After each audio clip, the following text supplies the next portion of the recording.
Alright, buddy. Why we have terrible signal right now is beyond me. Maybe it's because I'm too close to this metal building.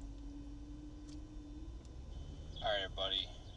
Why is the signal so trash right now? Something weird's going on with this today. I wonder if I'm going to have to reboot everything. There we go. Maybe I just was in a bad spot there next to that building. Okay, so let's get moving. We've got a special weather statement saying that land spouts are possible. So we need to watch all of these showers and storms and be ready to deploy on foot for a land spout.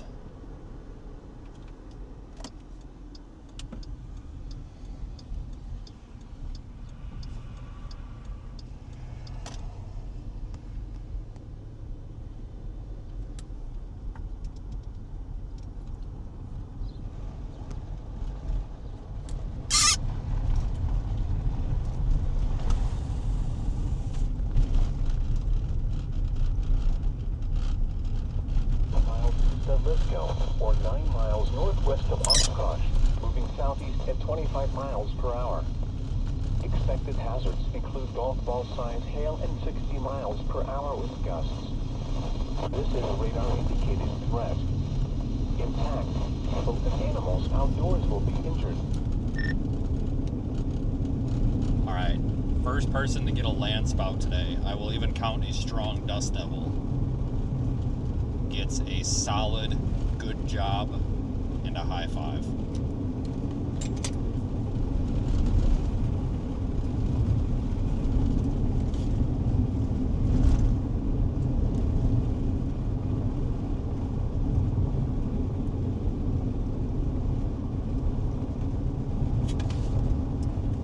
Come on, land spout. Time for the following counties: Garden, Nebraska.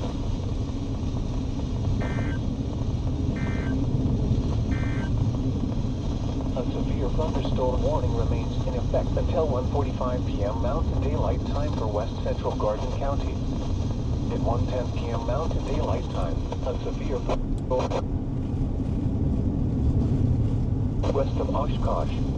Alright folks, so the special weather statement is for this part of the state. And it says land spout tornadoes are possible. Conditions are favorable for the development of land spouts in and close to the highlighted area. However, at this time, it is unknown which storm would produce a land spout. Land spouts pose a threat, limited threat, blah, blah, blah. So let's just go for the first shower or thunderstorm and see if we can get a land spout. For your protection, move to an interior room on the lowest floor of a building.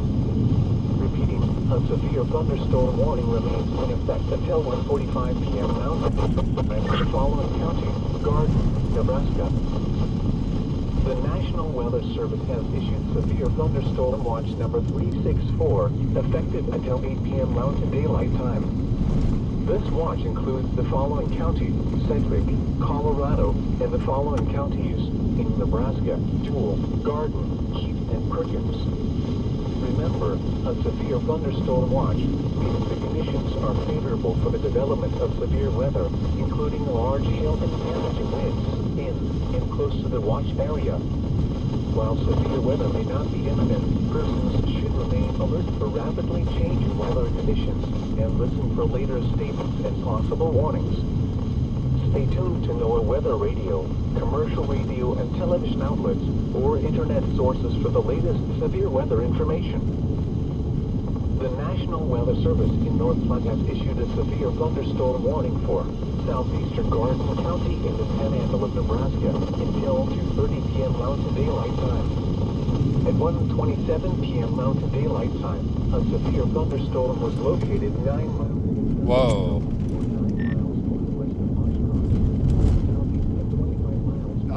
Buick, did you just see the massive uptick on the south storms on reflectivity?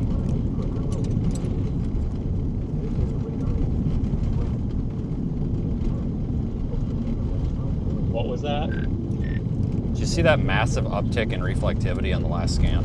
On honestly all of them?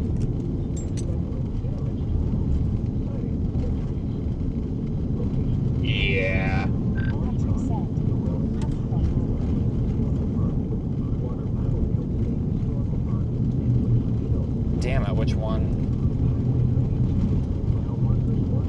froze up.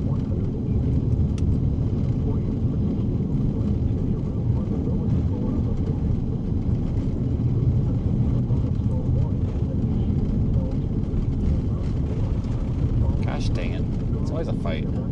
Come on, internet.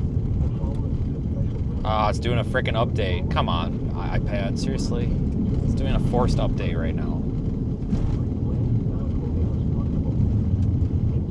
These things just blew up in reflectivity. They just blew up in the past like 2 radar scans. I didn't look at radar for like 5 minutes and they just went crazy. They look like crap at 123 10 minutes ago and now they're looking more robust. We need to get south. We got to get on these things.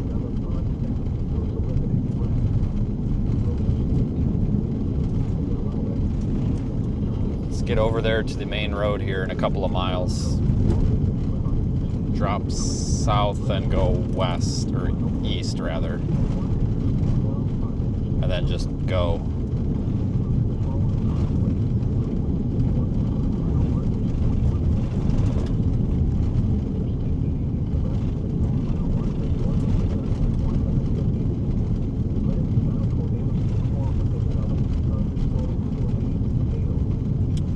Not this road, the next one we come across. Cloud and are often difficult to detect with weather radar. A severe thunderstorm warning remains in effect until 1:45 p.m. Mountain Daylight Time for West Central Garden County. At 1:10 p.m. Mountain Daylight Time, a severe thunderstorm was located.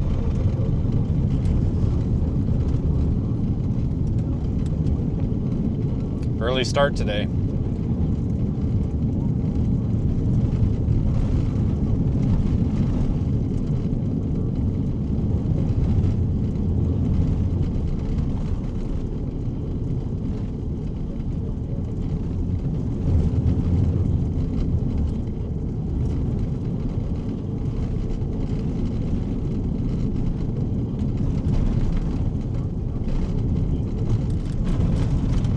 Today might be a pretty good day by the looks of it, guys. A severe thunderstorm warning remains in effect until 1:45 p.m. Mountain Daylight Time for the following county: Garden, Nebraska. The National Weather Service has issued severe thunderstorm watch number 364, effective until 8 p.m. Mountain Daylight Time. Okay, not this one, the next one. This watch includes the following counties: Sedgwick, Colorado, and the following counties: Nebraska, Jewel, Garden, and Perkins. Remember, a severe thunderstorm watch means conditions are favorable for the development of severe weather, including large hail and damaging winds in close to the watched area.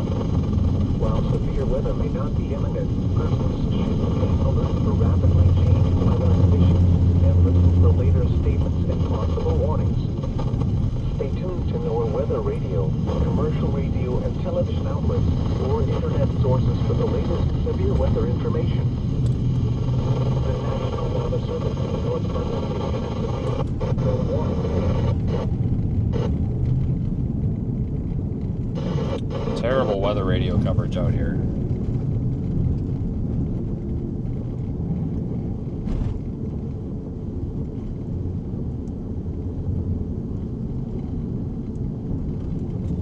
That must be our road right there. Hold on, I just about overshot that one. Came in way faster than I thought.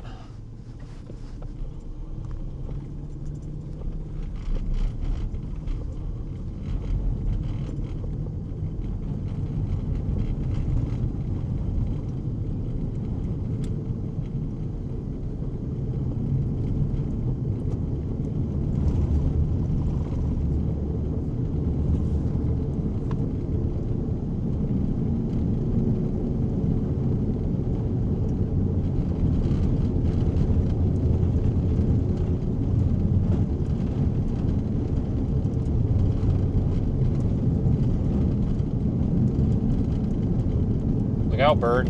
Jesus.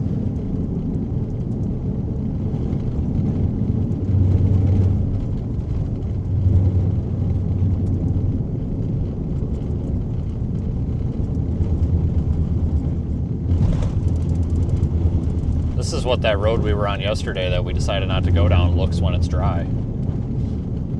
Silty and sandy like this. Not good when it gets soaked.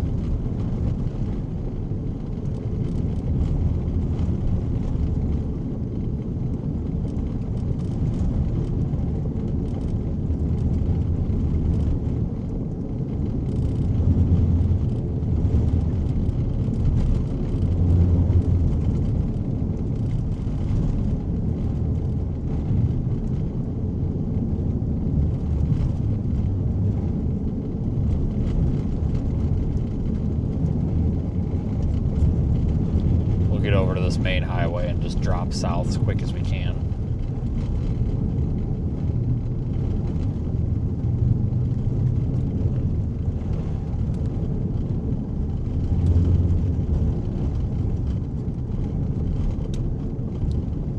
We overshot just a little bit.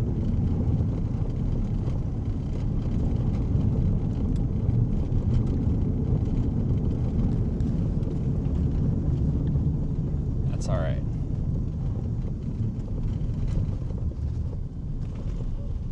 Next road we go south. Actually, next two roads from now.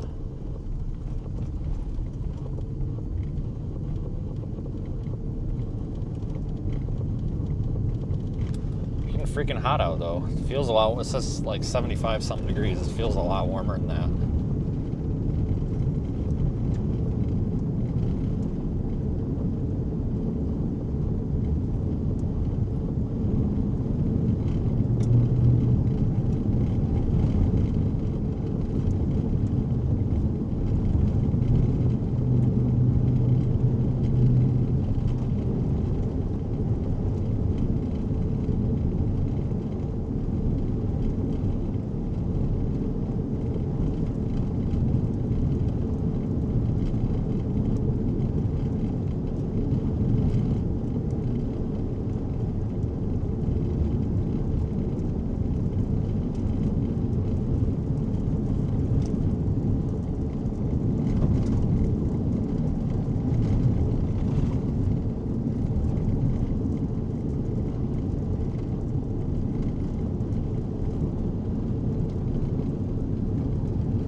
Just about to the highway. Then we're just gonna bomb south.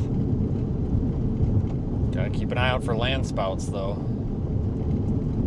That's what they tell me.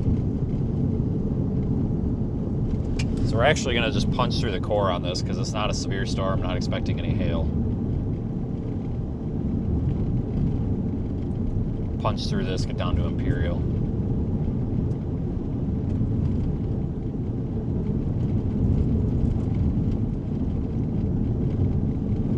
See the storm off to the north, or not. I gotta reboot that camera apparently. I'll jump out and do that so that we don't lose the internet connection. So you guys just give me a minute here. When we come up to the stop sign, I'll just jump out and do that.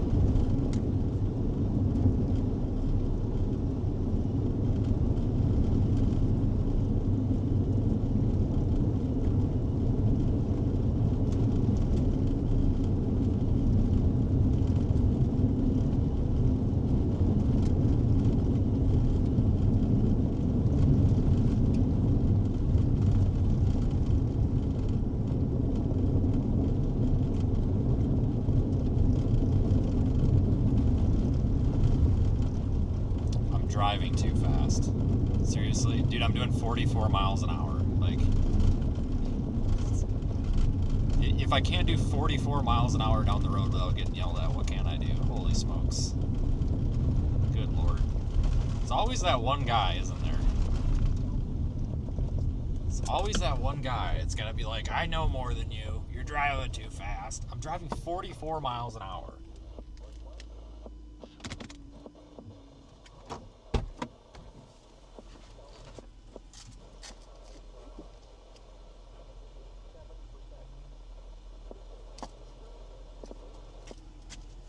Alright, I just rebooted that camera, so it should be good shortly.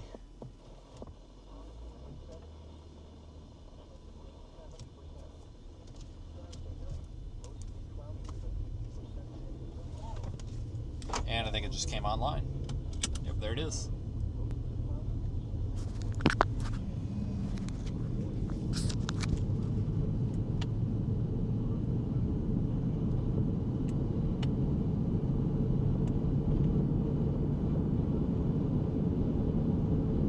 There's that storm off to the north.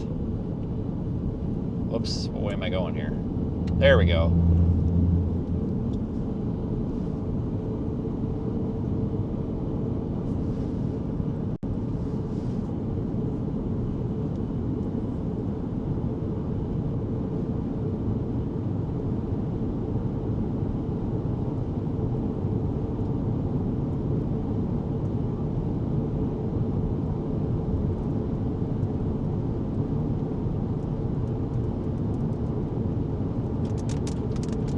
We're gonna get rained on for like 5 minutes.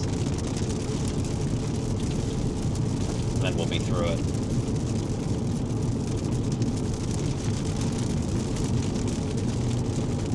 Just severe warned it.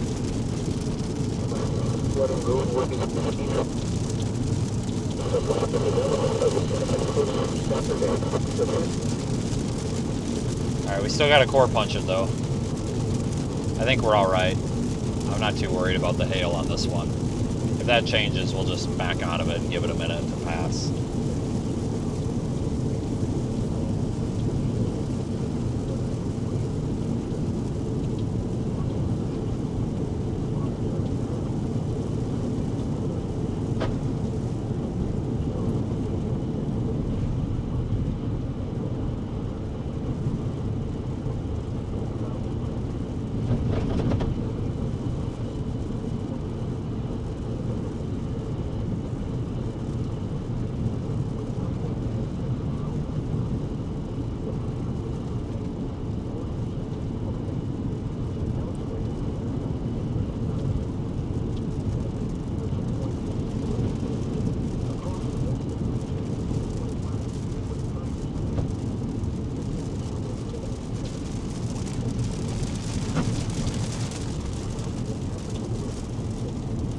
We're gonna punch through this, come out the other side, and then we'll be able to actually see the thing.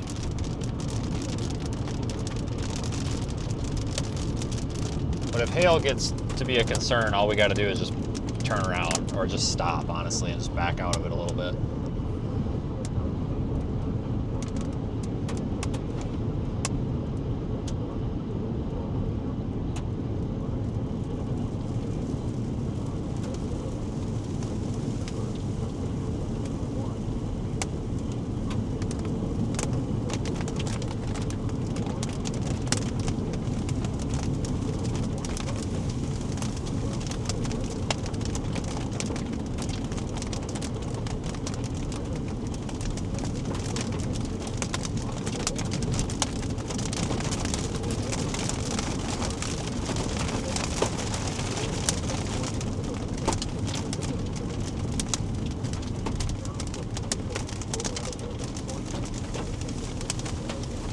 It's really went from nothing to something pretty quick.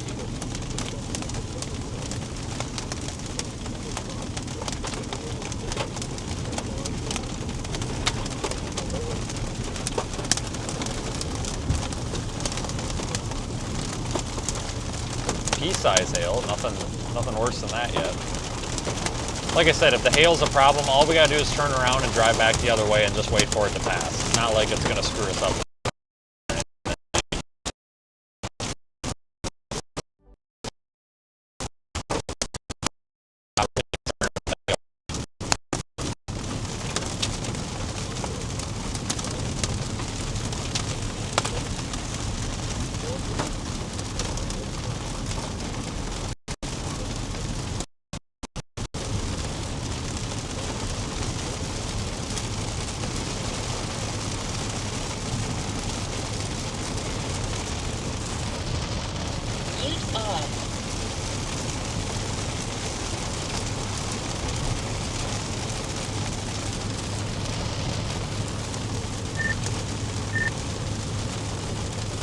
I'm in the core north of Imperial. Very minimal hail. It's very small.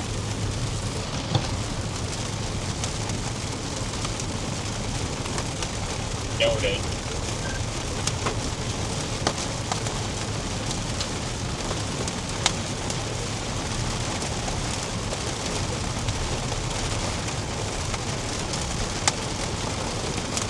Daniel was sending his thoughts on cruise. I repeat, thoughts on cruise.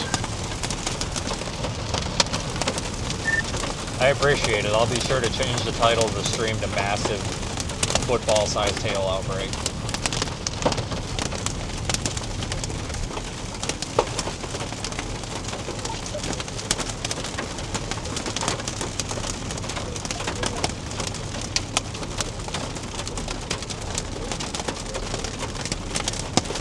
Based on this sudden storm near Imperial, it's looking like a little lower base. I hope to have a visual once I'm out of this PDS football-sized hail here. Oh, never mind, I'm out of it. Interesting. The biggest hail I saw was dime size, and it was actually not where it should be on radar. Yeah, it's over. That was it. It makes me happy that my prayers and thoughts have helped. That must have been it. How quickly did it work? Within seconds. Within seconds.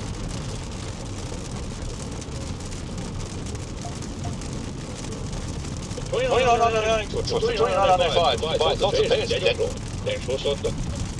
Trying to do a marketing ad, you know, infomercials.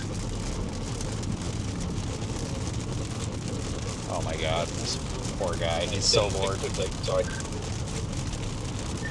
Ha ha ha. I just like to confirm, is the offer open to me for like a high five and congratulations for the Landsman? Yeah, I'll extend that to all friendly people. And I see what you're talking about. The base is kind of cute.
Kind of cool looking.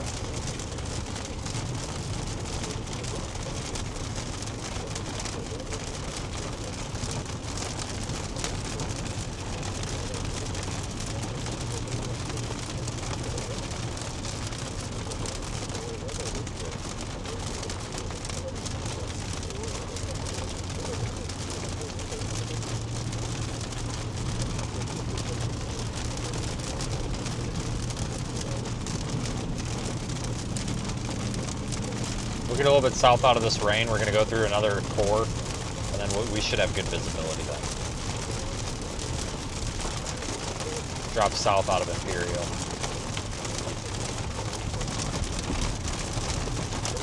I got a plan. I gotta pass this guy though. This is ridiculous. We're barely going 40 miles an hour.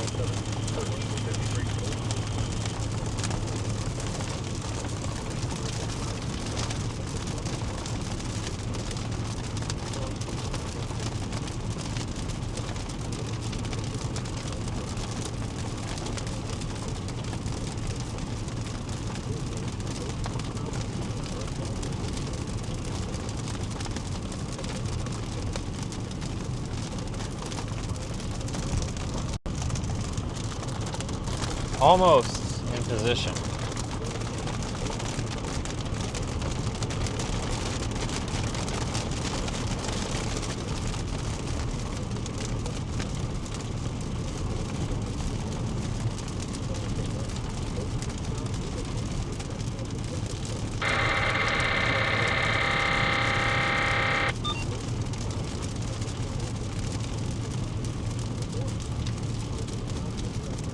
Thanks for being here today. Should be an interesting day. I already got storms going. It's 1:54.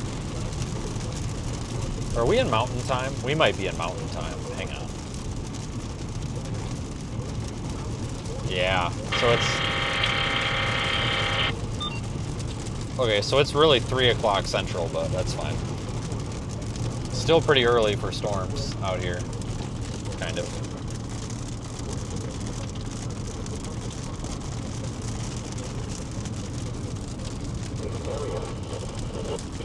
A severe thunderstorm warning has been issued at 12:30 p.m. Mountain Daylight Time for the following counties: Arthur, Nebraska. The following is a special weather statement for the following counties in Nebraska: Blanket and Perkins. Brief land spout tornadoes possible at 2:18 p.m. Central Daylight Time or 1:18 p.m. Mountain Daylight Time. Conditions are becoming favorable for the development of land spout tornadoes in and close to the highlighted area. However, at this time it is unknown which, if any, storm would produce a land spout. Any land spouts which develop are expected to pose a limited threat.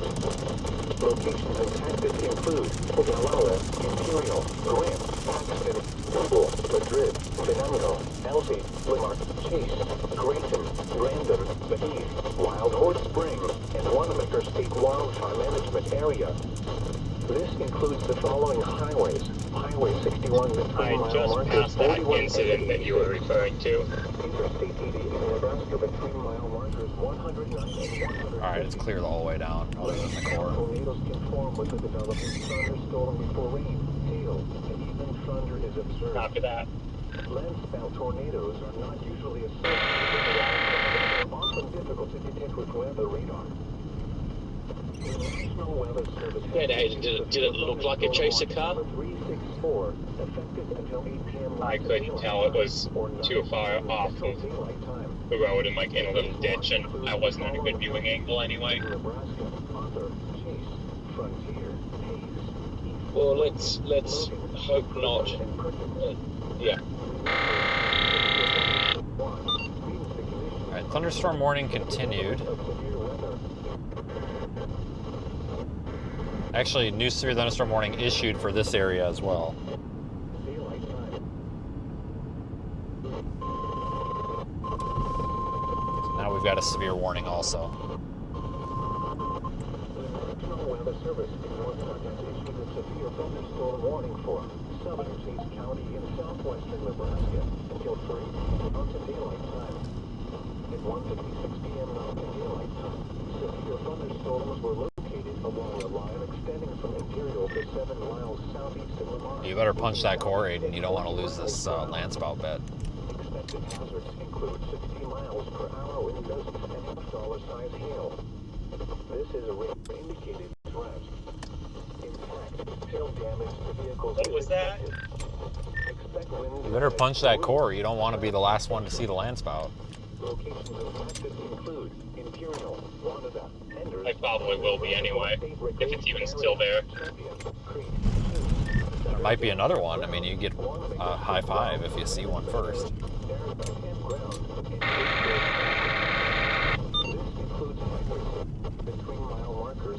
Wow. For your protection, move to an interior room on the lowest floor of a building. I will tell you wow, this road is not good. The base is looking better and better here on the south part.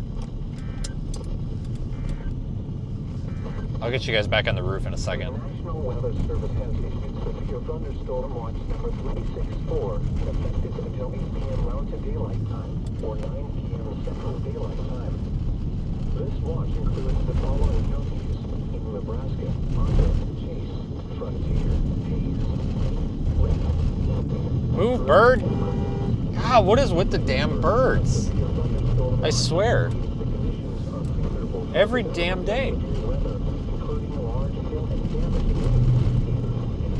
This, honestly, guys, this reminds me of a day back in 2020. So I was driving down the road south of Holyoke, going toward Ray. I wasn't streaming. Oh, this fucking road. Come on, man. I wasn't streaming.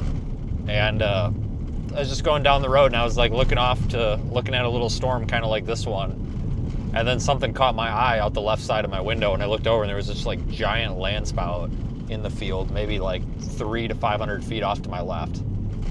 Like, not a dust devil, but like a legitimate land spout tornado. And that was like the best, nice looking land spout I've ever seen. And it lasted for probably 10 minutes and just kind of waddled around in the field. I couldn't believe it. I don't know how long it was sitting there. Like, I was just paying attention out the passenger side for 5 minutes, and I just look over and I'm like, what's that? And then I'm like, oh shit, there's like an actual, like, legitimate land spout over there. Not kidding, like less than, maybe about a quarter mile away, if even. 1/8 to a quarter of a mile. I was like, you gotta be kidding me. This day reminds me of that. Just the way the sky looks.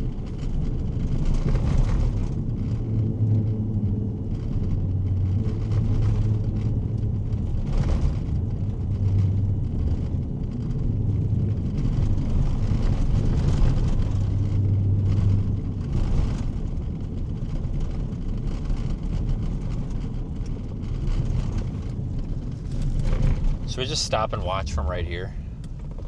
Or should we go? Let's go a little further so we can do a time lapse and not get soaking wet. How's that sound?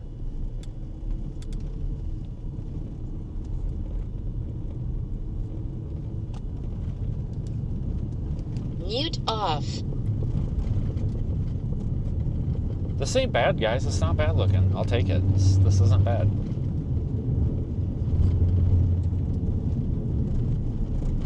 Off to a good start.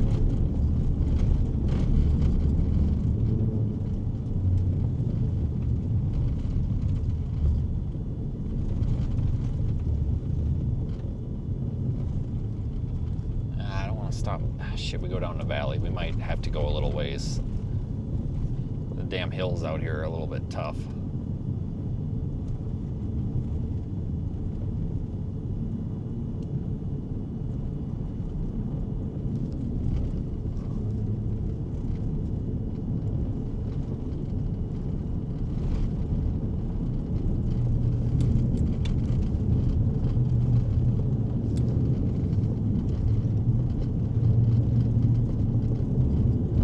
Got a lower end under there. Wouldn't that be something if we got a legit land spout on this sucker?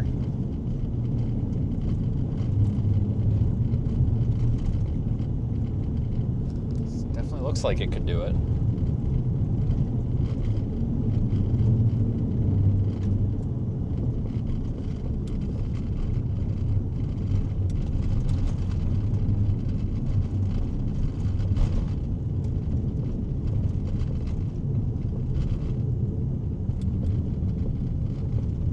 Let's stop right here.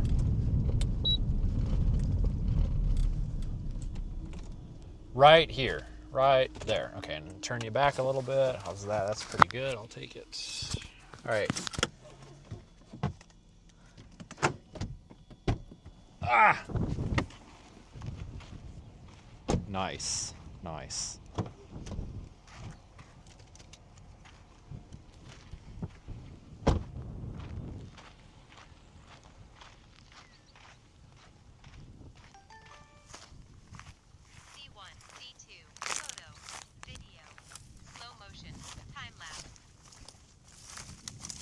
Ow! Son of a bitch! Ah! Fucking cactus.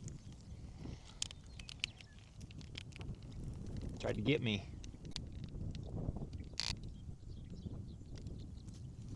Time lapse has been engaged. Ouch. Shit. Ouch. Ouch. Oh, I got cactus pricks in me.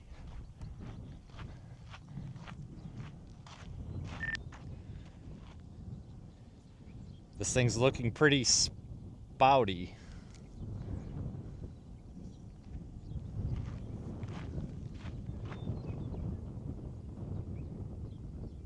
These guys better hurry up or they're gonna lose the land spout challenge here.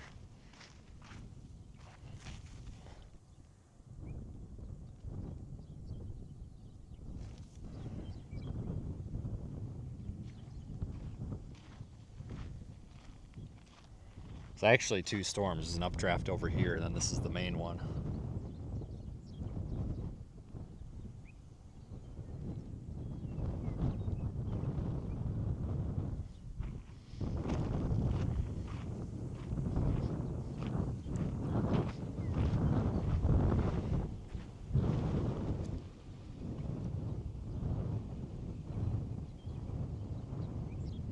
What are we closest to? Is this Imperial?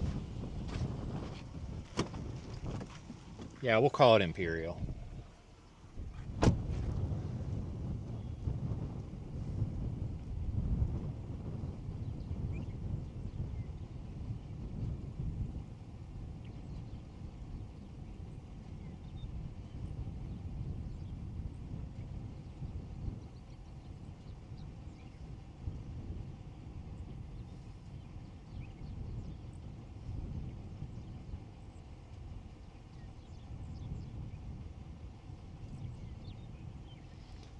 Wow, that's pretty, guys. Look at that.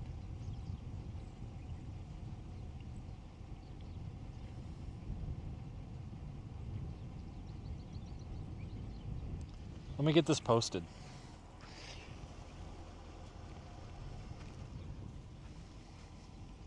You guys still got a good view?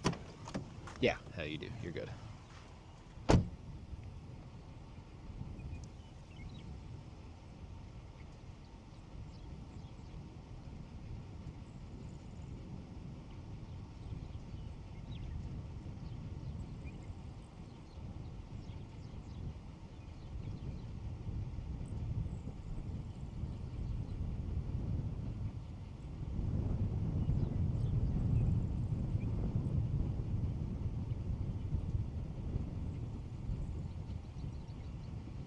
I should get the other time lapse going too.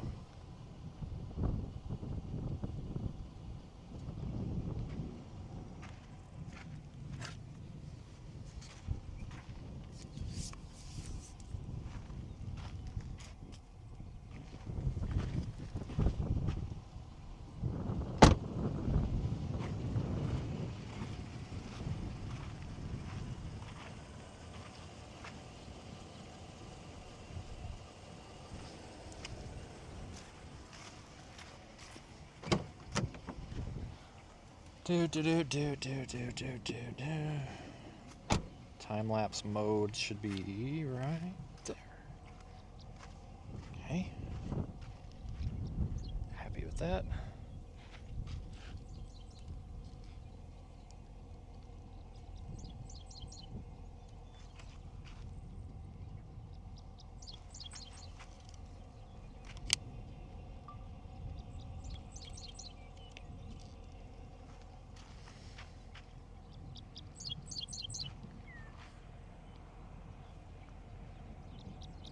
Pretty nice.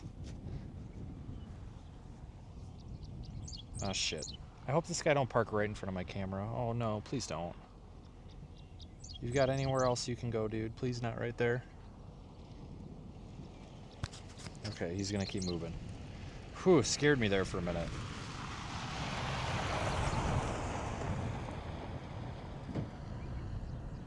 I'll say, no, you got all these places to stop. Don't stop right there. Would have botched the whole time lapse. This thing's not terrible looking. Pretty storm.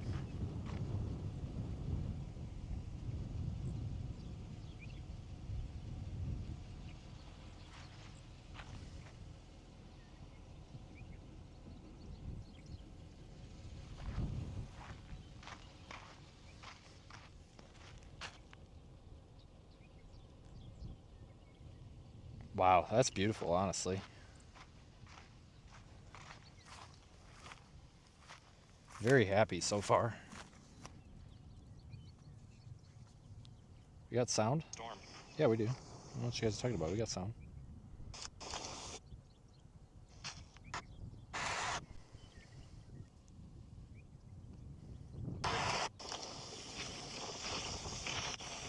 Come on, phone.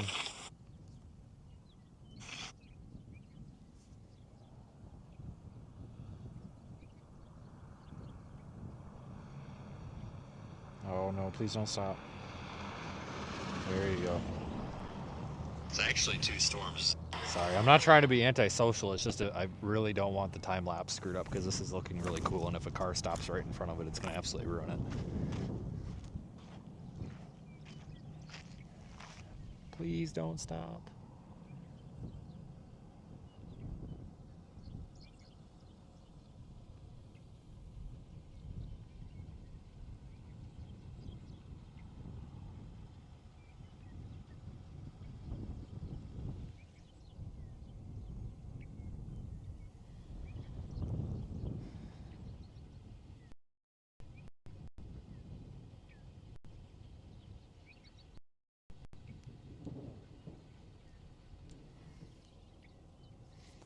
This ain't bad, guys.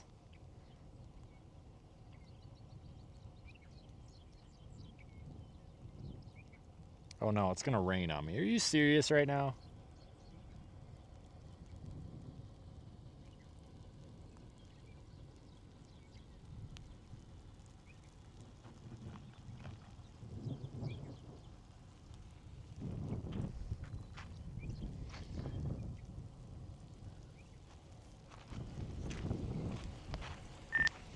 This thing is trying so hard to make a little baby wall cloud. This thing is so cute. Look at that.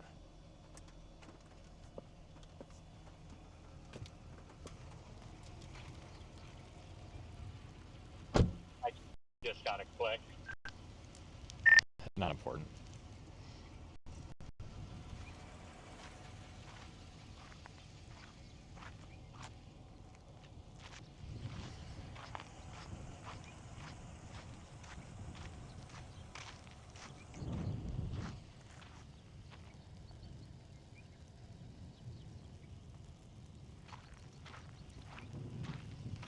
I could see this doing a land spout, honestly, just the way that the storm behavior is here. It wouldn't surprise me if it happens. We're gonna have to get moving a little bit east, though, to stay with it.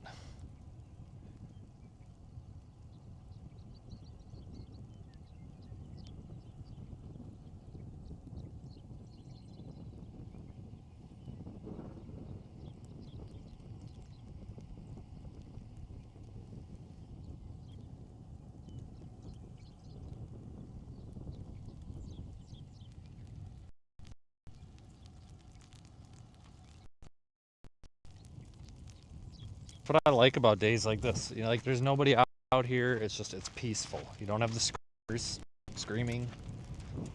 It's freaking nice. It's nice to not deal with the screaming and all that shit.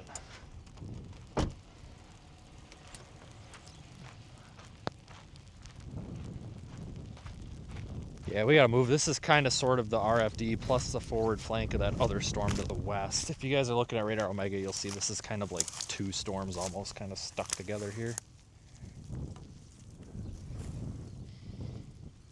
Oh, shit.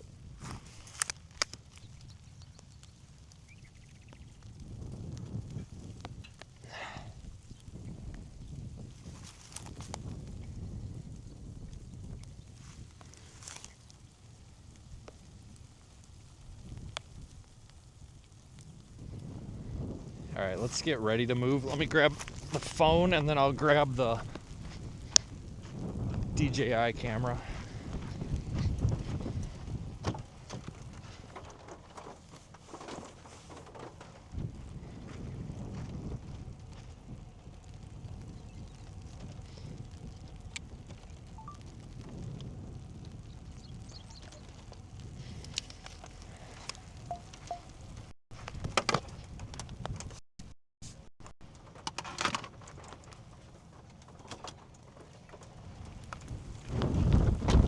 Shit.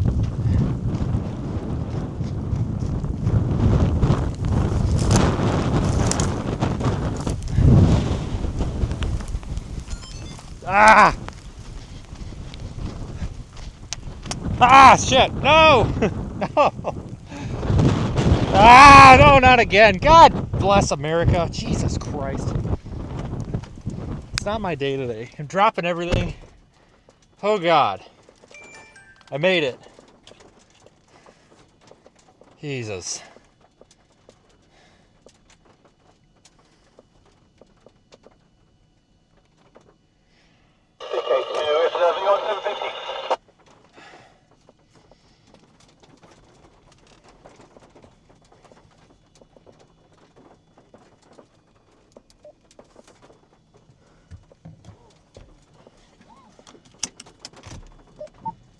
Okay.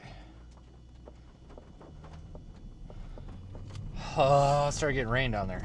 Okay, let's go east.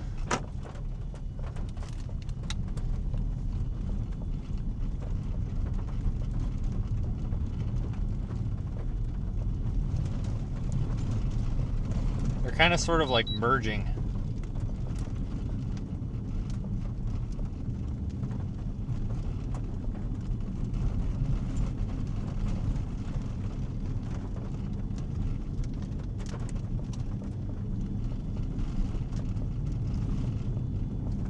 Thunderstorm warning remains in effect.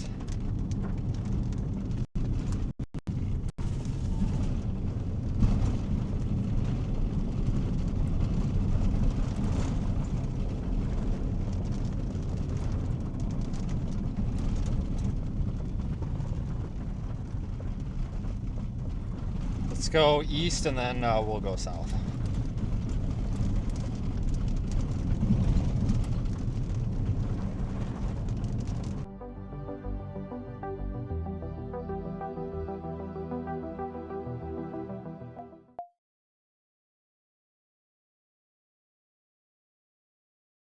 Look, big wall.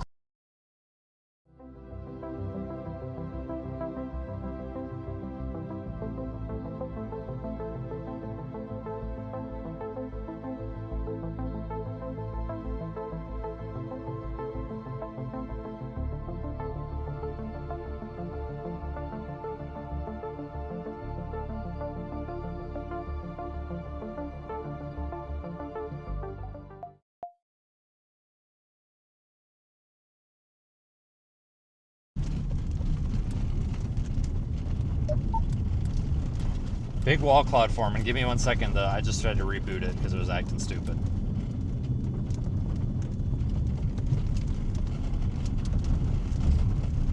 You're not missing much, but the roof camera is going to be back here soon. There it is.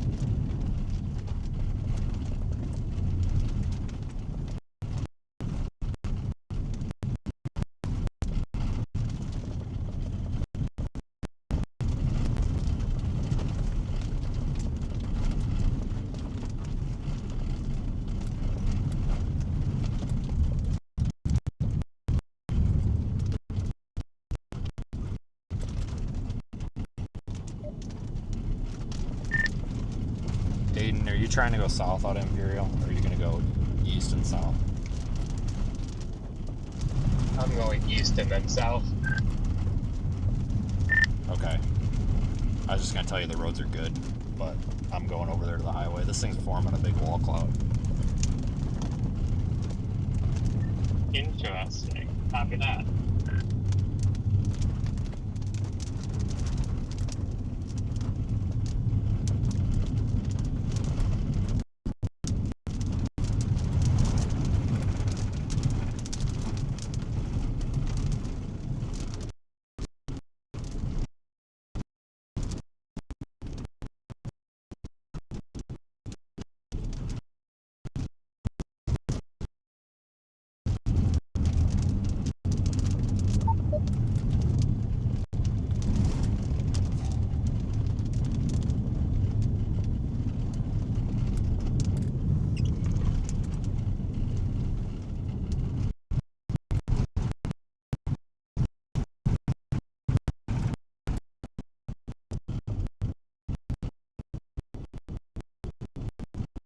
Beautiful.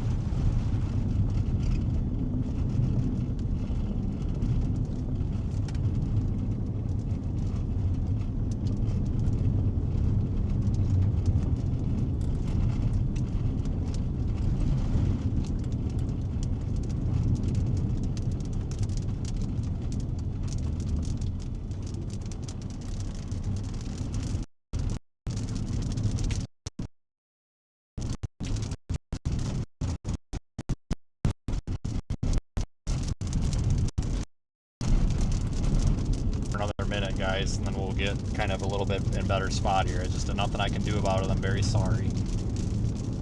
There's not a lot of signal out here. Gonna get down the road for it. Dumps rain on it.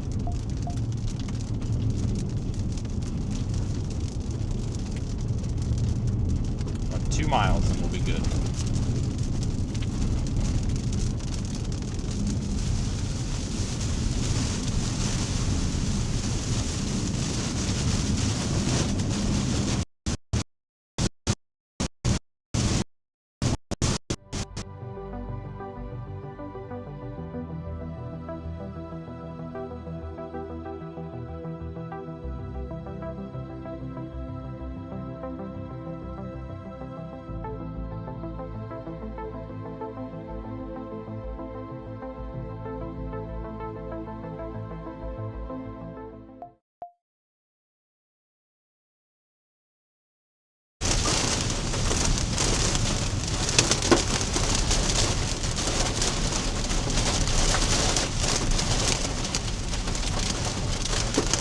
Tor Hurricane! Oh no!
About a mile west. Okay, well, I guess you almost, I almost, it doesn't look like it'll get any worse between where you are and the north-south road, but I'm about to, I'm probably gonna lose radar.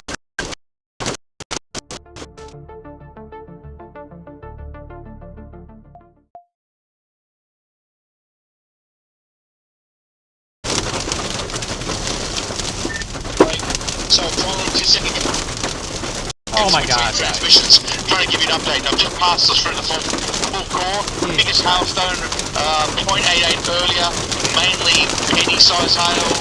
Wind precip with occasional downbursts of 50, 55, maybe 60 within the core.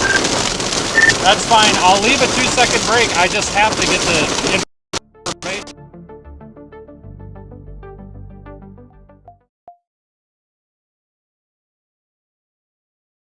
Not the hail, the ongoing Category 7 hurricane around me right now.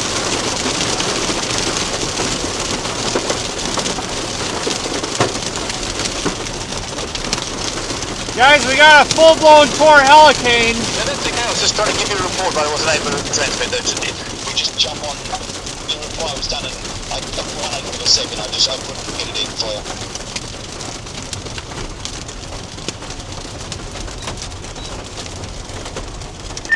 Nobody's behind me on this east-west road, are they? Because there's some power lines down. Daniel, you're not on the road I'm on, are you?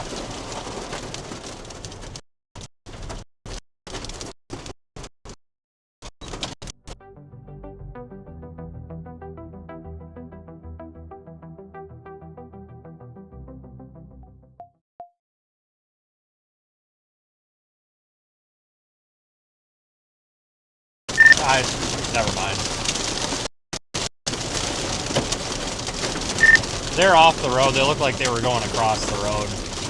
There's, guys, there's some very large power poles down, like those big high-tension lines on this east-west road that meets up with the main road. So there was some pretty significant wind at some point.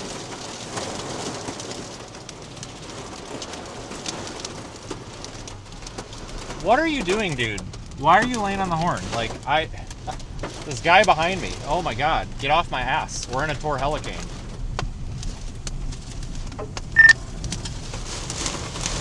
There's a lot of shingles and branches and stuff down in this small town. I can't give any more than that. I don't know where I'm at. It's this intersection.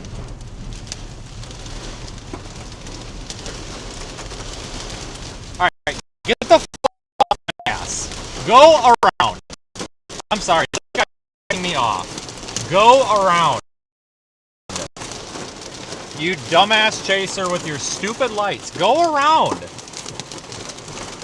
Go around. If you're gonna ride my ass and stuff, go around, dude. Get around me. What are you doing? Get off my ass, dude. Oh,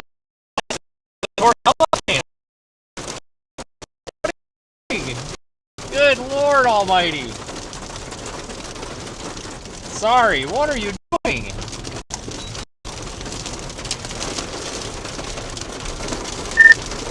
Alright, update. It looks like the community is called Enders, E-N-D-E-R-S. I got a bunch of trees down, nothing on the road, but just some pretty healthy, maybe 12 to 16 inch trees snapped off.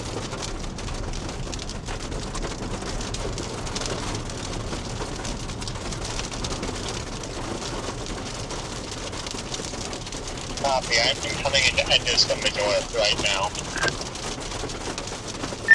I would just not go into that town. Everybody just stopped in the middle of the road. There's no like major damage, but there's clearly some pretty significant winds with this to take down those, because those power poles that were down, it's like those ones where there's two connected together, like those giant like 3-foot around wood ones just snapped off. It's pretty intense over there.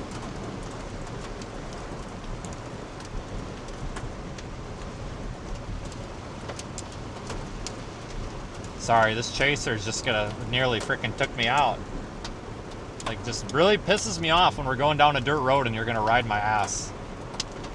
Get off my ass, please. And then I pull over to get you to go around and then you don't. That's just very frustrating. I don't want to get in an accident because somebody's impatient, and that's what's happening with this guy up ahead. Or with that idiot right there.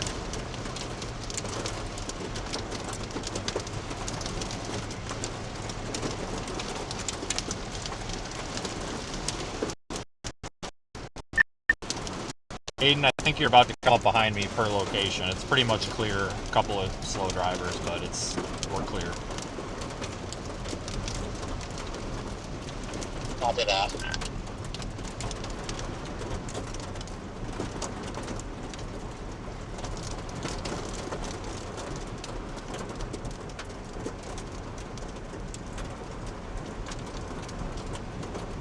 Alright, let me try to get around, because there's nobody coming. I can see through the mist. The mist. Watch out for the mist. Frickin' Tor Helicane 3.0. God dang, we were getting whipped around in there. Holy smokes.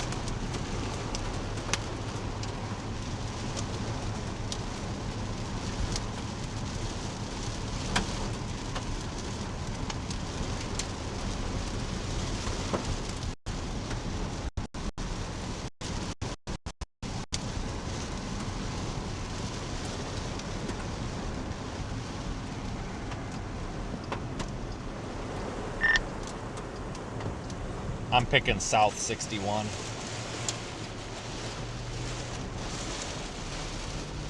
I am as well.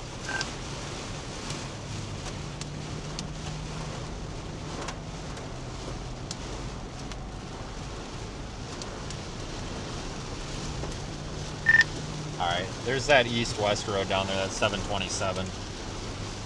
That's probably going to be a good east-west one. I was on a couple of them earlier and they were fine as long as you get on and off them before the Tor Helicane shows up.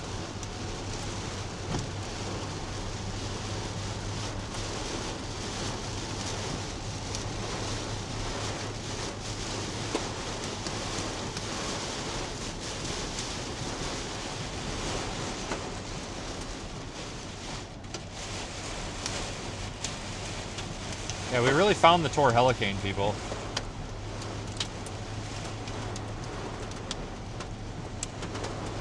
I wonder if there was a brief spin up in there, because that was a lot. That was big power poles to come down. And a bunch of branches thrown around.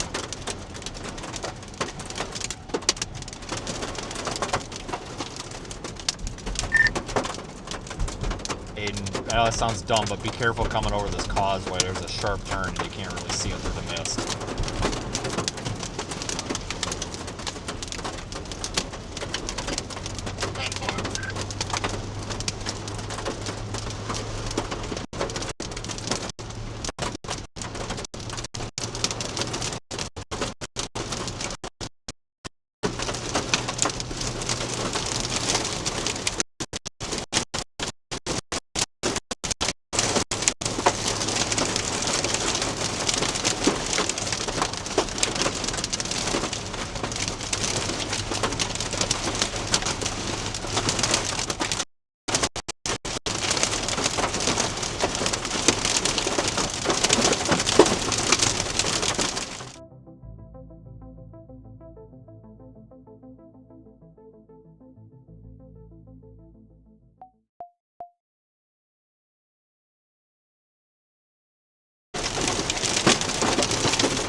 Oh, 4 tumbleweeds. Holy smokes, watch out.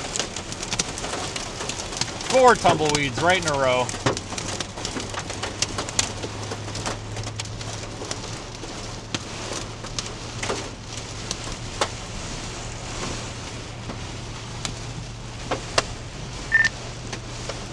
No big hail, Aiden, you're good.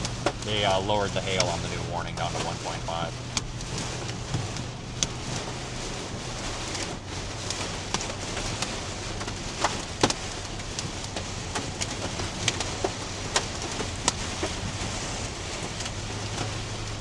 Trying to stay right in the middle here because of the little bit of hydroplaning. We'll move over if a car comes. I can see fine here. I'm sure somebody's going to comment, but it's just safer around the corner to kind of ride the middle of the road when no one's coming because it keeps you a little bit out of the water.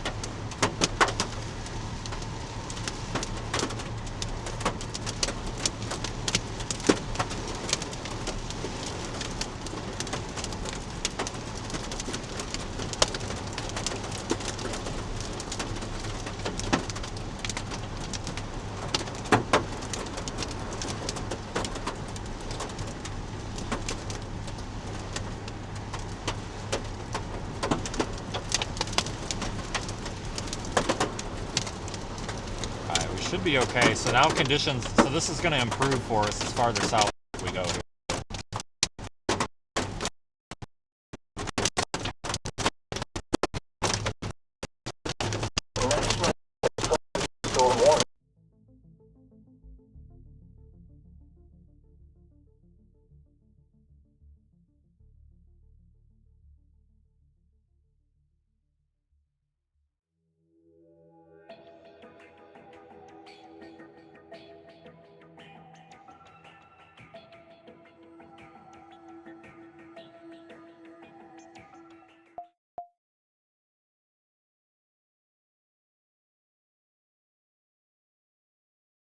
Outdoors will be injured.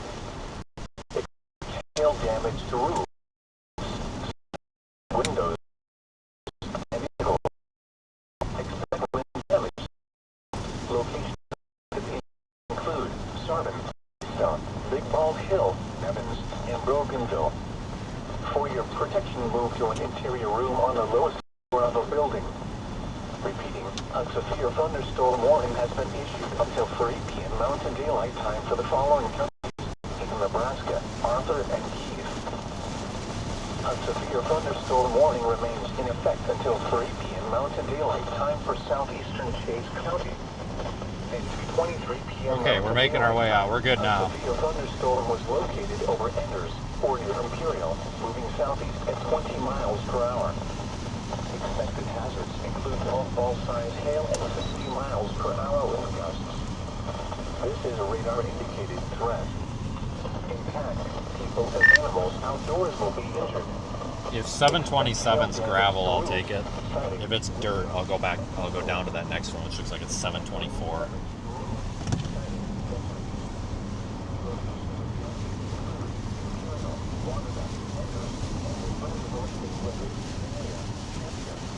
Campground, area of campground, and Church Grove Campground.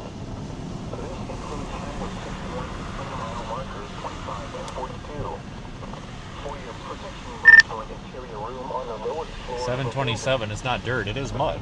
A thunderstorm warning remains in effect until 3 p.m. Mountain Daylight Time for the following counties: Chase, Nebraska. Crazy rain bands coming across. National Weather Service has issued severe thunderstorm watch number 364, effective until 8 p.m. Mountain Daylight Time or 9 p.m. Central Daylight Time.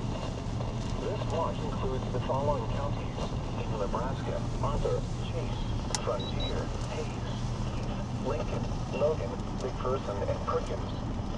Remember, a severe thunderstorm watch means the conditions are favorable for the development of severe weather, including a large hail and There's actually another one, 717 road, if we need to go farther south. While severe weather may not be imminent, persons should remain alert for rapidly changing weather conditions and listen for later statements and possible warnings. Low base over here. Tune to NOAA Weather Radio. I'm going to point you around a little better here. Or internet sources for the latest severe weather. That water should blow off the lens here, just give it a minute. The National Weather Service in North Carolina issued a severe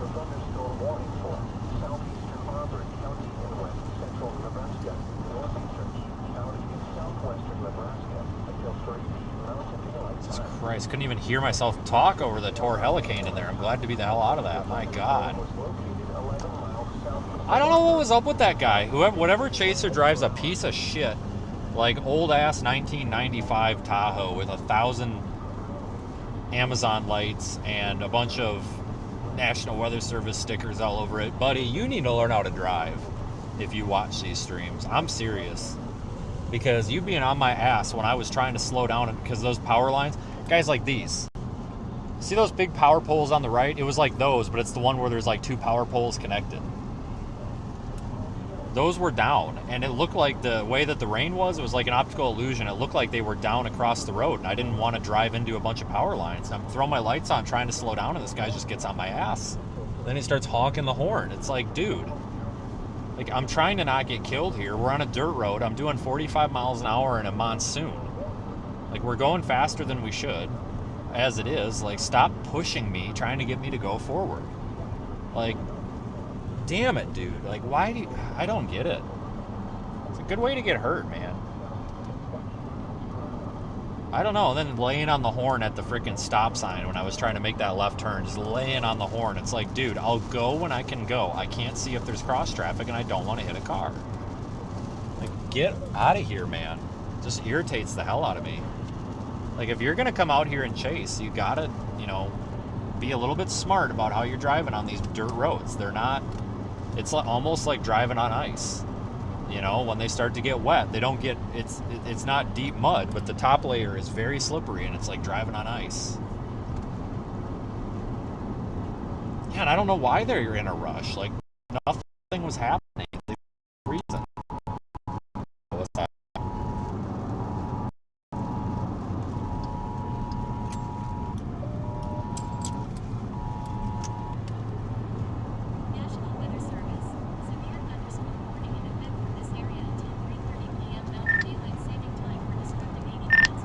Looks like we just got upgraded to 80 miles per hour.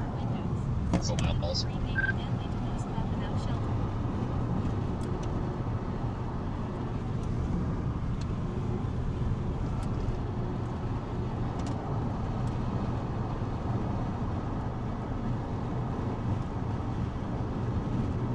Very important if you're going to come out storm chasing that you know how to handle these roads. It's not really the storm. I mean, the storm's dangerous. Don't get me wrong. Storms can be dangerous.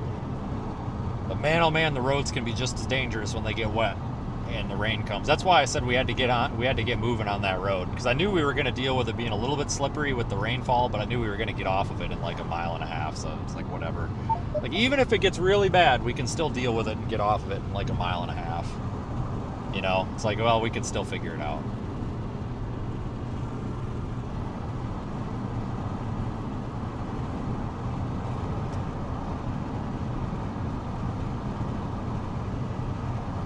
Know how fast this thing's moving. Southeast at 20. Yeah,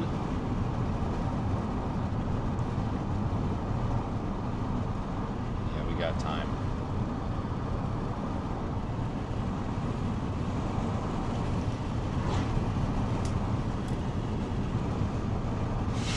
Freaking bug. You see how this road looks.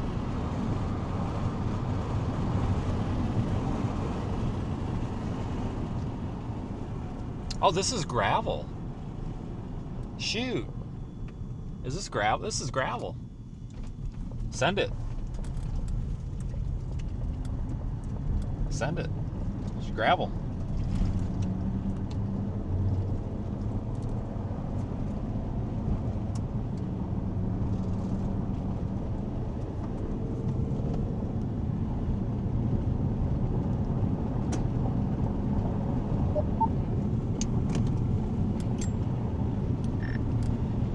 At your discretion, Aiden, but this road is gravel.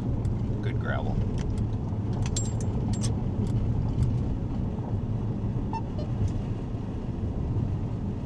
Except for these guys going 5 miles an hour down the road. Come on, guys, we got a motor. We gotta go. We do. We've got to keep moving. We cannot slow down here. We have to keep moving.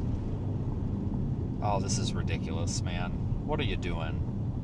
This is the other problem, guys. Like, I know I'm not trying to sound like king of the road here, but this is an honest to God fact. Like, We're doing 26 miles an hour on this dirt road or gravel road. We have to move faster or we're going to get cored by the storm. These guys up here don't have enough experience to know that. And that's the problem with folks that don't have experience sometimes is so many people are coming out to do this, they're not getting the experience they need. Like, we have to go. We have to get moving. Channel 1. Have to go. There we go. That guy turned off. There's a time to slow down and a time to look, and there's a time to buckle down and go. This is the time to buckle down and go.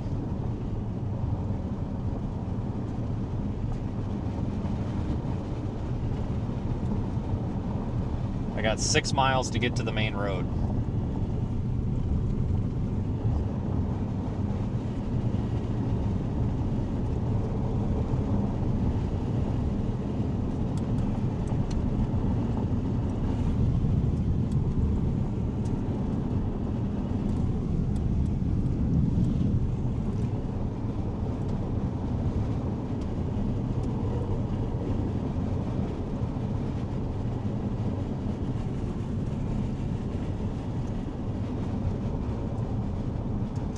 I'm not doing this. We're gonna get fucked. This idiot. I'm sorry, guys. This guy.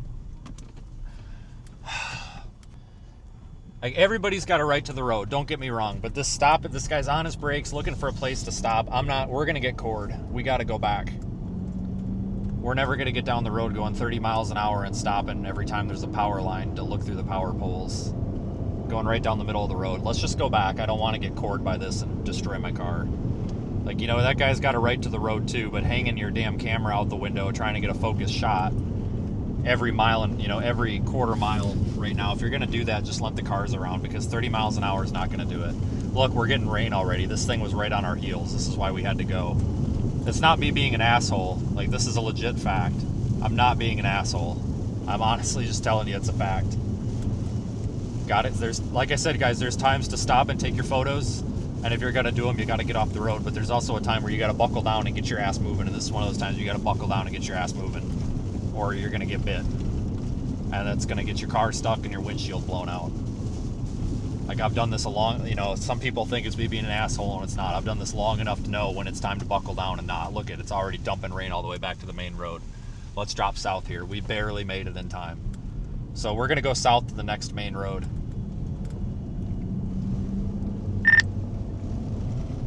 I don't know if signal's working very well or not, but these roads are okay out here so far. Aiden, I don't know if you're behind me or not. Aiden, I don't know if you're behind me or not. Just drop south, we'll be out of it. I continued south, and I'm going to be taking the 717 road. That's fine. I turned off and actually backtracked west to that other secondary road that parallels the main road, because I had a guy just trying. Now just isn't the time to go 20 miles an hour down the road, or we're gonna get cored. So I'm just gonna take I went back west a few miles, and I'll go south, and then take the same road you're on. But I'm just gonna let you know they're in good shape.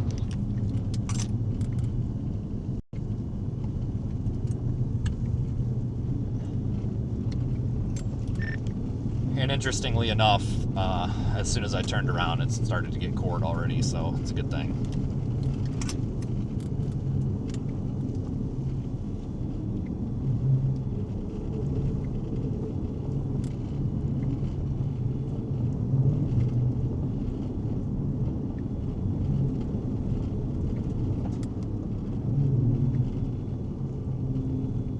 Oh no, 2 tumbleweeds, watch out.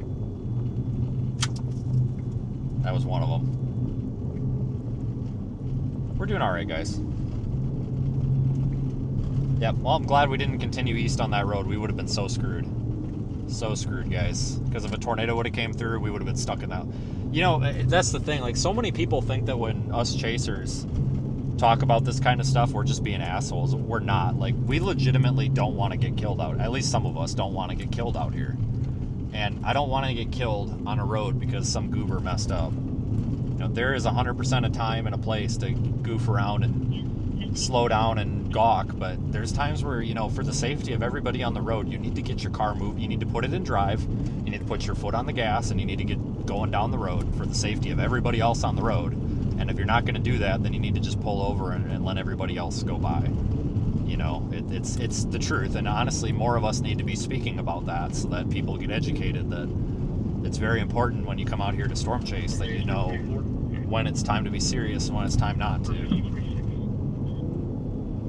Because if we weren't behind that car doing 30 miles an hour, literally trying to stop every time there's a break in the power lines to take a photo with his telescoping lens out the window, we probably would have been all right with the pace going 45, 50 miles an hour. But, you know, that is their constitutional right to be on that roadway, and that's fine. But when you come out to chase, though, if you're going to be part of storm chasing and infield meteorology, you got to make sure that you're not becoming part of the problem as well.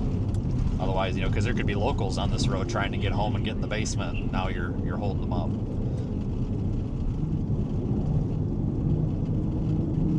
It's just a fact.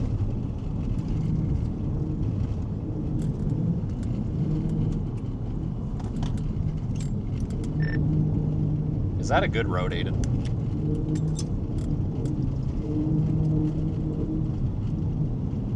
For the most part, but I'm going back to the main north-south road here. Why? Just because the storm is actually moving a lot faster than I thought. Gray Subaru with Colorado 28 unknown characters, speeding in the construction zone, tailgating vehicles, then getting in front. Okay, I'm just going to keep going east because I think I'm farther east than you are where I popped out of that.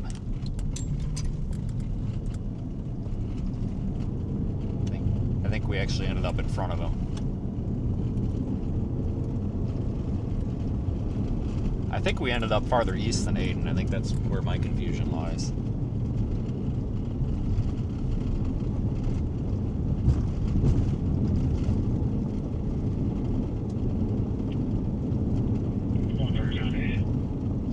Pedal down on this one, that's for sure.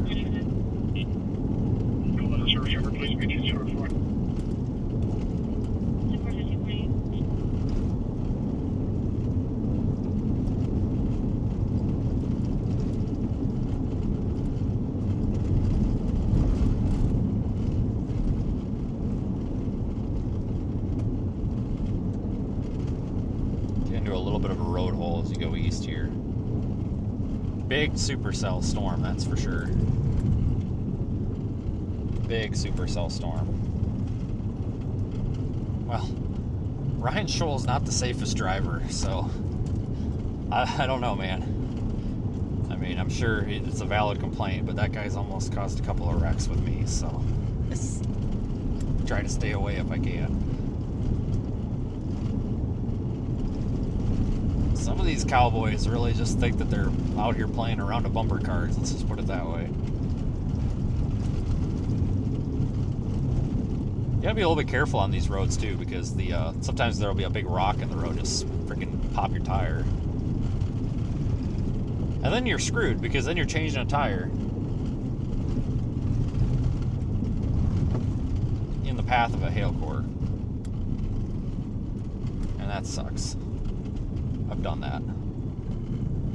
I think that's our beefy looking wall cloud right there in the center.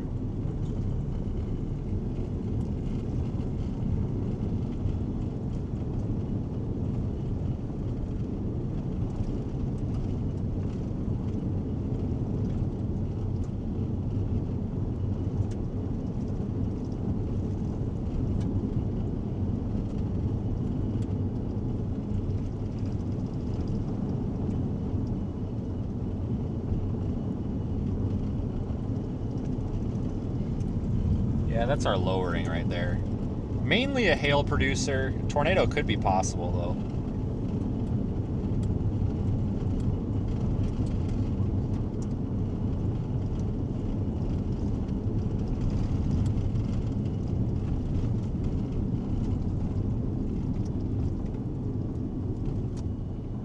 Mainly a hail producer.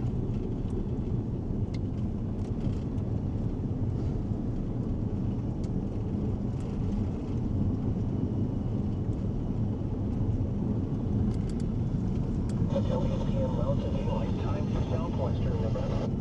Locations impacted Prepare immediately for large hail and damaging winds. People outside should move to a shelter inside a strong building and away from windows. Repeating, a severe thunderstorm warning remains in effect until 3:30 p.m. Mountain Daylight Time or 4:30 p.m. Central Daylight Time for the following counties in Nebraska, Dundee and Hitchcock. You're listening to NOAA. All Hazards Radio Station WNG52, Trenton, Nebraska. Normal programming has been interrupted due to hazardous weather. It says slow driver again. We somehow ended up behind him. I don't know how. Oh, I need to get gas. Shit. We need to get gas. If you are in the open, seek shelter. We'll get it down there, I think, we'll get it down there in max.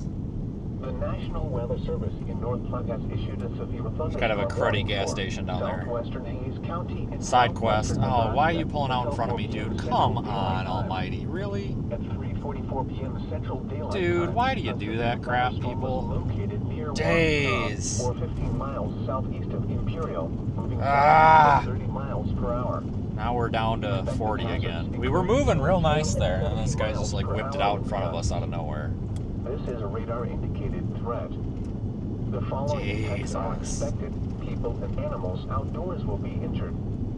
Expect hail damage to roofs, siding, windows, and vehicles. Expect considerable tree damage.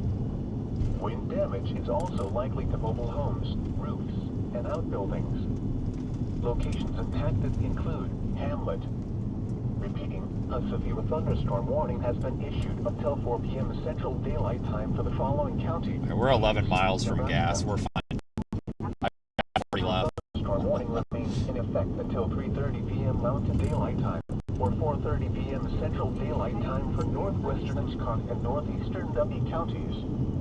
At 2:42 p.m. Mountain Daylight Time or 3:42 p.m. Central Daylight Time, a severe thunderstorm was located 7 miles southwest of Juanita or 16 miles southeast of Imperial, moving southeast at 25 miles.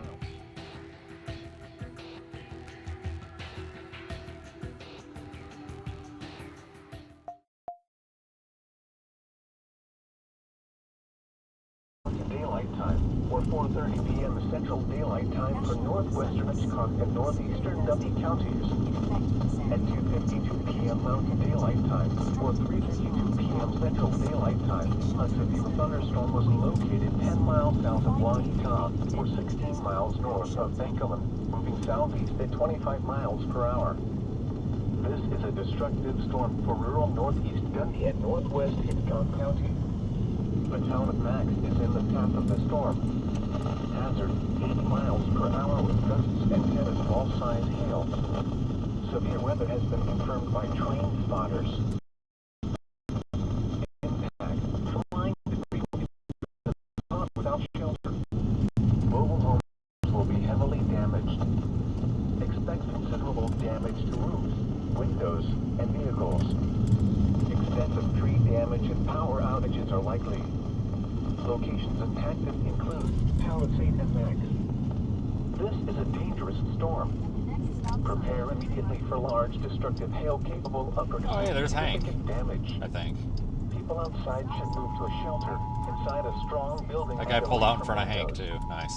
Repeating, a severe thunderstorm warning remains in effect until 3:30 p.m. Mountain Daylight Time or 4:30 p.m. Central Daylight Time for the following counties in Nebraska, Dundee and Hitchcock.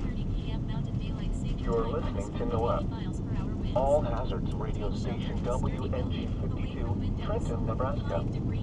Normal programming has been interrupted due to hazardous weather. The strong wind gusts of a severe thunderstorm can damage buildings, knock down trees, and create a hazard due to wind blowing. Doesn't look immediately tornadic, so let's get some ground on this sucker.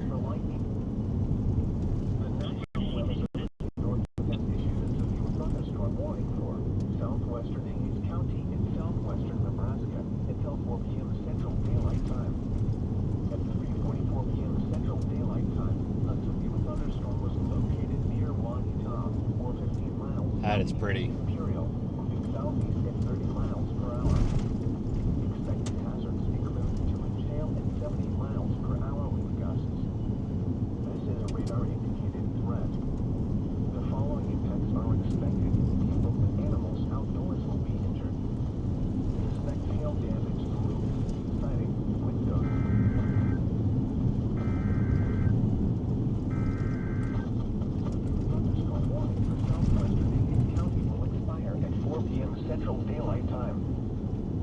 which prompted the warning has moved out of the area. Therefore, the warning will be allowed to expire. A severe thunderstorm watch remains in effect until 9 p.m. Central Daylight Time for southwestern Nebraska. Repeating, the severe thunderstorm warning has been allowed to expire for the following county: Hayes, Nebraska.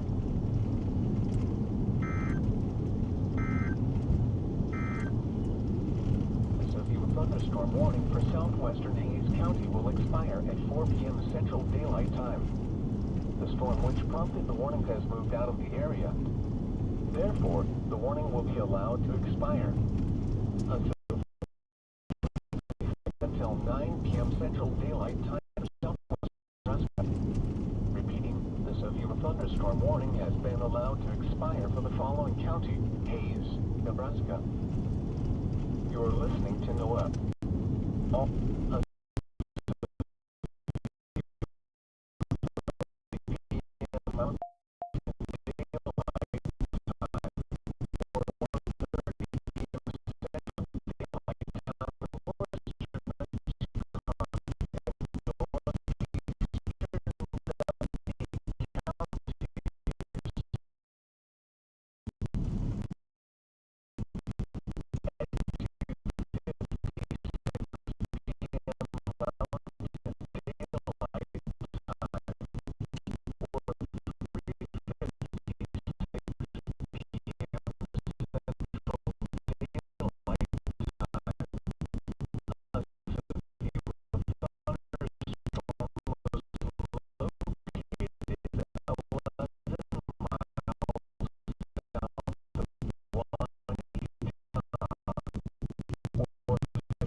At 2:56 p.m. Mountain Daylight Time, or 3:56 p.m. Central Daylight Time, a severe thunderstorm was located 11 miles south of Wanita, or 15 miles northeast of Vancouver, moving southeast at 25 miles per hour.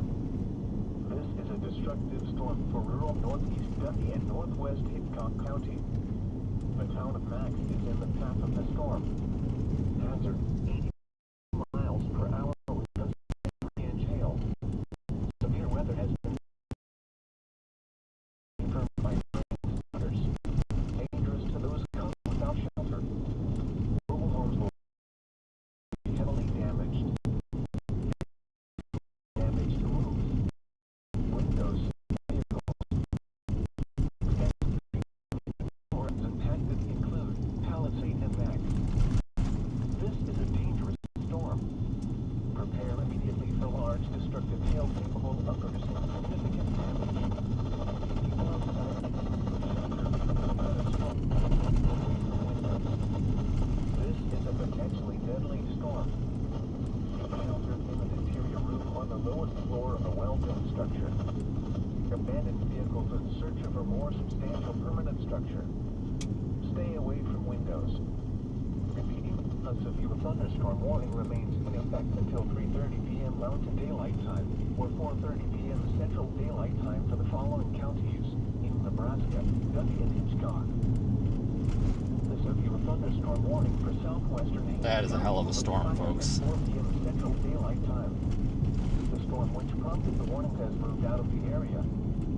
Therefore, the warning will be allowed to expire. A severe thunderstorm watch remains in effect until 9 p.m. Central Daylight Time for southwestern Nebraska. Repeating, the severe thunderstorm warning has been allowed to expire for the following county. I'm gonna backtrack to Benkelman for gas. Aiden, do you got a plan? All hazards radio station WNG-52 Trenton, Nebraska. Not really. Normal program. Yeah, I don't know what to think because I'm getting told Stratton doesn't take a debit card, but it looked like a significant gas station, like a legit one. I don't know if I can risk that or not, so I might just, I'm in Max, I might just bump back to Benkelman. Evacuations are also possible. Move to an interior room on the lowest floor of your home or business. If you are outside, move to shelter, preferably inside a strong building. 0422 Adam A severe thunderstorm warning remains in effect until 3:30 p.m. Mountain Daylight Time or 4:30 p.m. Central Daylight Time for northwestern and northeastern Dundee counties. At 2:56 p.m. Mountain Daylight Time or 3:56 p.m. Central Daylight Time, a severe thunderstorm was located 11 miles south of Waukesha or 15 miles northeast of Benkelman, moving southeast at 25 miles per hour. Yeah, we're getting unconfirmed reports that Stratton doesn't take card for gas, and I don't want to risk it. We'll just backtrack about 6 miles. Because we're going to have to go around anyway, because we will never make it to Stratton before this thing probably freaking cores us anyway. By trained spotters. Impact. Flying debris will be dangerous to those caught without shelter. Mobile homes will be heavily damaged. Expect considerable damage to roofs, windows, and vehicles. Extensive tree damage and power outages are likely. Locations affected include power. This is a dangerous storm. Prepare immediately for large destructive hail-capable thunders and significant damage. People outside should move to a shelter inside a strong building and away from windows. This is a potentially deadly storm. Seek shelter in an interior room on the lowest floor of a well-built structure. Abandoned vehicles in search of a more substantial permanent structure. I don't think we'd make it to Stratton in time. Windows.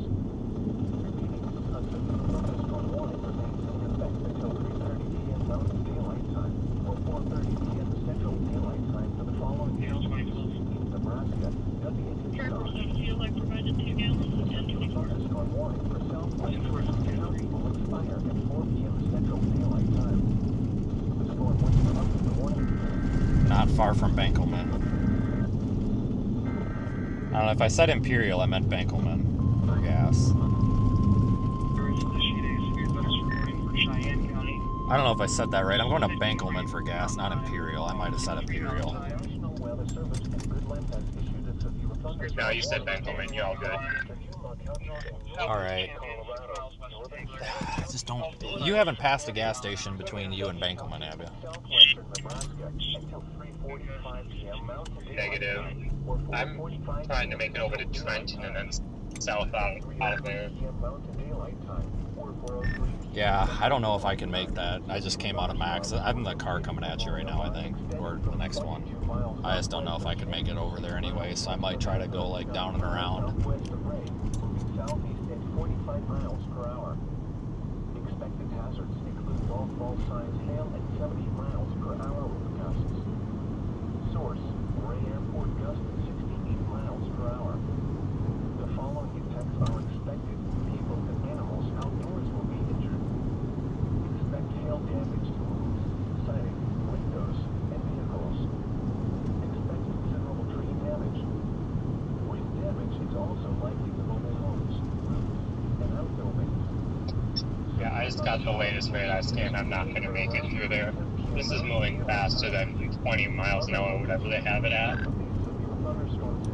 It is. I thought about coming back and going south out of Max. I'm pretty familiar with the roads out here. Not all of them that look like they're secondary are. I mean, there's good gravel ones, and I've got them. I know which ones are which. I might go south and get into Kansas. It might be another day to just get to like Atwood and then approach it from the south, because then you're on a dry gravel road coming up to it versus trying to race it.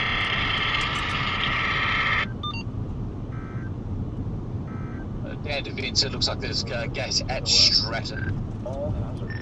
Yeah, I wasn't sure if I was gonna make it, and then somebody in the chat told me they weren't sure if it took a debit card, and then I looked on Google Street View, and it looks like an old gas station, so I don't know if it's one where it's got the one machine for all of them, or if it's broken or what, so I figured I better not chance it.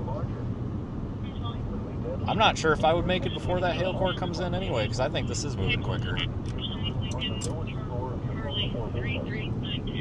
Daniel's testing it out for you. Okay.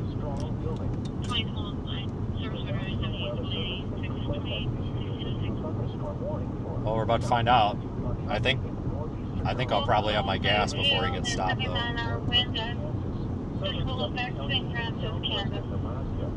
We're not done, guys. Definitely not done. A silly comment. No, we're not done. You kidding me? Barely got started. Just gotta let me get some gas, folks. I just gotta go get some gas, and then we'll be done, or we'll be good to go. We got gas in like 4 miles, and then we'll turn around. We're gonna drop south and get around this thing, and not do what we did yesterday. Yesterday, you know, we got stuck in all the weather.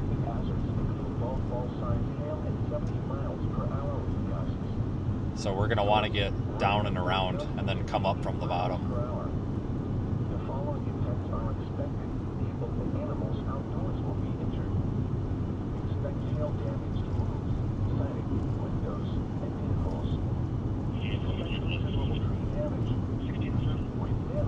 Yeah, 4 miles.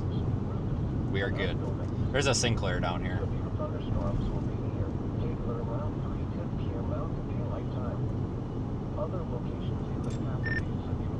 Just for everybody's awareness, the one to the west is warned as well.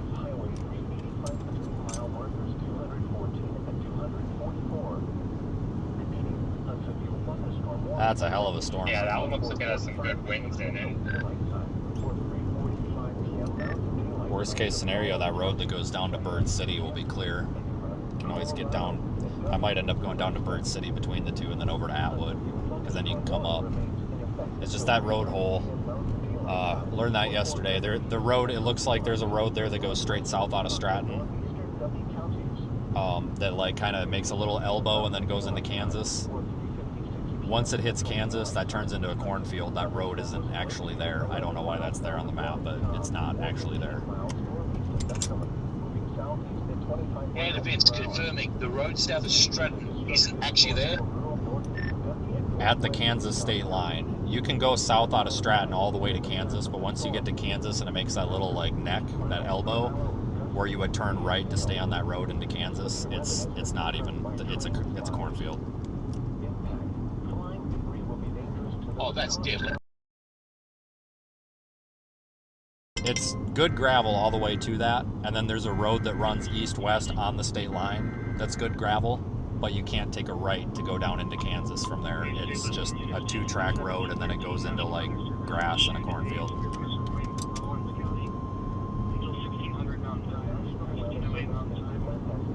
Oh, maybe it's a good thing we said that, because maybe Daniel was going to go down that road. I probably should have said something earlier when he said he was in Stratton. Honestly, whoops.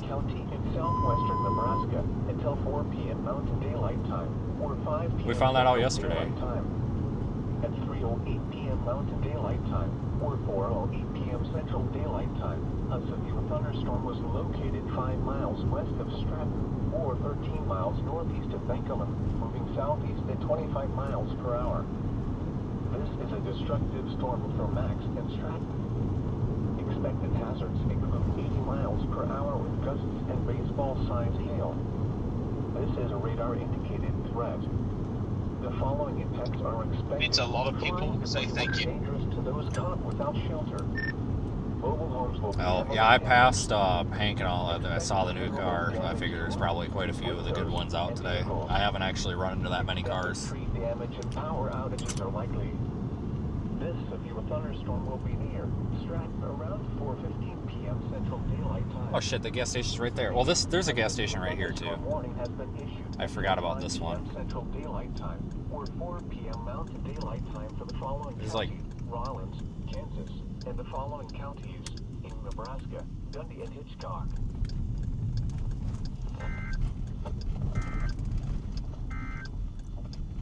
A severe thunderstorm warning remains in effect until 3:30 p.m. Mountain Daylight Time or 4:30 p.m. Central Daylight Also, Vince, Time the for co-op, northwestern the credit card machine northeastern Dundee counties. is Machine's not working. It It just comes up blank. Or 3:56 p.m. Central Daylight Time. A severe thunderstorm was located 11 miles south. Well, that's really good information. I said Imperial was hinted. I don't know. Hey, well, I will. It's Check the weather.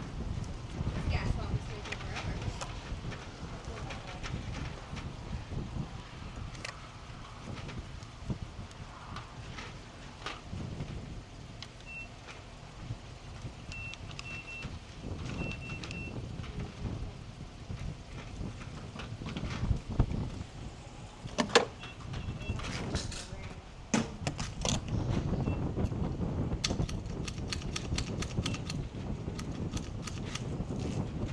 Pete's sakes.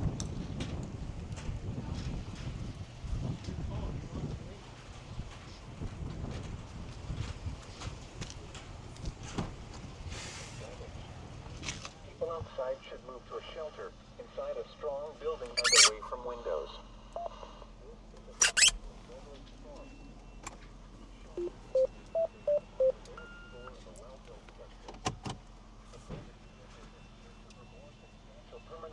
Alright, get some gas here real quick, folks. Repeating, a severe thunderstorm warning remains in effect until 3:30 p.m. Mountain Daylight Time or 4:30 p.m. Central Daylight Time for the following counties in Nebraska, Dundee and Hitchcock. You're listening to NOAA. All hazards radio station WNG52 Trenton. Alright, we're almost good with gas here.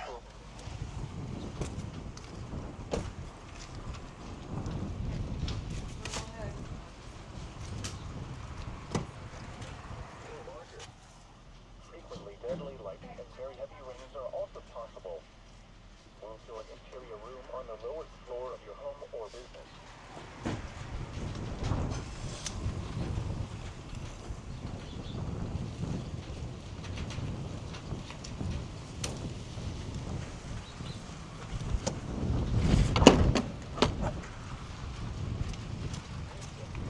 Okay, Southern Dundee County in good to go. Nebraska, 5 p.m. Mountain Daylight Time or 4:45 p.m. Central Daylight Time.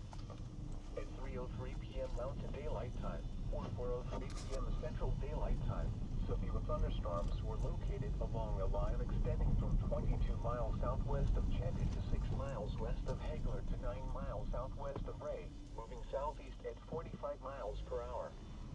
Expected hazards include golf ball size hail and 70 miles per hour wind gusts. Source, Ray Airport gust at 68 miles per hour. The following impacts are expected. People and animals outdoors will be injured. Alright, so we'll go down to Highway 36 in Kansas and then across. Trust me, it's just it's a better idea. Very much better idea than fighting with this thing. Thunderstorms will be near Hagler around 3:10 p.m. Mountain Daylight Time. Other locations in the path of these severe thunderstorms include Lakeland and St. Francis. This includes Highway 385 between mile markers 214 and 244. Repeating, a severe thunderstorm warning has been issued until 4:45 p.m. Central Daylight Time. Okay, so we'll be back on this storm very shortly. We just got to go down and around. My experience tells me this is the much better play. Colorado and Dundee, Nebraska. The National Weather Service in Cleveland has issued a severe thunderstorm warning for northwestern Rawlins County and northwestern Kansas, southwestern Hitchcock County and southwestern Nebraska, southeastern Dundee County and southwestern Nebraska until 4 p.m. Mountain Daylight Time or 5 p.m. Central Daylight Time. At 3:08 p.m. Mountain Daylight Time or 4:08 p.m. Central Daylight Time, a severe thunderstorm was located 5 miles west of Strip or 13 miles northeast of Vancouver, moving southeast at 25 miles per hour. This is a destructive storm for maximum strength. Expected hazards include 8 miles per hour with gusts and baseball-sized hail. It's warned for baseball-sized hail. There's also a storm off to the west coming in too, so there's a secondary storm as well. So we're going to drop south about 10 to 15 miles and then go east. We'll be in the path of this when it comes into Atwood.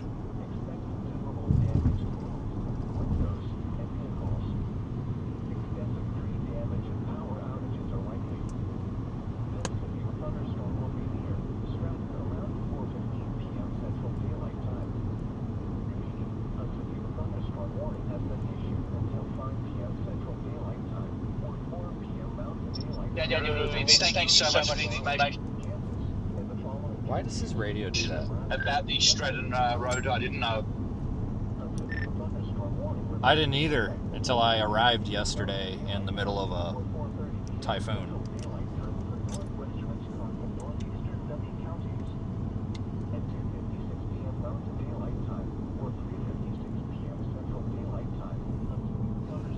Well, Roger Edwards and a number of other chasers, thank you. Yeah, it's a surprise because you turn left, you go about a quarter mile, and then you go to turn right, and there's a road sign, and there's 2 wheel tracks, and the grass is about 3 feet tall in the middle of them, and it looks like it just goes straight into the cornfield. It's really bad. Apparently it's a different type of road in Kansas than it is in Nebraska because it goes from gravel to basically 2 little strips of sand. Oh, this guy's barely moving. We gotta get Really, I suppose, who's going to go up there besides locals? Storm chasers. Yeah, I wish it had a different designation on the map or something. Because for me, it actually on Google Maps, it actually came up as gravel, and that's not gravel. That's unpaved dirt.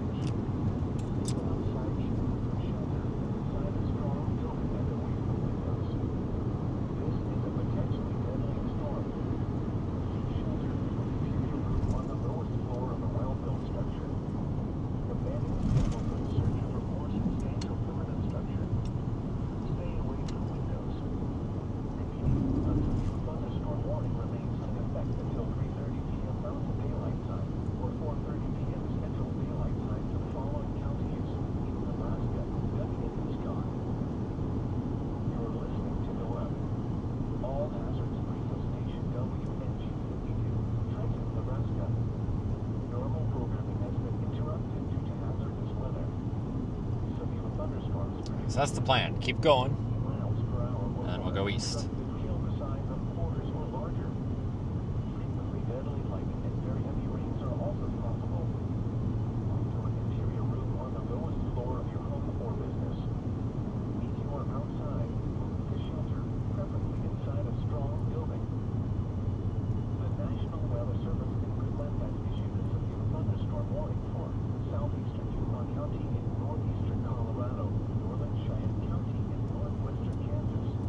God, who's this idiot in front of us that can't keep it on the lines?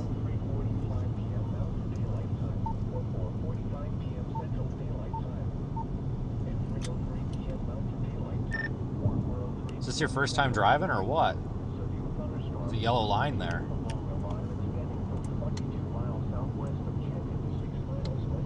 I wonder if his radio's out. They're just suggestions.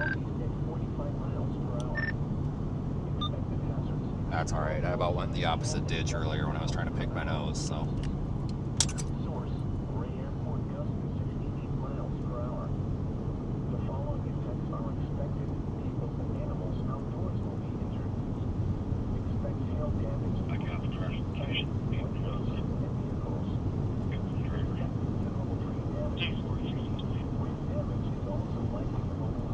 That's the storm to the west.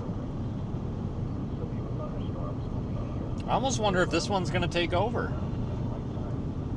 That other one's looking a little bit gusted out, kind of, sort of.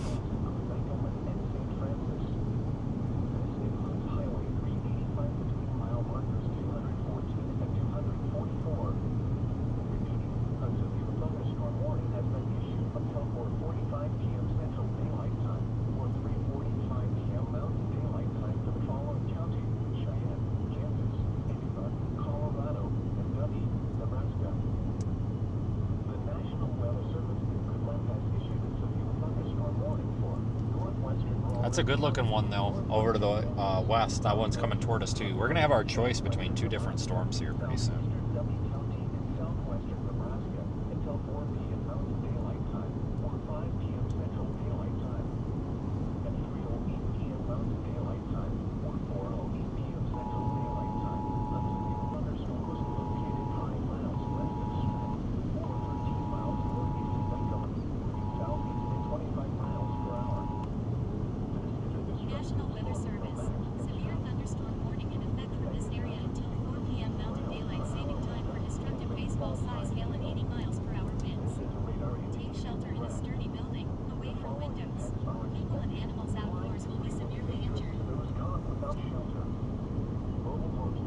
always liked the western one. Maybe it worked out well that we came this way. Honestly.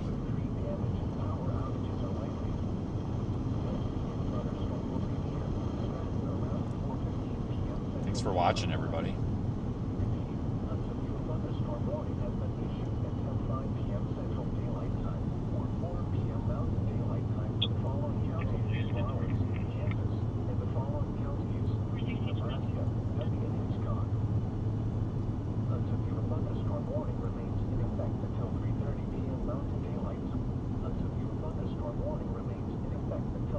That red pickup totally just slammed on his brakes thinking you were a cop.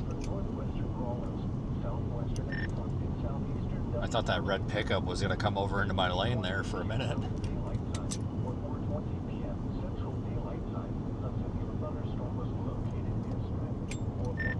Does that look like a dust wall forming over there? Kind of due west?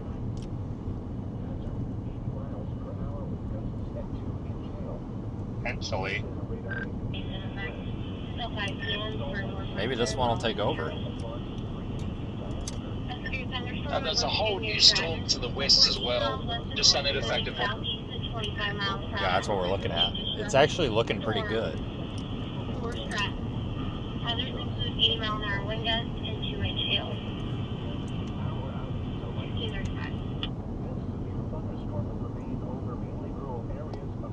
These two will probably collide into each other at some point. Mega storm.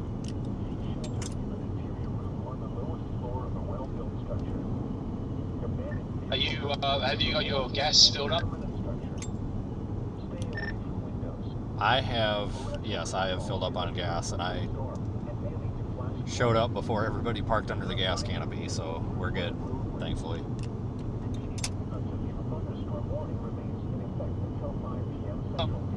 Yeah, I've missed tornadoes because of refilling, but I mean, I've got no choice. It's a safety thing. Yeah, it's always preferable to, not run out.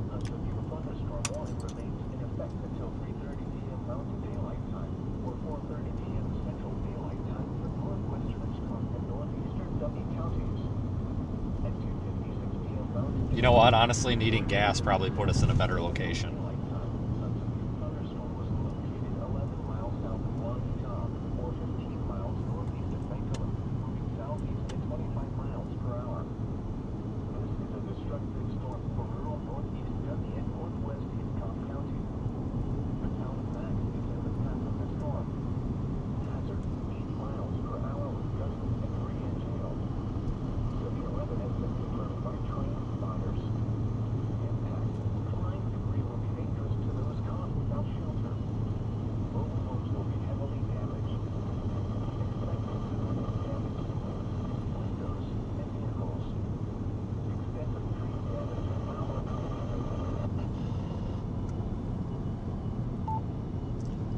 Pretty good day today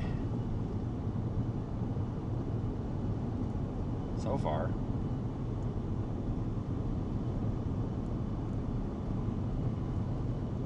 Quite pleased.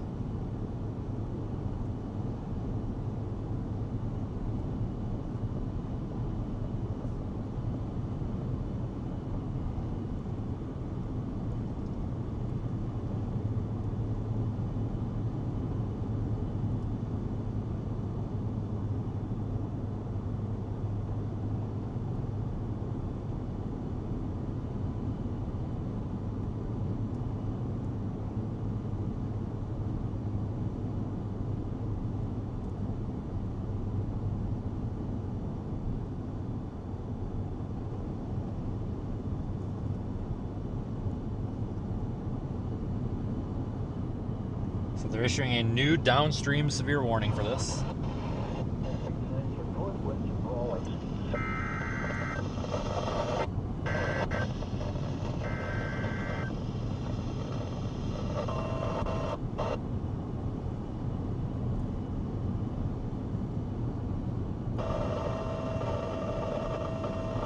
National Weather Service in New Zealand has issued a severe thunderstorm warning for southeast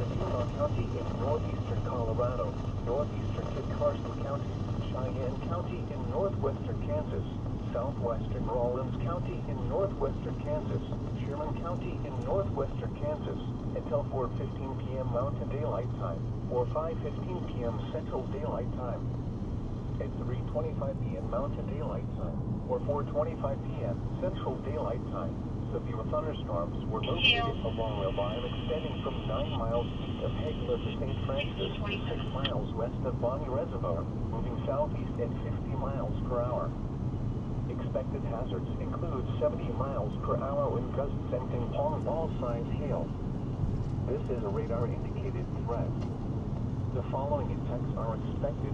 People and animals outdoors will be injured. Expect hail damage to roofs, siding, windows, and vehicles. Expect considerable tree damage. Wind damage is also likely to mobile homes, roofs, and outbuildings.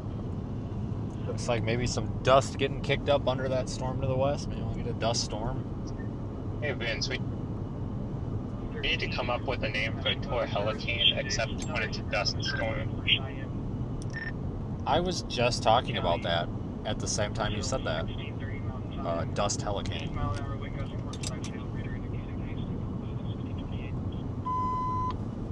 I was just gonna say that.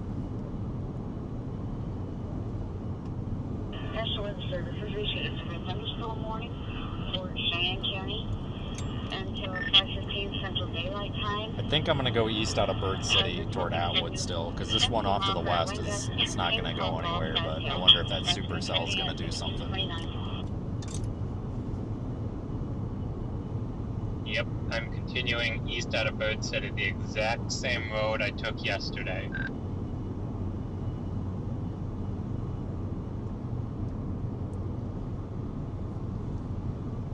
Have weakened below severe limits and have exited the warned area. Therefore, the warning will be allowed to expire. A severe thunderstorm watch remains in effect until 8 p.m. Mountain Daylight Time for northeastern and east central Colorado. Remember, a severe thunderstorm warning still remains in effect for Yuma County. Repeating, the severe thunderstorm warning has been allowed to expire for the following county: Yuma, Colorado. A severe thunderstorm warning remains in effect until the severe thunderstorm warning for southeastern W County is canceled. The severe thunderstorm which prompted the warning has moved out of the warned area. Therefore, the warning has been canceled. A severe thunderstorm watch remains in effect until 9 p.m. Central Daylight Time for northwestern Kansas and southwestern Nebraska. The severe thunderstorm warning for southeastern W County is canceled. The severe thunderstorm which prompted the warning has moved out of the warned area. Therefore, the warning has been canceled. A severe thunderstorm watch. Oh my god, now what's happening?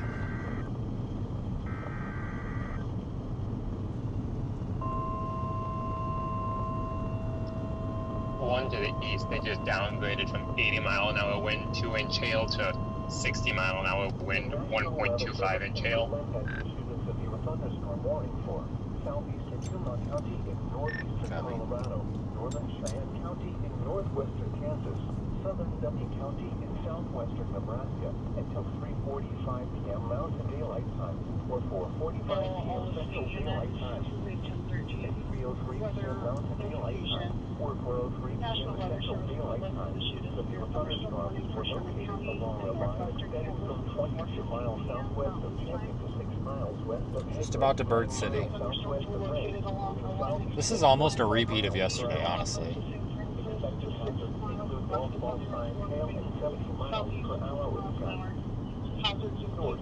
Airport gusts of 66 miles per hour.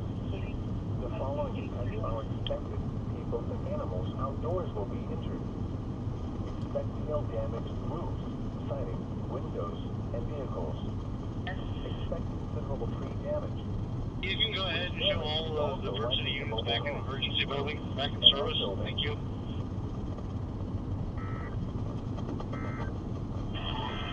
10-4-1631, and you copy weather information, correct? 10-4. Thank you, 1632.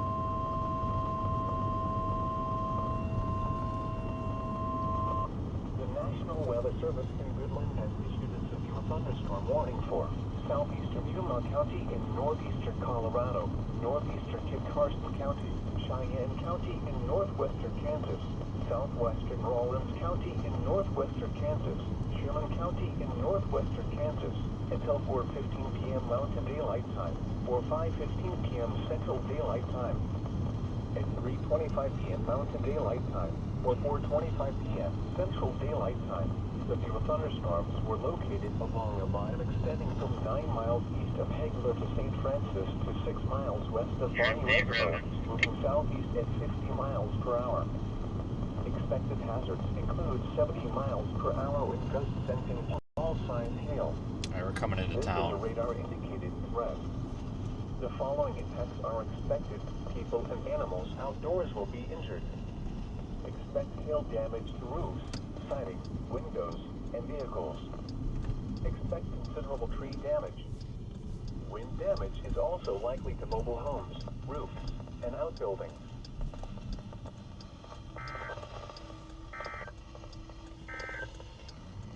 A severe thunderstorm warning remains in effect until 3:45 p.m. Mountain Daylight Time, or 4:45 p.m. Central Daylight Time for southeastern Yuma County and northeastern. Ooh, we got fresh pavement. I don't remember being through here since they fixed the road. This road used to suck.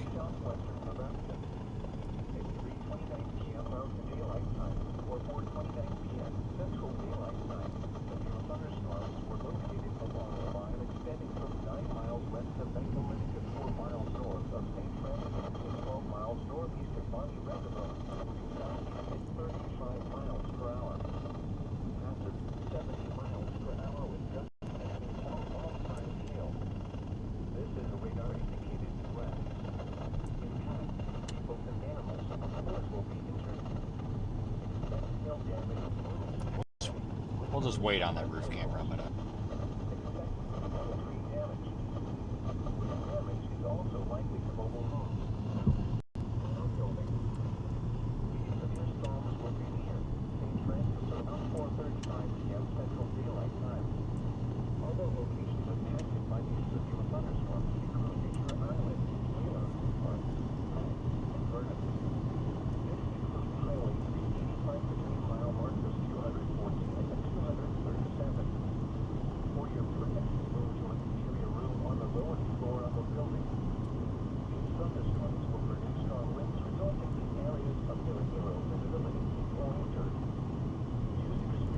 Alright, so we're going to go east, which will put us back on the big Supercell here by Atwood.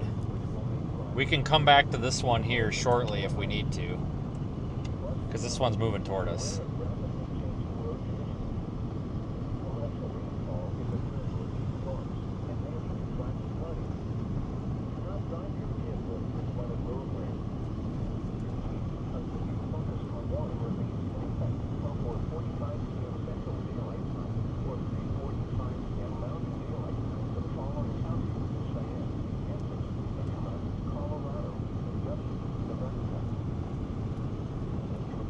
Nice looking storm though.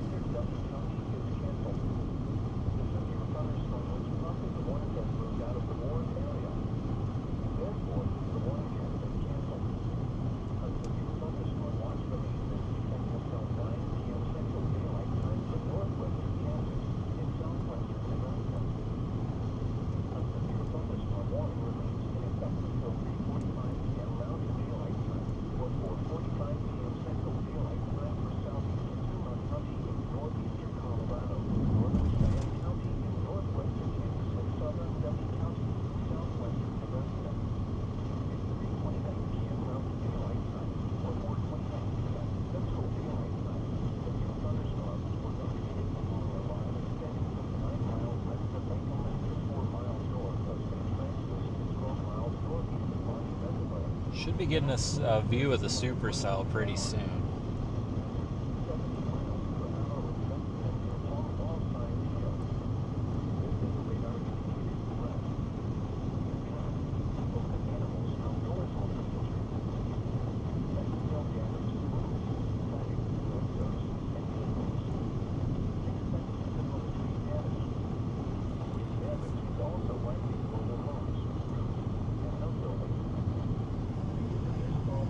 is looking pretty good.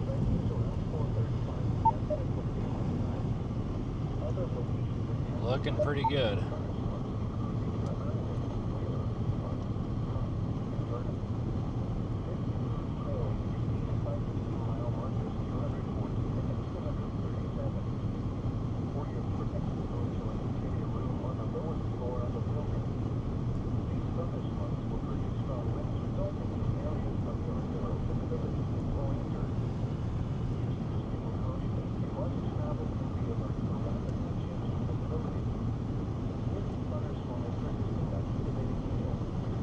I have to clean the windshield here in a minute. Next time we get a minute. Aiden, I think that's a big dust storm forming behind us. Look at that. I don't think that's rain.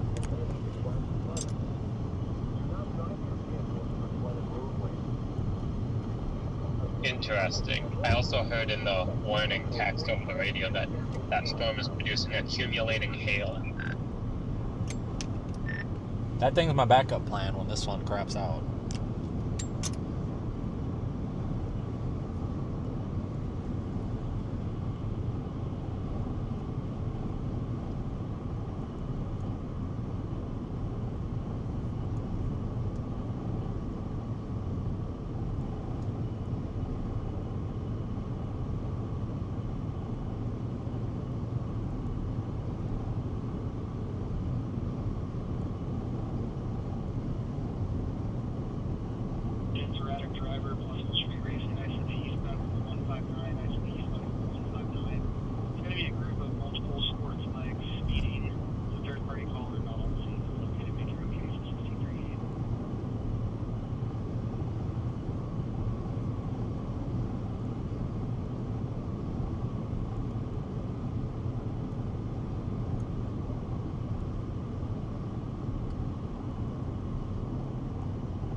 Yeah, I'll watch more on it than 163.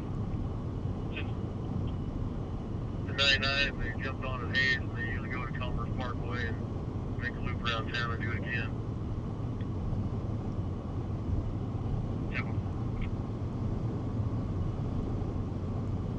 All right, so soon, I think in about 5 minutes, we'll get a view of the Supercell.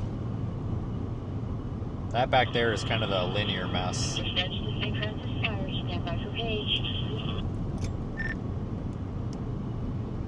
I bet you that gust front on radar on the western storm is the dust wall.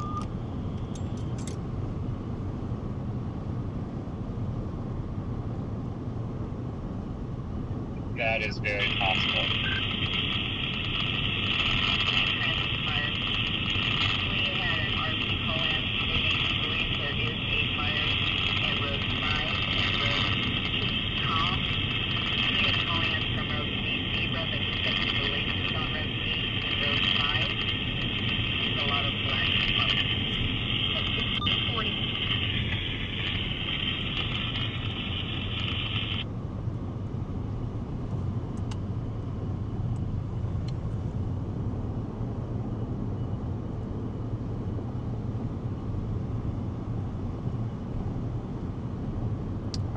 Coming into McDonald.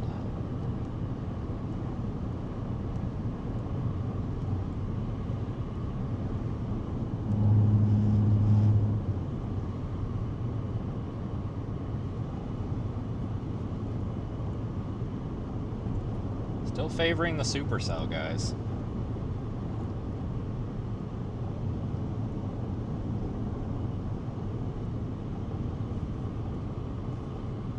Still liking the Supercell.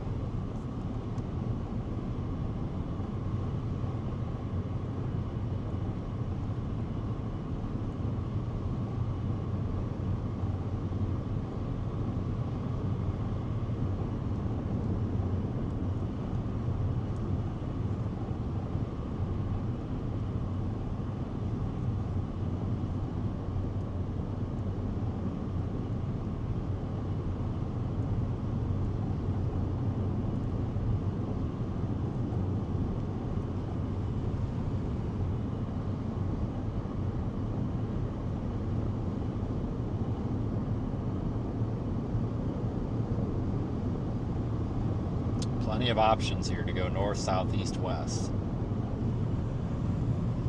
Start turning you this way, so start pulling that supercell out of the weeds here pretty quick. Hey Vince, the eastern one just lost its severe warning. Okay.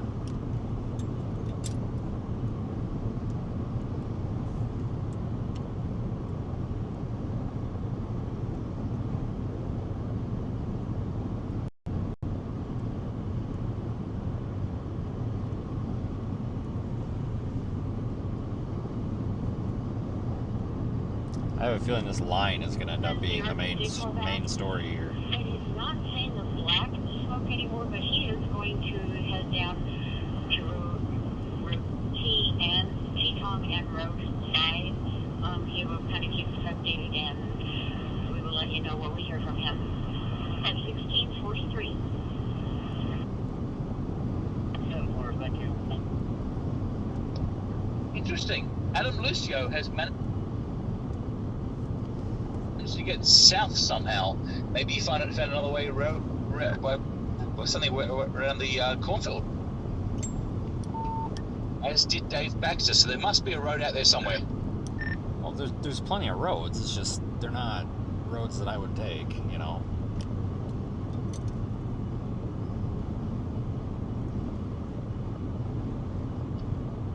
Anyway, this storm's going to squish. I'm going to just play down a line, head to Atwood, refuel, and maybe make it to the next severe storm and head to Colorado or something.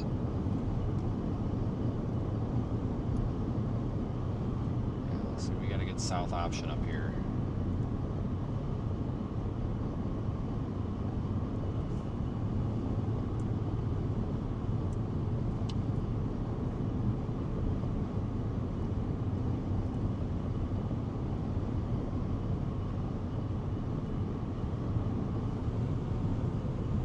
Can't quite see any structure on that yet.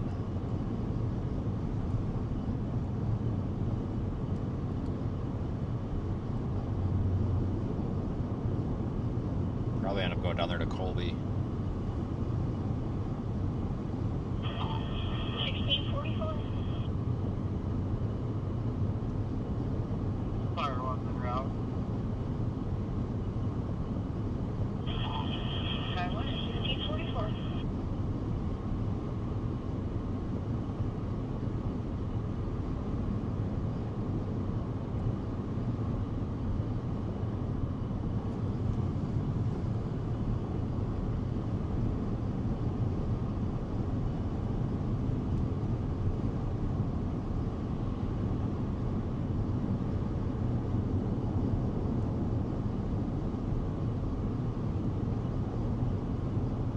Negative, I just got off the 157.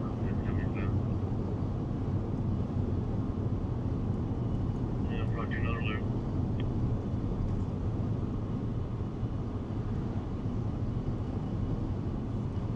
Yeah, let's go south up here at Atwood.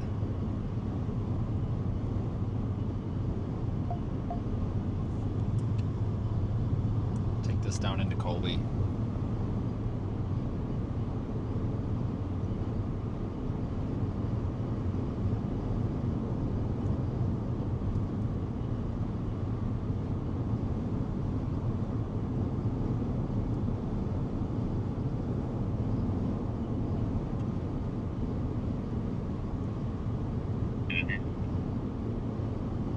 Page 99. I sent 77 with this motorcycle. You can show me how to trip D for evidence. 1646. Yeah, I have a feeling we're gonna get a hell of a dust storm today, folks. Even though it just dumped rain last night. Somehow it's gonna pick it up. Probably dried out enough today because it looks like there's quite a bit back in there. Rained a lot yesterday, but a little bit, that big Tor hurricane yesterday was a little bit farther east than where this storm is coming through, so might be dry enough over here for it.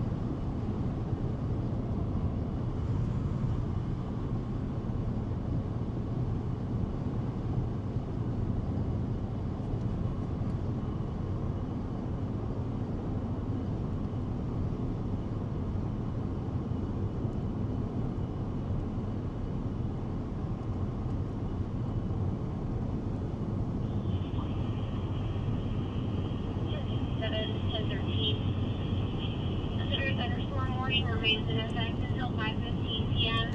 for southwestern Rollins County. At 4:46 p.m., severe thunderstorms were located along a line extending from 7 miles north of Bird City to 15 miles southeast of St. We need to get moving and get south quick. Moving southeast at 40 miles per hour, prompted to 60 mile an hour wind gusts and quarter size hail. 1647.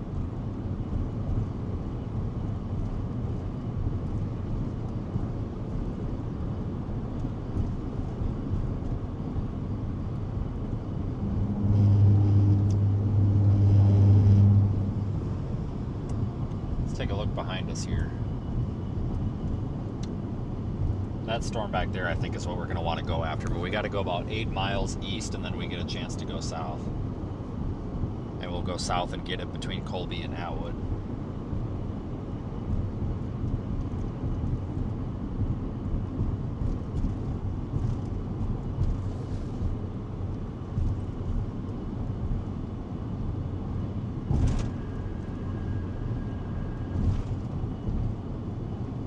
I think that's the best thing to do.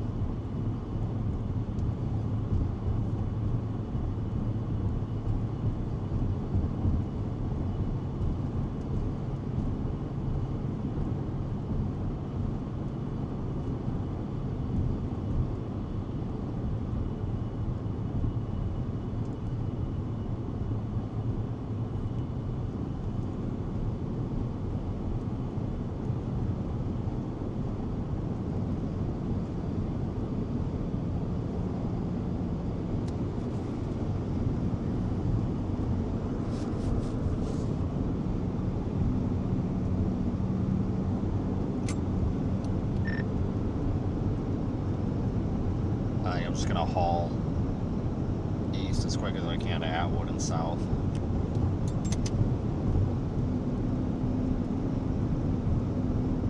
What about Atwood and south? I'm gonna try to haul as quick as I can east to Atwood and then south.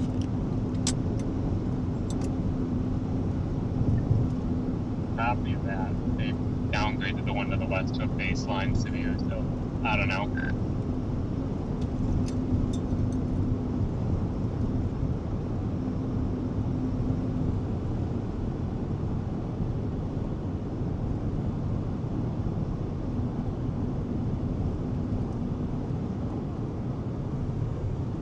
See what we can do, folks. That was a really pretty storm earlier, though. Really pretty.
Kind of a nice day out. All the screamers are in Illinois.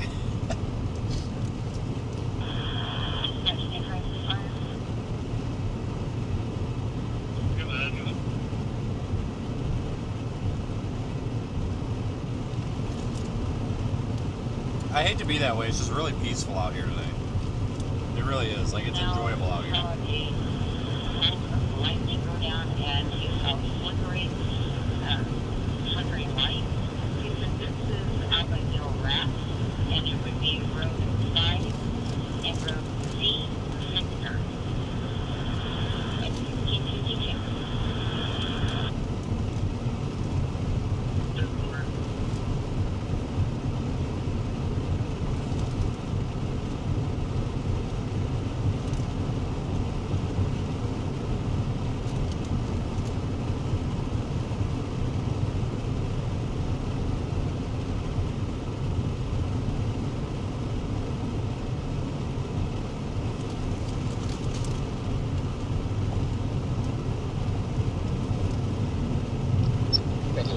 Atwood, I see you in the same severe.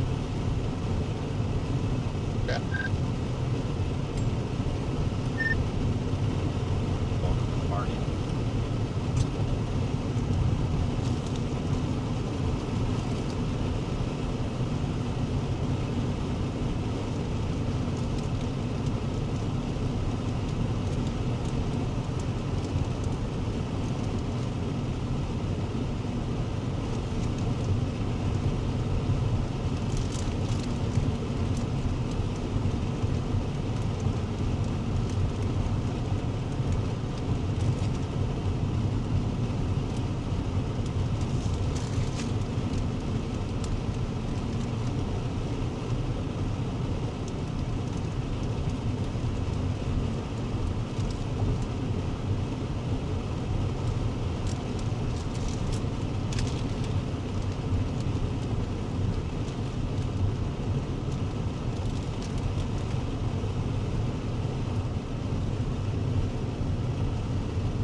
Alright guys, we are almost to Atwood and we're just going to drop south.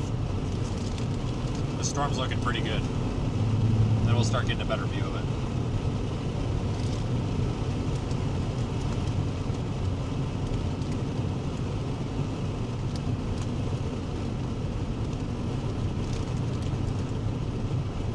Oh, Chaser's hit by a tornado. What a surprise, Caleb. Jesus Christ, when are these people going to learn? I mean, seriously, holy shit.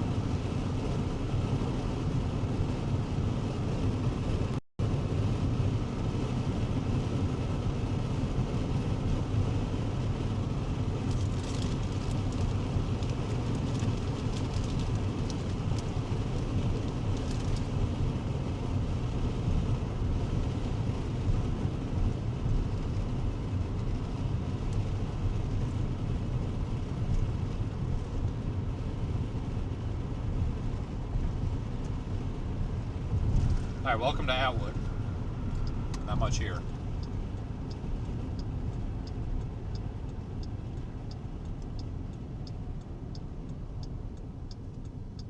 The Great Outdoors Gun Shop. Right there. That's what that says. Your high beams are on. Am I the only one that can't stand that when people leave their high beams on for like no reason?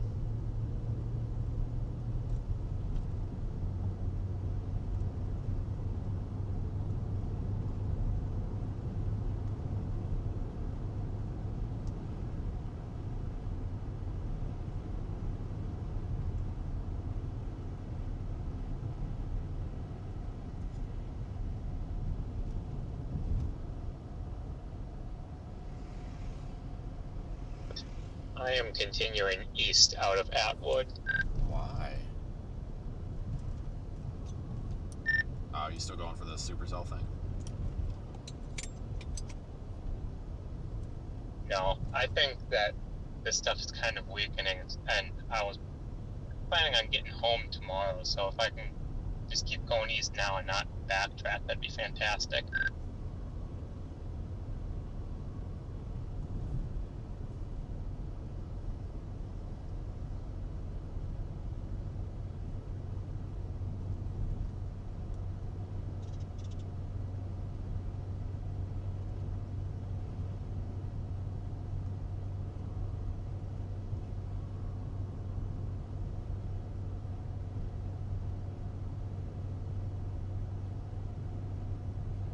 Alright, once we get up this next hill, we should have a view off to the east there.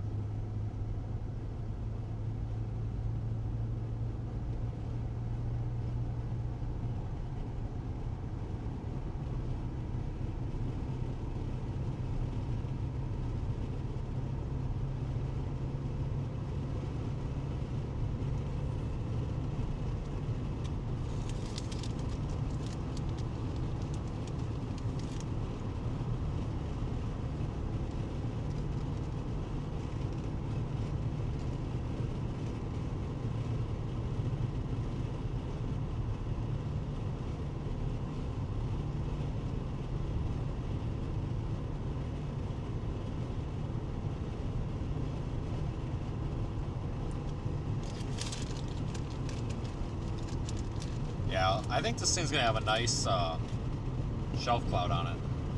I think.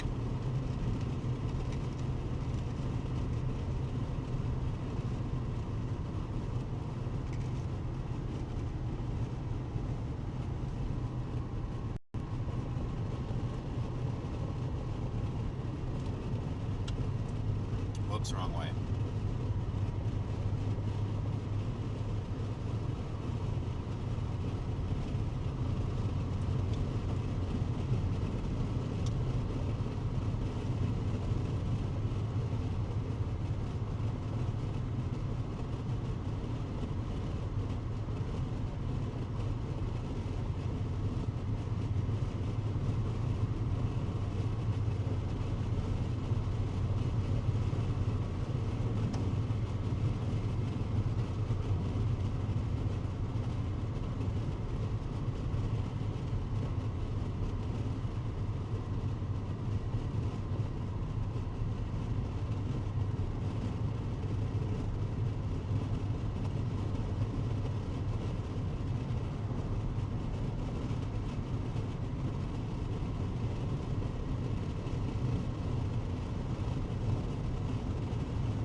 We'll drop south and see what this looks like here.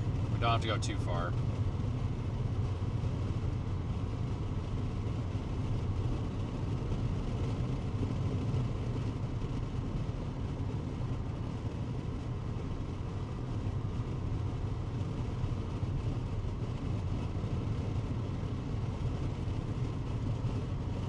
This thing's heading toward Colby again, just like the other night.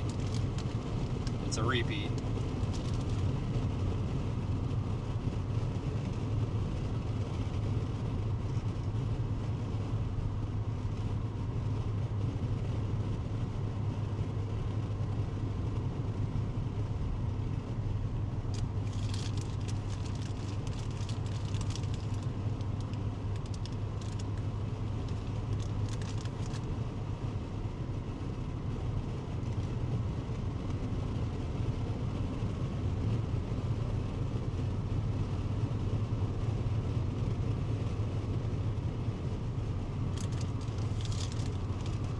See that gust front on radar extending out ahead of the storm.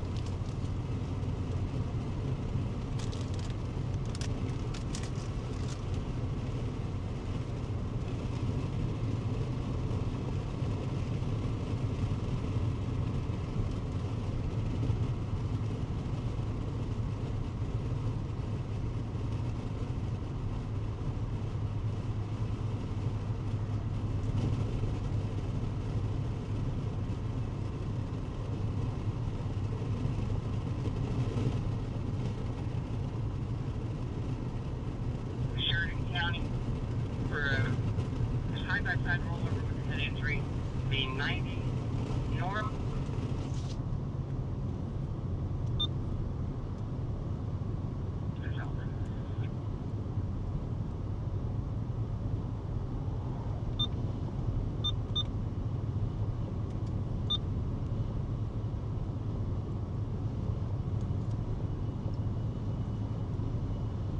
It's not a bad looking storm.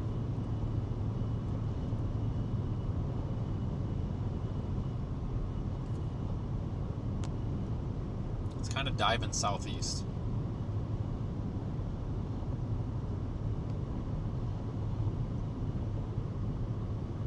I have to watch for like a QLCS tornado spin up or something. Just south of like Bird City.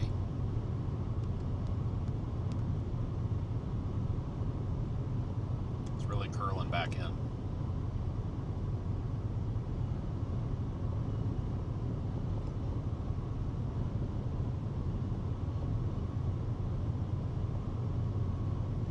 Yeah, seriously, we really do need to watch. Just about 5.5 miles south of Bird City, there's a little QLCS circulation trying to form, I think.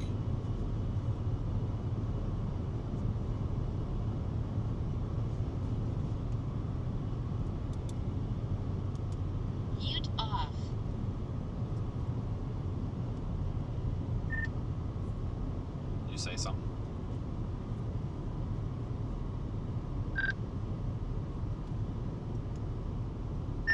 Keep an eye on that South Bird City. If you're heading south on Atwood, just keep an eye to the right. I think we're going to get a tornado warning south of Bird City, just on that embedded mesocyclone that's on the Hawk Echo in reverse, coming south. A couple of areas of rotation. Yeah, I see the little QLCS thing there.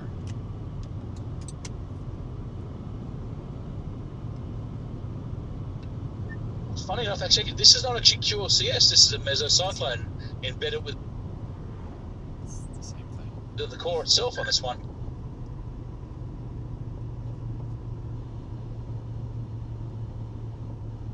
That gust front being out ahead of it, though, makes me wonder. But it looks like it could be trying to ingest that gust front. So if you're on Radar Omega, you can see what I'm talking about. That little line getting kicked out ahead of the storm. That's the gust front. It looks like that gust front's getting sucked back up into it. Sometimes that can help influence potential tornado development. Watch for a little QLCS spin up here, guys. Little spin ups in the line here. Let's see if this thing kind of blobs out. It looks like we're having some downscale development here. It's almost like the line is becoming more of a supercell.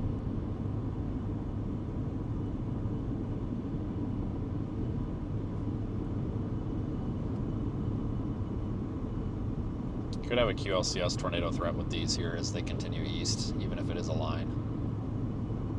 346 is 44. Phase 346, 1044. 836 to 192 in Kansas. This guy's just barely driving down the road here. It's on the way to Imperial. Holy moly, man. 192, Kansas 28 on my Chevy Impala. 154. Good storm, though.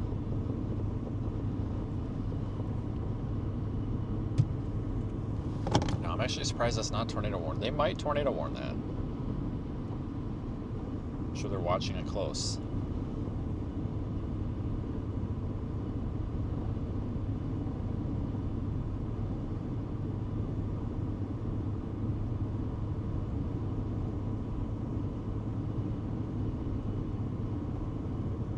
Might want to find an east option. You can close me off the 1013 call.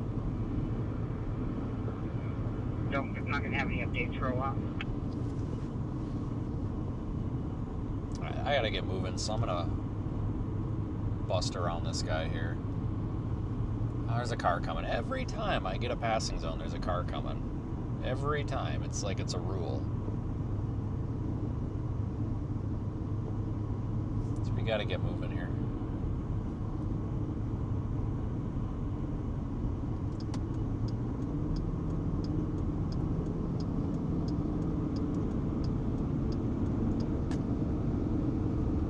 Every time there's a passing zone, there's always a car. I don't know why.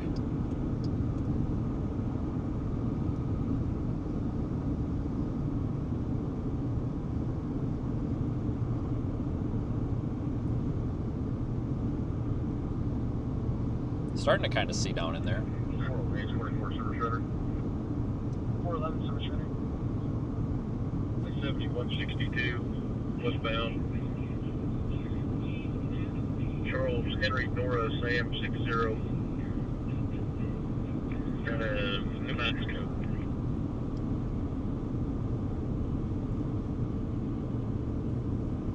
If I can find a road option that goes back in that way, I'm going to take it.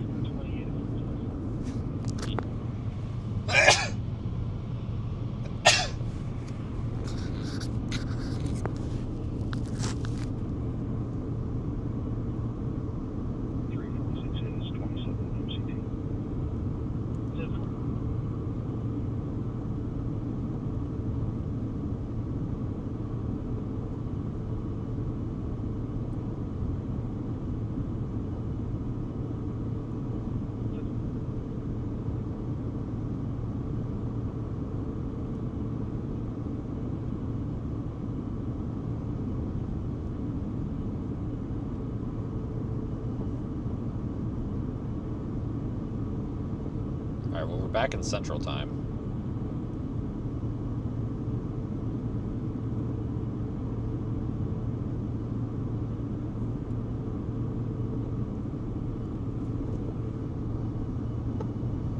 There's a lowering in there. Unpredicted by radar. If you are in the path of the storm, move indoors to a sturdy structure and stay away from windows until the storm passes. A severe thunderstorm warning remains in effect until 4:15 p.m. Mountain Daylight Time, Ragged or wall cloud. 5:15 p.m. Central Daylight Time for southeastern Cheyenne, southwestern Rawlins, and northeastern Sherman counties in northwestern Kansas. At 3:58 p.m. Mountain Daylight Time, or 4:58 p.m. Central Daylight Time, a severe thunderstorm was located 8 miles southeast of Bird City, or 19 miles north of Brewster, moving southeast at 35 miles per hour. Ragged wall cloud on this. Pretty ragged though. 60 miles per hour wind gusts and quarter-size hail. This is a radar-indicated threat. Impact, hail damage to vehicles is expected. Expect wind damage to roofs, siding, and trees. This severe thunderstorm will remain over mainly rural areas of southeastern Cheyenne, southwestern Rawlins, and northeastern Sherman counties in northwestern Kansas, including the following locations: Wheeler. This includes interstate...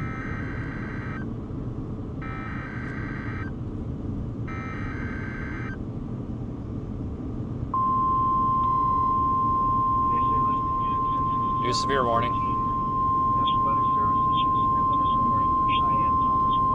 The National Weather Service in Goodland has issued a severe thunderstorm warning for southeastern Cheyenne County in northwestern Kansas, northwestern Thomas County in northwestern Kansas, southwestern Rawlins County in northwestern Kansas, northeastern Sherman County in northwestern Kansas, until 5 p.m. Mountain Daylight Time, or 6 p.m. Central Daylight Time. At 4:09 p.m. Mountain Daylight Time, or 5:09 p.m. Central Daylight Time, a severe thunderstorm was located 13 miles southeast of Bird City, or 15 miles north of Brewster, moving southeast at 40 miles per hour. Expected hazards include 60 miles per hour wind gusts and quarter-size hail. This is a radar-indicated threat. The following impacts are expected. Hail damage to vehicles is expected. Expect wind damage to roofs, siding, and trees. Locations impacted include Levant. This includes Interstate 70 in Kansas between mile markers 38 and 43. Repeating, a severe thunderstorm warning has been issued until 6 p.m. Central Daylight Time, or 5 p.m. Mountain Daylight Time for the following counties in Kansas: Cheyenne, Rawlins, Sherman, and Thomas.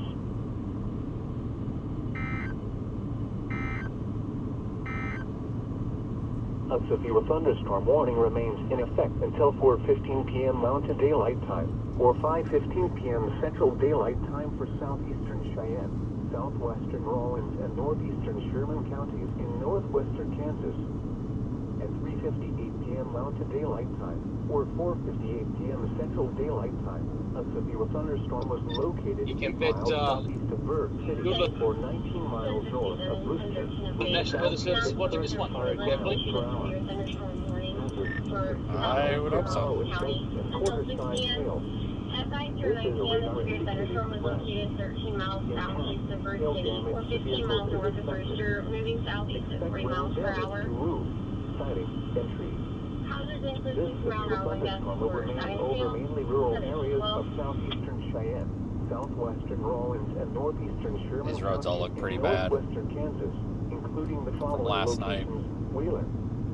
This includes Interstate 70 in Kansas between mile markers 9 and 25. For your protection, move to an interior room on the lowest floor of a building. Speak of the devil.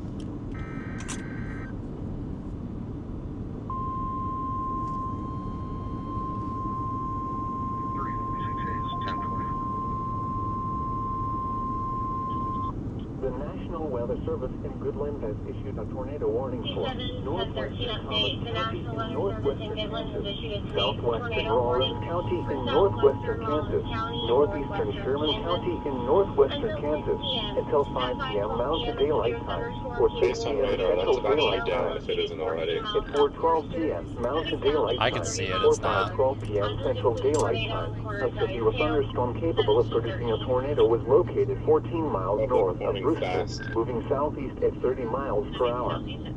Expected hazards include tornado and quarter. Well, it's ingesting its little This is a radar indicator. like outflow boundary thing. I think that's what's The doing it. following impacts are expected. Flying debris will be dangerous to those caught without shelter.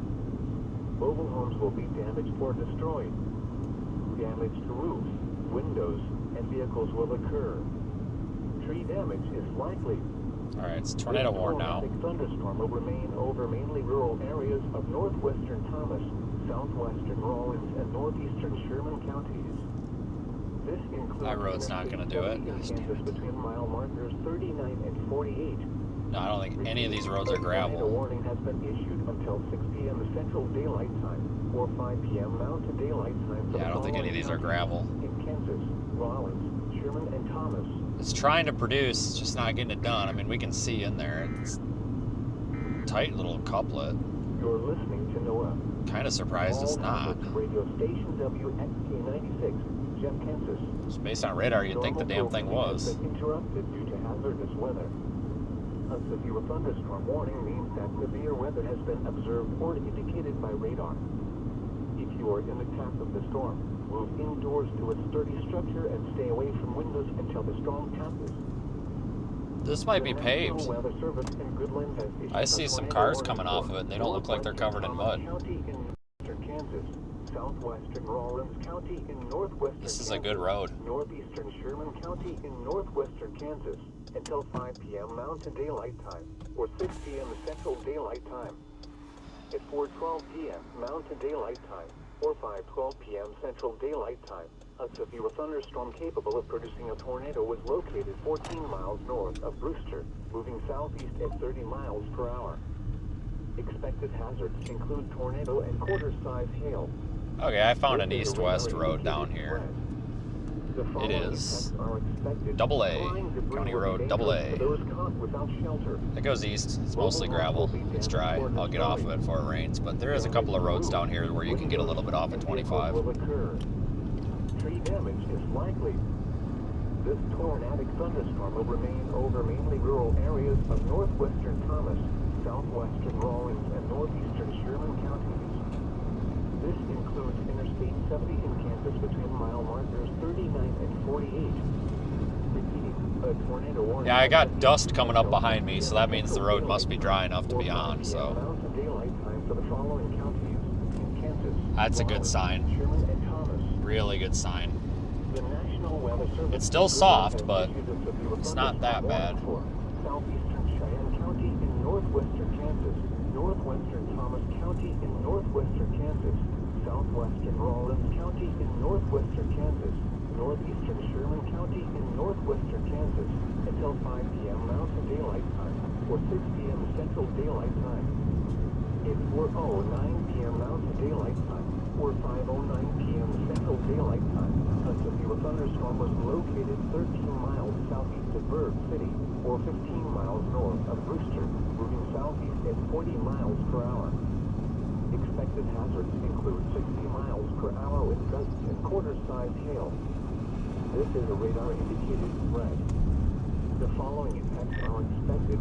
Hail damage to I'm vehicles about is expected. 2 or 3 miles down double A, and Aiden, it's even good for your car if you end up taking it. It's just soft dirt, but I'm kicking dust up. It's dry. This includes Interstate 70 in Kansas between mile markers 38 and 43.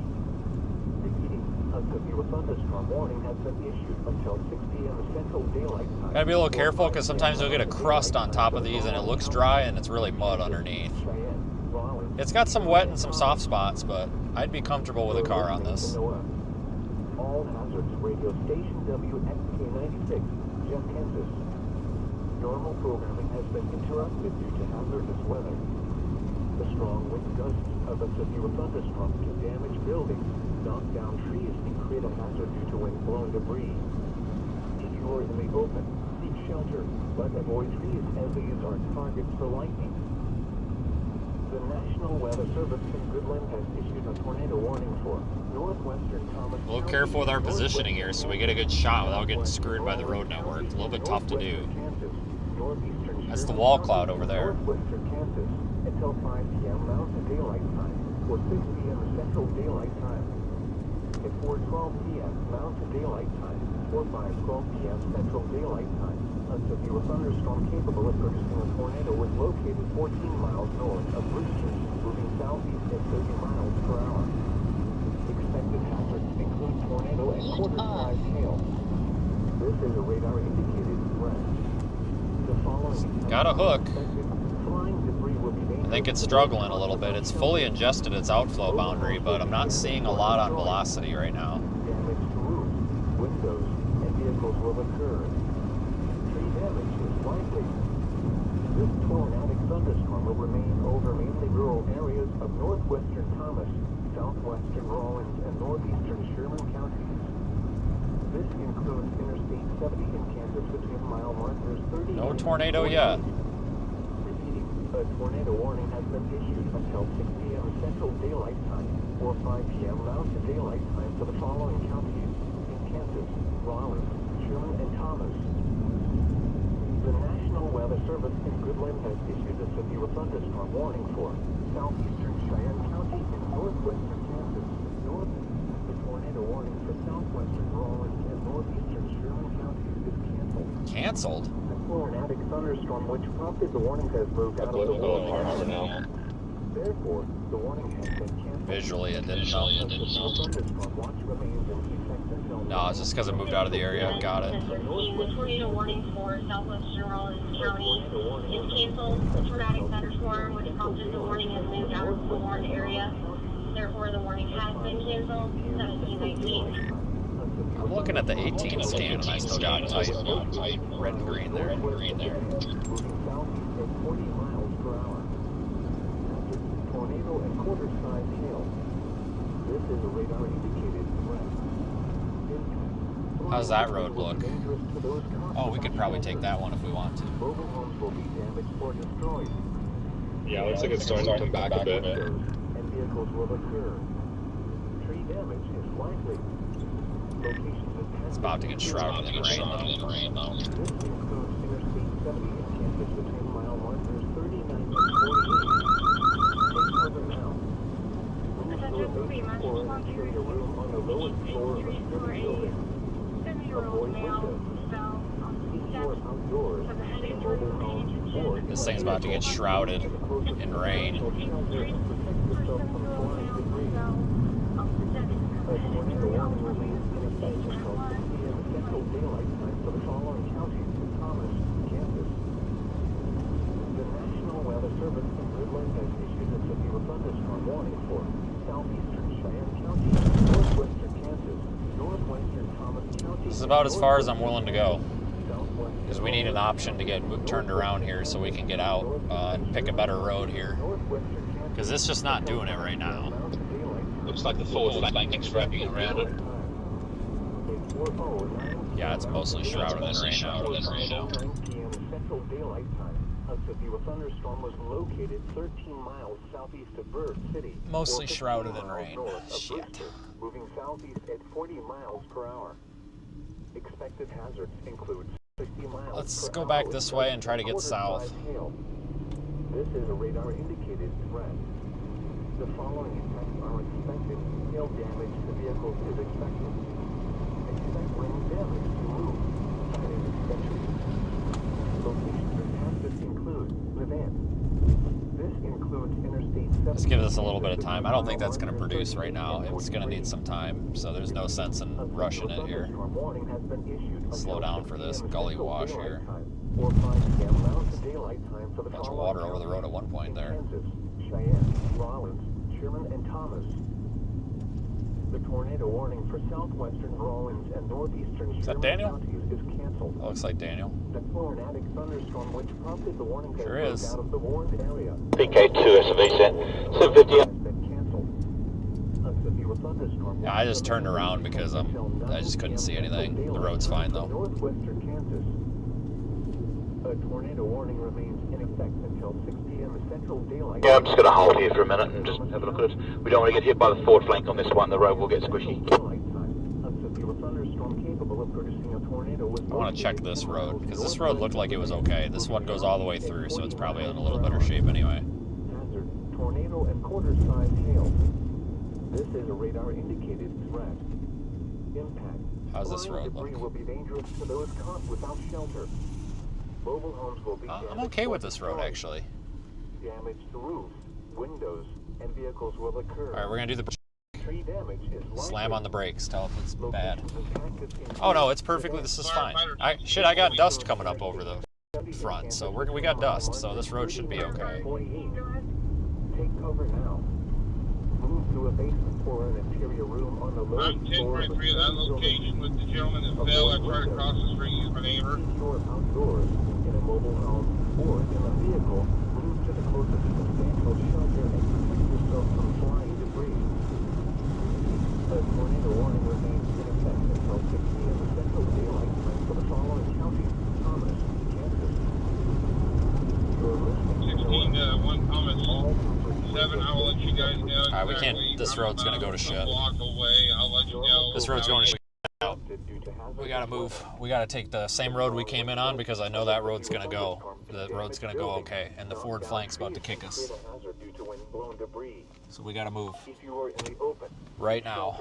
We're about out of time. That's why I wanted to check this road quickly now, not 5 minutes from now.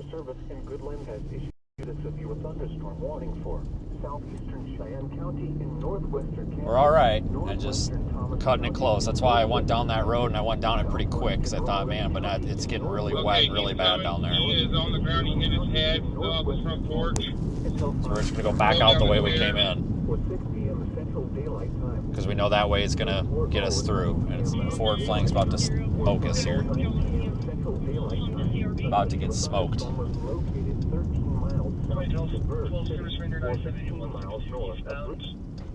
Kansas 28 is returning. Negative 29, expired and removed. G. George of KCK, section 25. Until 5 p.m. Mountain Daylight Time, or 6 p.m. Central Daylight Time for Southeastern Cheyenne, Northwestern Thomas, Southwestern Rollins, and Northeastern Sherman County in Northwestern. 7 to 13. Severe thunderstorm warning remains in effect. Just gotta get out of there. For southwestern Rollins County. At 5:24 p.m., a severe thunderstorm is located 9 miles northwest of Savannah, moving southeast at 30 miles per hour. It's standing in the road. What can I help you with? I'm not stopping to talk, bud. I'm sorry, we gotta go. He's like flagging me down. I can't stop to talk. I'm sorry. We gotta go. I feel bad, but we gotta go. We gotta go. On the lowest floor of a building. This thunderstorm is producing accumulating hail, which will make driving hazardous, similar to snow or ice. If you must travel, be aware of rapidly changing. Probably wants information, but we gotta go. Torrential rainfall is occurring with this storm and may lead to flash flooding. Do not drive your vehicle through flooded roadways. Repeating, a severe thunderstorm warning remains in effect until 6 p.m. Central Daylight Time, or 5 p.m. Mountain Daylight Time for the following counties in Kansas, Cheyenne, Rollins, Sherman, and Thomas. A tornado warning remains in effect until 6 p.m. Central Daylight Time for northwestern Thomas County. At 5:19 p.m. Central Daylight Time, a severe thunderstorm. Just about to 25, we'll drop back south. This thing's really not gonna be tornadic for a minute. It's pinched off, but it could organize really quickly. Really quickly. This is a radar-indicated threat. Impact. Flying debris will be dangerous to those caught without shelter. Mobile homes will be damaged or destroyed. Damage to roofs, windows, and vehicles will occur. Tree damage is likely. Locations impacted include... Oh, there was some good lightning. I don't know where it was, though. It was a bright flash. Lit up the whole damn sky. Kansas between mile markers 39 and 48. Take cover now. Move to a basement or an interior room on the lowest floor of a sturdy building. Avoid windows. If you are outdoors, in a mobile home, or in a vehicle, move to the closest substantial shelter and protect yourself from flying debris. Repeating, a tornado warning remains in effect until 6 p.m. Central Daylight Time for the following county: Thomas, Kansas. Where we turned around, it looks like it's dumping rain, so we got out of there with about 2.5 minutes to spare. Daylight time for northwestern Thomas, southwestern Rawlins, and northeastern Sherman counties in northwestern Kansas. At 4:24 p.m. Mountain Daylight Time. Colby, you might get some hail out of this. Looks like maybe up to 1 inch, maybe a little bigger. I could see it maybe being a little bigger here. At in some spots. Hazard 60 miles per hour with gusts and quarter-size hail. This is a radar indicator. All right. Impact, hail damage to vehicles is expected. Expect wind damage to roofs, siding, and trees. Locations impacted include Brewster and Levant. This includes Interstate 70 in Kansas between mile markers 38 and 43. For your protection, move to an interior room on the lowest floor of a building. This thunderstorm is producing accumulating hail, which will make driving hazardous, similar to snow or ice. If you must travel, be aware of rapidly changing It's a really pretty storm. Alright, here's the main road, Highway 25. And may lead to flash flooding. Do not drive your vehicle through flooded roadways. Repeating, a severe thunderstorm warning remains in effect until 6 p.m. Central Daylight Time or 5 p.m. Mountain Daylight Time for the following counties in Kansas: Cheyenne, Rawlins, Sherman, and Thomas. You're listening to NOAA. All Hazards Radio Station WXK96, Gem, Kansas. Normal programming has been interrupted. These two cars, we gotta go. Weather. The strong wind gusts of a severe thunderstorm can damage buildings, knock down trees, and create a hazard due to wind-blown debris. If you are in the open, seek shelter, but avoid trees as these are targets for lightning. The tornado warning for southwestern Rawlins and northeastern Sherman counties is canceled. The tornadic thunderstorm which prompted the warning has moved out of the warned area. Therefore, the warning has been canceled. A severe thunderstorm watch remains. All right, here we go south. 9 p.m. Central Daylight Time for northwestern Kansas. A tornado warning remains in effect until 6 p.m. Central Daylight Time for northwestern Thomas County. At 5:19 p.m. Central Daylight Time, a severe thunderstorm We're doing good. producing a tornado was located 10 miles northwest of Levant, moving southeast at 40 miles per hour. Hazard, tornado, and quarter-size hail. This is a radar-indicated threat. Impact. Flying debris will be dangerous to those caught without shelter. Mobile homes will be damaged or destroyed. Damage to roofs, windows, and vehicles will occur. Tree damage is likely. Locations impacted include Levant. This includes Interstate 70 in Kansas between mile markers 39 and 48. Take cover now. Move to a basement or an interior room on the lowest floor of a sturdy building. Avoid windows.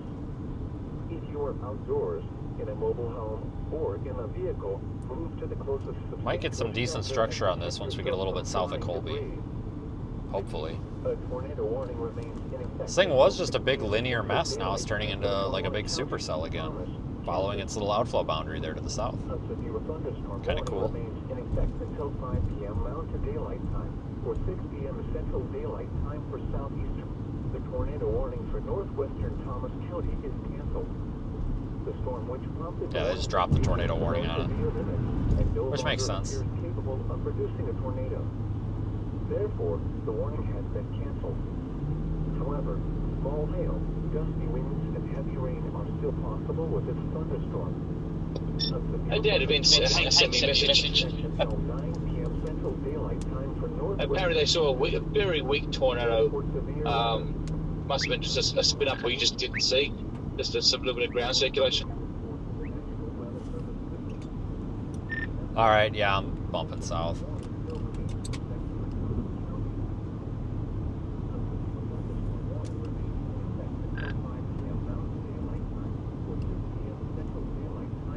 Oh, I had a bunch of mud and dirt in the tires now. Rattling the whole car.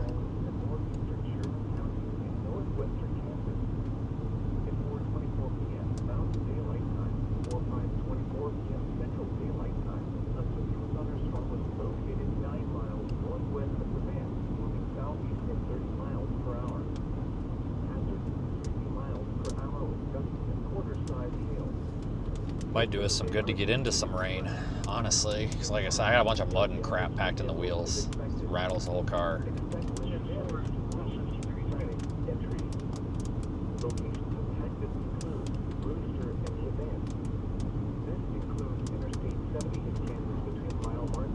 Looks like this thing's going to kind of gust out, maybe become more of a windstorm again. Kind of like yesterday, where these end up being just big, windy squall lines. If it was drier out, we'd probably be looking at a major dust storm, but it's just not dry enough. Be aware of rapidly changing road conditions. Torrential rainfall is occurring with this storm and may lead to flash flooding. Do not drive your vehicle through flooded roadways. Repeating, a severe thunderstorm warning remains in effect until 6 p.m. Central Daylight Time or 5 p.m. Mountain Daylight Time for the following counties in Kansas, Cheyenne, Rollins, Sherman, and Thomas. The tornado warning for northwestern Thomas County is canceled. The storm Just about into Colby here. We'll probably want to go south, because we can go south and get over to Oakley. That'd be all right. Therefore, the warning has been canceled. However, small hail, gusty winds, and heavy rain are still possible with this thunderstorm. A severe thunderstorm watch remains in effect until 9 p.m. Central Daylight Time for northwestern Kansas. To report severe weather, contact your nearest law enforcement agency. They will relay your report to the National Weather Service Goodland. Remember, a severe thunderstorm warning still remains in effect for Thomas County. You're listening to NOAA. All hazards radio. Yeah, I wouldn't be too worried about big hail in Colby right now. I mean, maybe up to 1 inch, but it's nothing like the risk that we were dealing with yesterday. Thunderstorm warning means that severe weather has been observed or indicated by radar. Nothing like that. If you are in the path of the storm, move indoors to a sturdy structure and stay away from windows until the storm passes. A severe thunderstorm warning remains in effect until 5 p.m. Mountain Daylight Time or 6 p.m. Central Daylight Time for southeastern Cheyenne, northwestern Thomas, southwestern Rollins, and northeastern Sherman counties in northwestern Kansas. At 4:20, the severe thunderstorm warning for southeastern Cheyenne and northeastern Sherman counties in northwestern Kansas is canceled. The severe thunderstorm which prompted the warning has moved out of the warned area. Therefore, the warning has been canceled. A severe thunderstorm watch remains in effect until 9 p.m. Central Daylight Time for northwestern Kansas. Alright, we don't need gas. I don't really think I got time to get it anyway. We can just get gas in Oakley. We got plenty to make it. At 5:35 p.m. Central Daylight Time, severe thunderstorm warning remains in effect until 6 p.m. for southwestern Rollins County. At 5:35 p.m., the severe thunderstorm was located 6 miles north of Levant, moving southeast at 30 miles per hour. Others include 6-mile-an-hour wind gusts and quarter-size hail. 1736. Expect wind damage to roofs. If we get into this traffic and it's kind of a jam down here, what I'll probably do is just go east on 24 and then down 83 to Oakley. Because I think we just want to get down toward Oakley, which is where I-70 kind of bends around. For your protection, move to an interior room on the lowest floor. Some tree branches down. This is all from last night. Which will make driving hazardous, similar to snow or ice. If you must travel, be aware of rapidly changing road conditions. Torrential rainfall is occurring with this storm and may lead to flash flooding. Do not drive your vehicle through flooded roadways. Repeating, a severe thunderstorm warning remains in effect until 6 p.m. Central Daylight Time for the following counties in Kansas, Rollins, and Thomas. The severe thunderstorm warning for southeastern Cheyenne and northeastern Sherman counties in northwestern Kansas is canceled. The severe thunderstorm Just gotta get through town here before it turns into a freaking monsoon. But that's something to remind ourselves of, folks. This entire area has just seen torrential rainfall basically all evening yesterday. Just enormous amounts of rain. So it's not going to take much more rain to cause more problems. Now look at all the tree branches down from yesterday. They had like 70 to 80 mile an hour winds come through here. It was a mess. Quarter-sized hail. This is a radar indicating impacts, hail damage to vehicles is expected. Expect wind damage to roofs, siding, and trees. Locations impacted include Brewster and Levant. This includes Interstate 70 in Kansas between mile markers 38 and 43. For your protection, move to They cost us the light. on the lowest floor of a building. This thunderstorm is producing. I'm gonna try to get south and then go down to Oakley. Mute off. Oh, they cost us the light goofing around there. Rapidly changing road conditions. Torrential rainfall is occurring with this storm and may lead to flash flooding.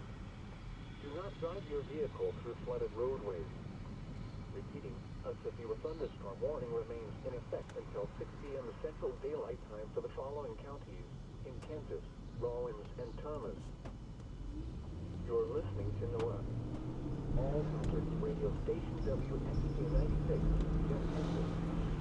Normal programming has been interrupted due to hazardous weather. A severe thunderstorm warning means that severe weather has been observed or indicated by radar. If you are in the path of the storm, move indoors to a sturdy structure and stay away from windows. Oh man, we gotta get moving. We're about to get cored by this thing here. Which prompted the warning has weakened below severe limit and What no do longer you appears capable of producing a tornado. What do you want me to do? It's a red light. The warning has been canceled. It's a red light. I can't go anywhere. I don't know if this is an SPC or there's a massive mesoscale discussion around Dodge City up to central West Kansas. Nothing's for me, but obviously they're thinking about something over time. They will relay your report to the National Weather Service Group. Remember, a severe thunderstorm warning still remains in effect for county. The severe thunderstorm warning for south, northeastern Kansas, northwestern Kansas, the severe thunderstorm will stop the warning that goes out of the warning area. Therefore, the warning has been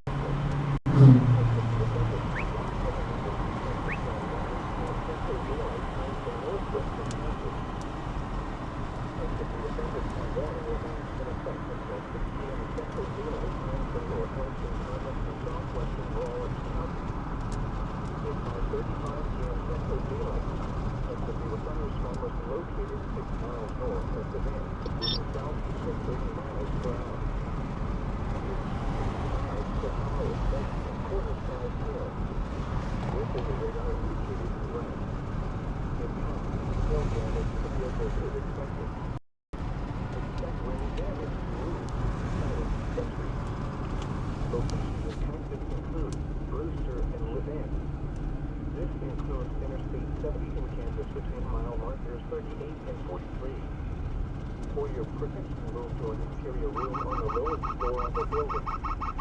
This thunderstorm is producing accumulating hail, which will make driving hazardous. Alright, I think we only got like 2 more stoplights. And by stoplights, I mean red lights, because we're going to hit every one of them red. Torrential rainfall is occurring with this storm, and may lead to flash flooding. Beautiful storm, though. Look at that. Your vehicle through flooded roadways. I'm just going to drop south all the way to Oakley. Screw it.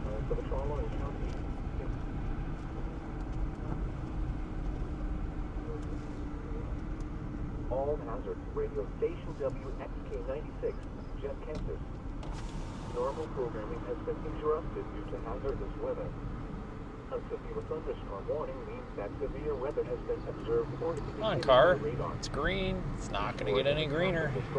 Move indoors to a sturdy structure and stay away from windows until the storm passes. The tornado warning for northwestern Thomas County is canceled. The storm which prompted the warning has weakened below severe limit and no longer appears capable of producing a tornado. Therefore, Oh my goodness, dude. Oh, you put your blinker on after you start turning. We had no idea you were slowing down. Jesus. Hey, there's Wheat Jesus over there. The billboard on the south side of the interstate.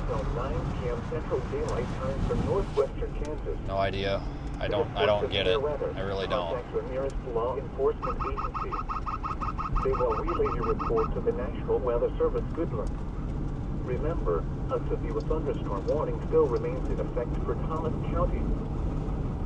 This will be a thunderstorm warning for southeastern Cheyenne and northeastern Sherman counties and northwest. There's a storm for us. Look at that thing. This will be a thunderstorm which prompted the warning has moved out of the warned area. Therefore, the warning has been canceled. A severe thunderstorm watch remains in effect until 9 p.m. Central Daylight Time for northwestern Kansas. A severe thunderstorm warning remains in effect until 6 p.m. Central Daylight Time for northwestern Thomas. It's not bad looking. No like real shelf cloud with it or anything though. It's not a tornadic supercell anymore. It really tried. This thing really, really tried. And so did that first one that we were on up there west of McCook, or up there by like Stratton or wherever we were. Imperial. That one really tried. Very nice looking storms though.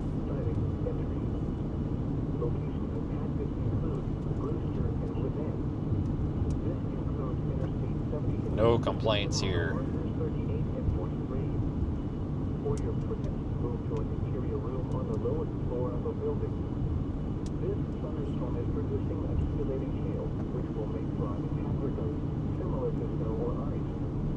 If you must travel, be aware of rapidly changing road conditions. Torrential rainfall is occurring with this storm and may lead to flash flooding. Do not drive your vehicle through flooded roadways. Repeating, a severe thunderstorm warning remains in effect until 6 p.m. Central Daylight Time for the Yeah, this is the same area that got hit hard yesterday. You're listening to NOAA. All hazards radio station WXC96, Jim Kansas. Normal programming has been interrupted due to hazardous weather. A severe thunderstorm warning means that severe weather has been observed or indicated by radar. If you are in a path of the storm, move indoors to a security structure and stay away from windows until the storm passes. You're listening to NOAA. All hazards radio station WXC96, Jim Kansas. Normal programming has been interrupted due to hazardous weather. When thunderstorms are occurring, move indoors. Do not stand by windows. Unless it is an emergency, avoid using telephones, computers, and electrical appliances until the storm passes. It's kind of cool with it in the wind farm there. Tornado warning for northwestern Thomas County is canceled. The storm which prompted the warning has weakened below severe limits and no longer appears capable of producing a tornado.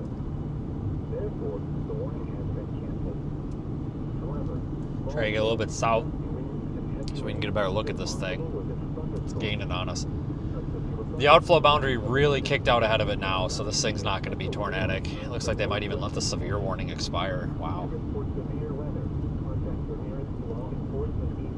But I like days like today. I mean, seriously. I mean, it's so peaceful out here. It's so enjoyable out here.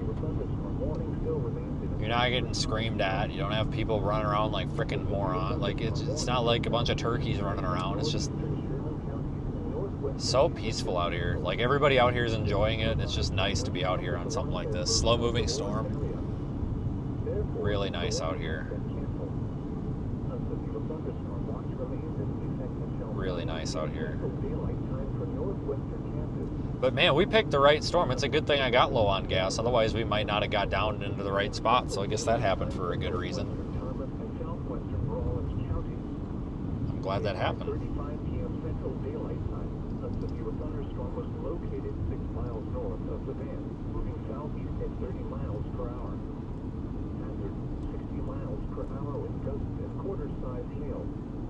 This is a radar indicated threat. 516 Nicole East, show me 1024 from that accident. Expect wind damage to roofs, siding, and trees. Locations impacted include Brewster and Levan. This includes Interstate 7. Oh, now it's interacting with its gust front again. If you look due east or due west of me on Radar Omega, it's interacting with its gust front again. Of course it is. Well, maybe it's not done. Maybe it's not done. If you must travel, be aware of rapidly changing road conditions. Torrential rainfall is occurring with this storm. Go around, dude. Do not drive your vehicle. Jesus Christ. Drive like an idiot. Where's the fire? You're listening to NOAA. All hazards radio station WXK96, Jet Kansas. Normal programming has been interrupted due to hazardous weather. When thunderstorms are occurring, move indoors. Do not stand by windows. Unless it is an emergency, avoid using telephones, computers, and electrical appliances until the storm passes. This will be a thunderstorm warning for southeastern Cheyenne and northeastern Sherman counties and northwestern Kansas is canceled. This will be a thunderstorm which prompted the warning Pretty storm. out of the warned area. Therefore, the Wish it had a little more structure to it though. But not bad. No complaint. Especially after earlier. Especially after earlier. A severe thunderstorm warning remains in effect until 6 p.m. Central Daylight Time for northwestern Thomas and southwestern Rawlins counties. At 5:35 p.m. Central Daylight Time, a severe thunderstorm was located 6 miles north of the dam. Just don't want to give up on this just yet. You know, experience tells me not to give up on this one just yet. Quarter-size hail. This is a radar-indicated threat. Impact, hail damage to vehicles is expected. Expect wind damage to roofs, siding, and trees. Locations impacted include Brewster and Levant. This includes Interstate 70 in Kansas with 10-mile markers 38 and 43. For your protection, also an interior room on the lowest floor of a building.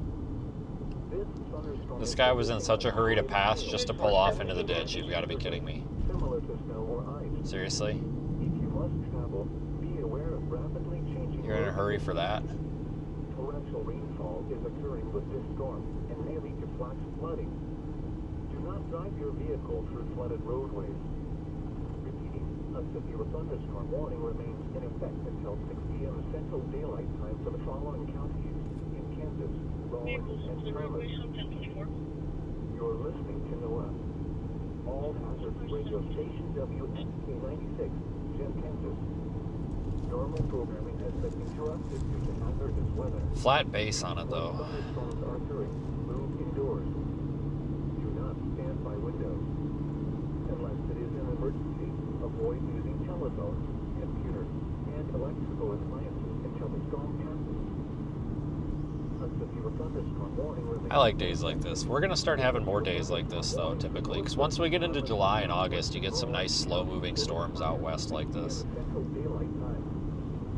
I always look forward to July and August. Below severe limit and has exited the warned area. Therefore, the warning will be allowed to expire. However, small hail, gusty winds, and heavy rain are still possible with this thunderstorm. A severe thunderstorm watch remains in effect until 9 p.m. Central Daylight Time for northwestern Kansas. To report severe weather, contact your nearest law enforcement agency. They will relay the report to the National Weather Service Goodrum. Repeating, the severe thunderstorm warning has been allowed to expire for the following counties. Sure did pick the right one today though, man, I tell you what. You're listening to NOAA. All hazards radio station WXK96, Jet Kansas. Normal programming has been interrupted due to hazardous weather. When thunderstorms are occurring, move indoors. Do not stand by windows. Unless it is an emergency, avoid using telephones, computers, and electrical. Love our east option down here. We'll be able to stop for a minute. Just trying to get a little bit south so we don't get in a spot where we can't see it. As the forward eastern part of the storm is really kind of collapsing in on itself, and it's going to start dumping rain here, and we won't have any visual if we're not careful. Therefore, the warning will be allowed to expire. However, small hail, gusty winds, and heavy rain are still possible with this thunderstorm. A severe thunderstorm watch remains in effect until 9 p.m. Central Daylight Time for northwestern Kansas. To report severe weather, contact your nearest law enforcement agency. They will relay your report to the National Weather Service Goodrum. Repeating, the severe thunderstorm warning has been allowed to expire for the following counties in Kansas, Rawlins, and Thomas. You're listening to NOAA. All hazards radio station WXT96, Jet Kansas. Normal programming has been interrupted due to hazardous weather. When thunderstorms are occurring, move indoors. Do not stand by windows. Unless it is an emergency, avoid using telephones, computers, and electrical appliances until the storm passes. Like a little lowering looking thing under there, but I don't think it means anything. Northwestern Thomas and southwestern Rawlins counties will expire at 6 p.m. Central Daylight Time. The storm I don't know. prompted the warning has weakened below severe limit and has exited the warned area. Therefore, the warning will be allowed to expire. However, small hail, gusty winds, and heavy rain are still possible with this thunderstorm. A severe thunderstorm watch remains in effect until 9 p.m. Central Daylight Time for northwestern Kansas. To report severe weather, contact your nearest law enforcement agency. They will relay the report to the National Weather Service Goodland. Repeating, the severe thunderstorm warning has been allowed to expire for the following counties in Kansas, Rawlins, and Thomas.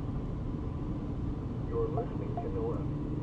All hazards radio station Okay. WXT96, Jet Kansas. Normal programming has been interrupted due to hazardous weather. Well, When thunderstorms are we are almost to 40, and we're going to take Highway 40 a little bit to the east, and we'll watch this thing by Oakley. avoid using telephones, computers, and electrical appliances until the storm passes. Looks like they're issuing a severe warning on it. The thunderstorm warning for northwestern Thomas and southwestern Rawlins counties will In units 1067, 1013. Severe thunderstorm warning for Thomas, Logan, Sherman, and Gove counties until 1830. 60-mile-an-hour local quarters. The National Weather Service in Goodland has issued a severe thunderstorm warning for Thomas County in northwestern Kansas, northern Logan County, southeastern Sherman County in northwestern Kansas, northwestern Gove County until 5:30 p.m. Mountain Daylight Time or 6:30 p.m. Central Daylight Time. At 4:54 p.m. Mountain Daylight Time or 5:54 p.m. Central Daylight Time, severe thunderstorms were located along the line extending from 3 miles north of Colby to 11 miles southeast of Levant to 10 miles south of Brewster, moving southeast at 40 miles per hour. Expected hazards include 60 miles per hour wind gusts and quarter-size hail. Source: spotter reported hail in Levant. The following impacts are expected. Hail damage to vehicles is expected. Expect wind damage to roofs, siding, and trees. Severe thunderstorms will be near Colby around 6 p.m. Central Daylight Time. Well, they're already at Colby. Damn, you're already past Colby.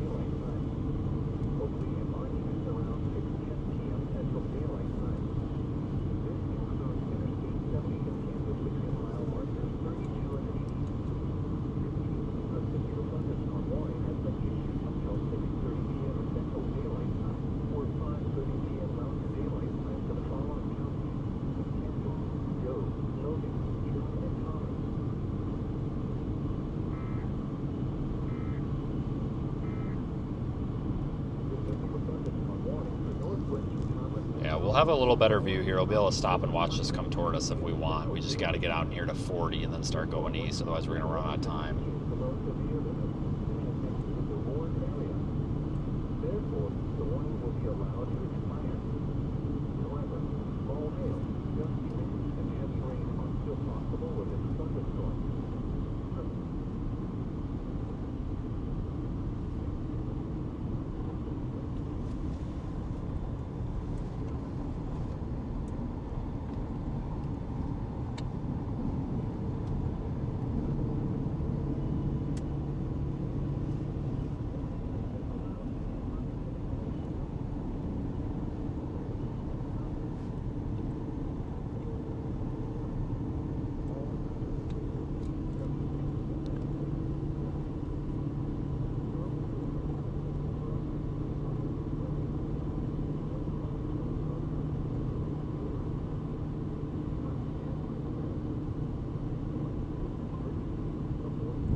We got really fortunate today with these.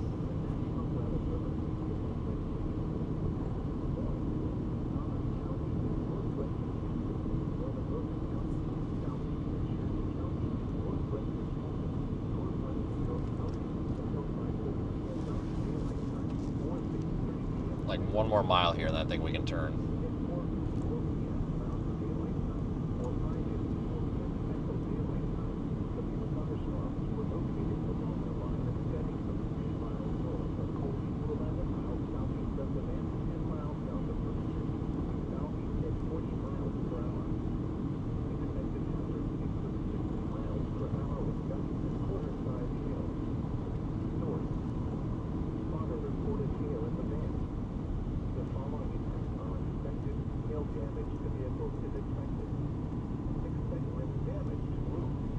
Alright, we're coming up to the intersection. Severe thunderstorms will be near Columbia around 6 p.m. Central Daylight Time. Rhino around 6:05 p.m. Central Daylight Time. Oakley and Monument around 6:10 p.m. Central Daylight Time. This includes Interstate 70 in Kansas between mile markers 32 and 80. Repeating, a severe thunderstorm warning has been issued until 6:30 p.m. Central Daylight Time or 5:30 p.m. Mountain Daylight Time for the following counties in Kansas: Go, Logan, Sherman, and Thomas. The severe thunderstorm warning for northwestern Thomas and southwestern Rawlins County. All right, this way we go. This thing's kind of sort of coming toward us. It's moving southeast. Going to Oakley. I wouldn't worry about this one though. It's pretty tame.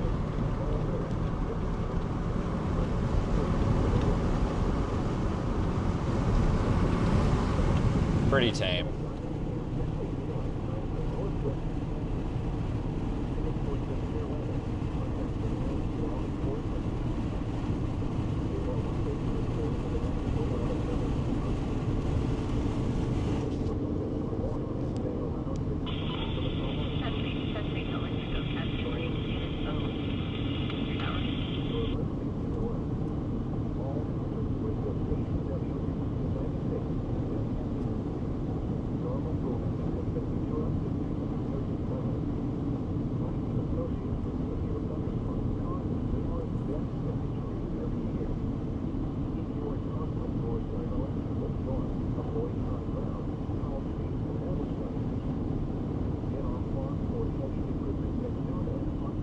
Not a lot of structure to that anymore.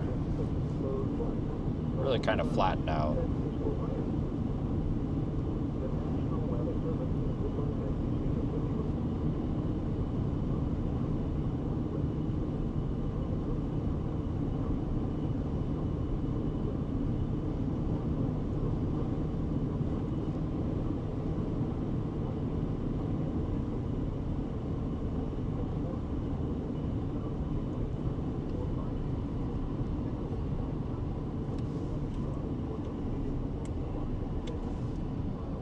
Alright, coming through Monument. The next one will be Oakley, and then we can get on the interstate, or we can go south on 83, whichever we feel like.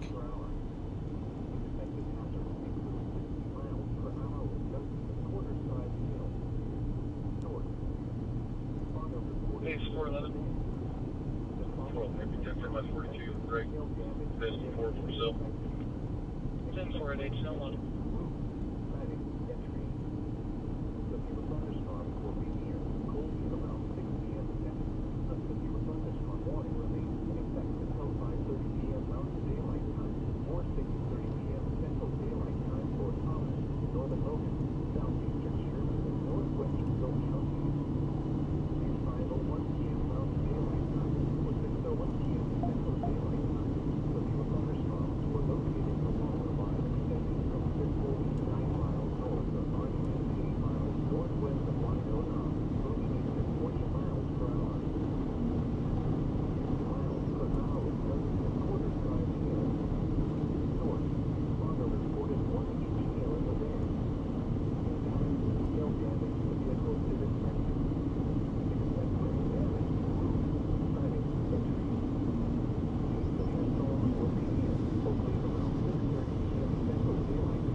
Just almost nothing to look at on that no more.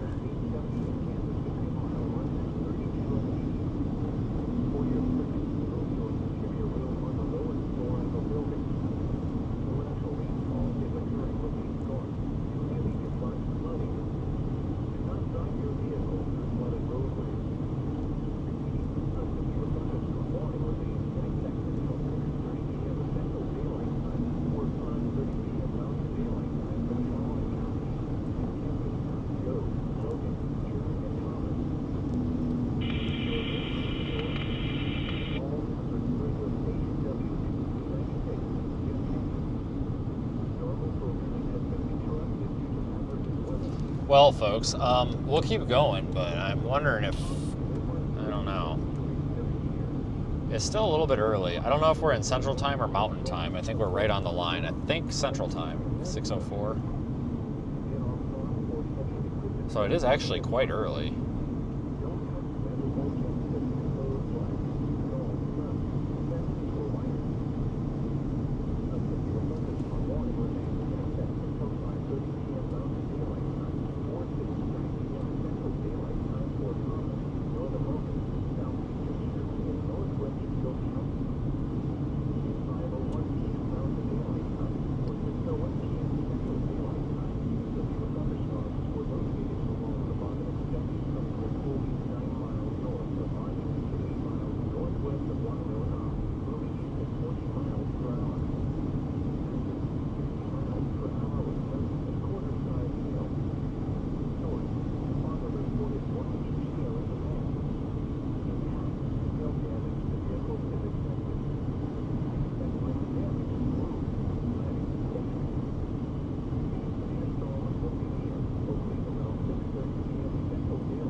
Tell you what, we had a couple pretty storms today and yesterday. Was there something before yesterday, or was that the first? Like yesterday was the first day, wasn't it? Yeah, yesterday. Yeah, it's just these 2 days so far. Had some nice storms these 2 days. Much nicer than I thought.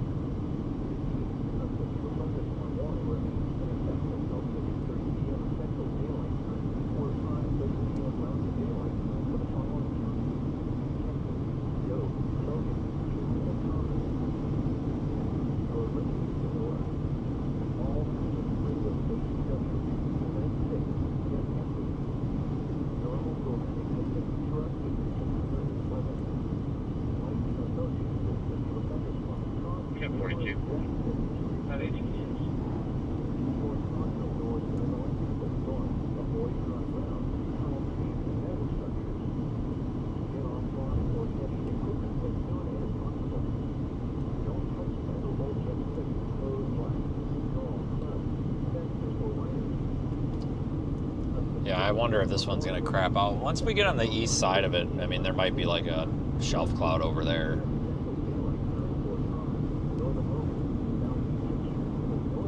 That would be very possible.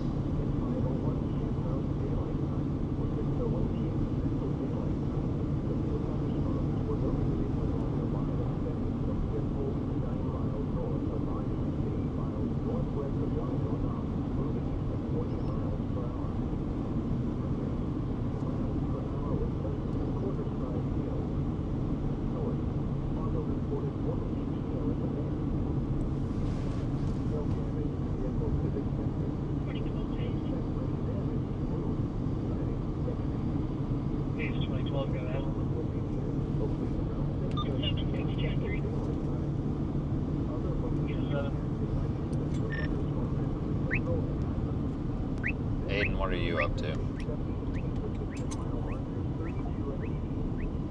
I don't know, I'm wondering the same thing. Is this you sitting up here? Yeah, probably. Okay, I didn't know if you were driving it. It looks not very, there's really nothing to see back there. They really kind of lost its structure. Yep.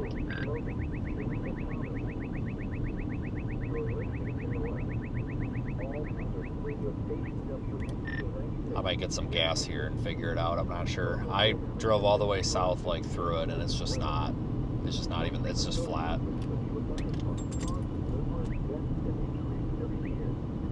And they just extended the severe watch all the way down to the Oklahoma border. Really? It's gotta be more flooding than anything.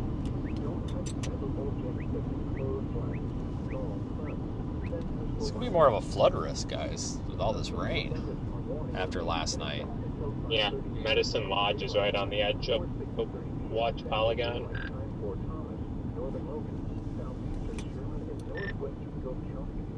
Wow.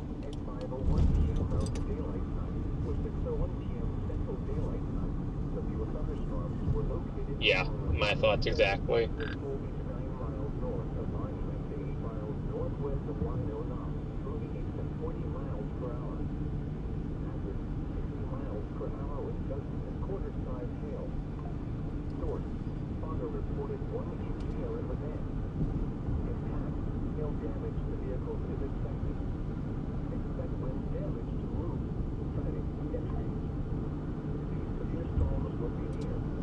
It's a decent Casey's up here. I usually don't stop in this town. I usually either stop in Colby or you gotta go all the way to like Ellis.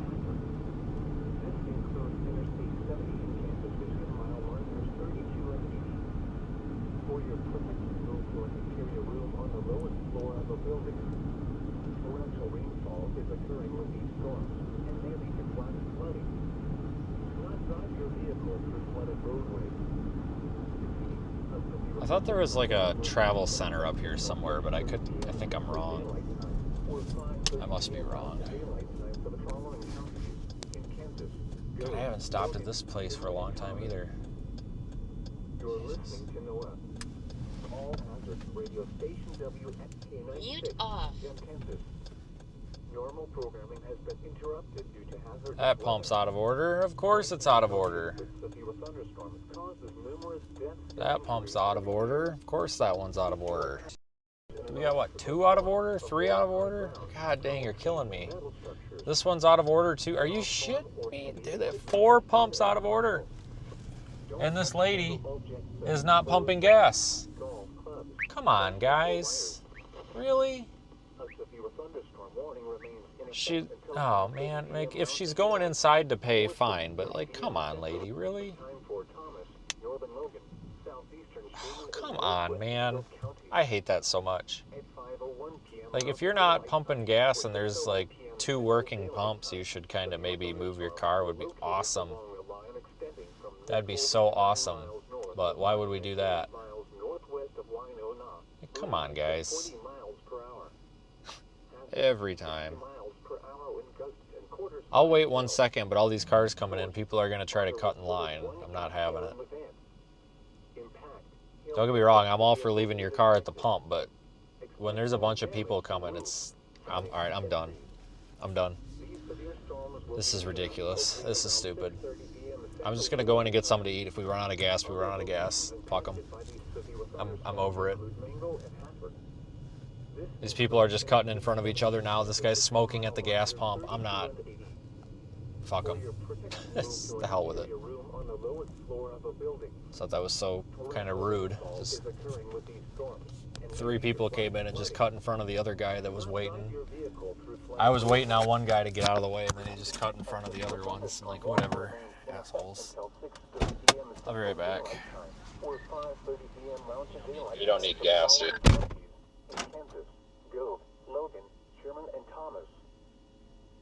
I mean, I could top off. Don't bother. 2 working pumps, people cutting in line, people not even getting gas, they won't even move. I think they're sheltering from nothing. I'm done with it. Or run out, I run out.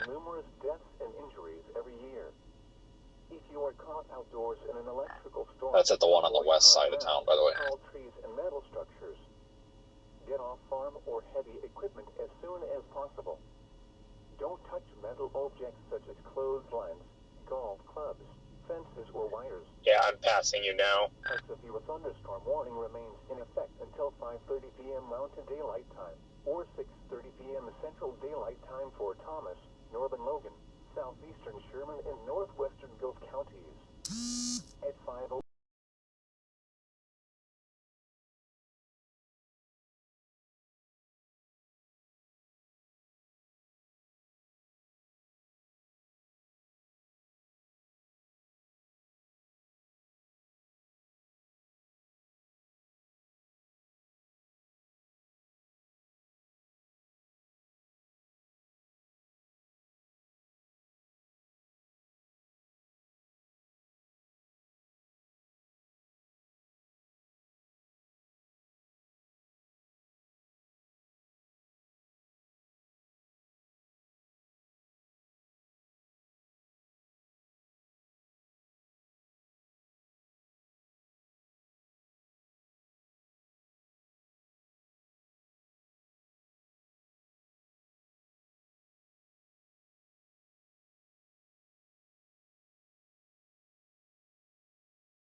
sorry.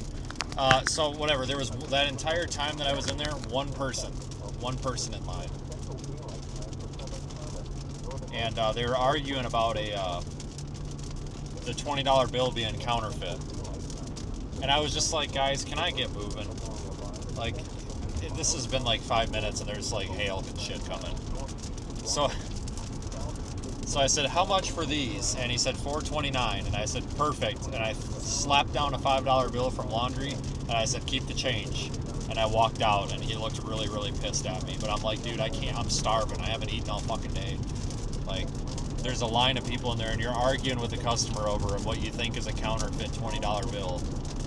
And I mean, they're like actually arguing. Like, they're going at each other. I'm just like, dude, what are you doing, man? Come on.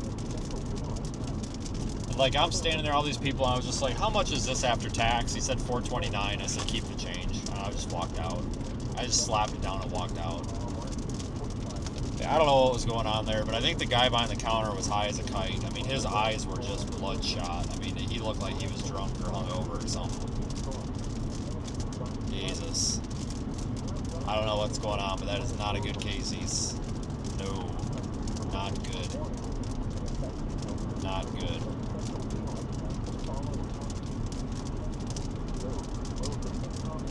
Very bad.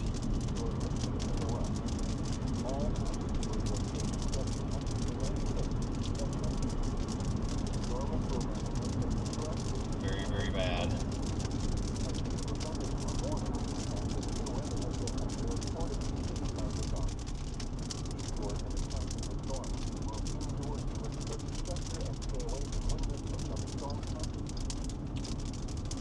Let's get east on 70. Stupid things get. What are you thinking? Oh, I see that little hook, but it's been doing that all day. I'm probably going to start moving east on 70. I can go south out of Greenfield or just turn around if it does something. I just don't want to piddle shit around with it all night because I'm going to try to get to Hayes. I don't know if I'm going home tomorrow. I don't know if I have to go pick that vehicle up or if I'm going to be able to get them to ship it. I won't know until like 8 o'clock in the morning. So I'm going to try to play the middle ground and go to Hayes. And if they'll ship it, I'll just go back west. If they won't ship it, I'm going to run over and get it. And I can get turned back around and be back out here by Wednesday evening.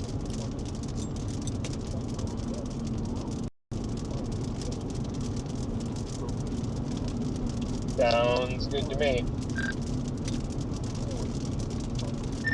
Yeah, there's not a lot of structure to this. I mean, it looks okay on radar now. If it looked better in person, I'd stay on it, but I feel like this is its last try here. American destination, 54 break 3. 1020, 1820.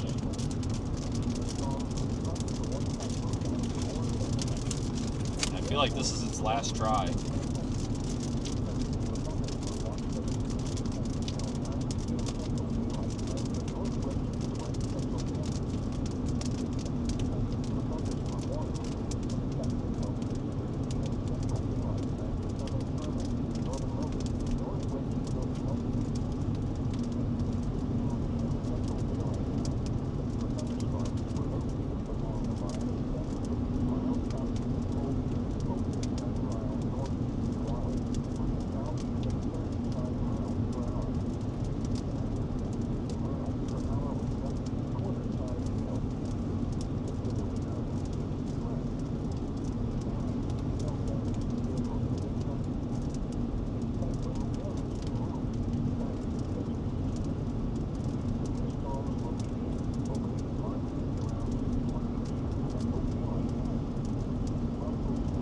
This thing's got turned into a big blob.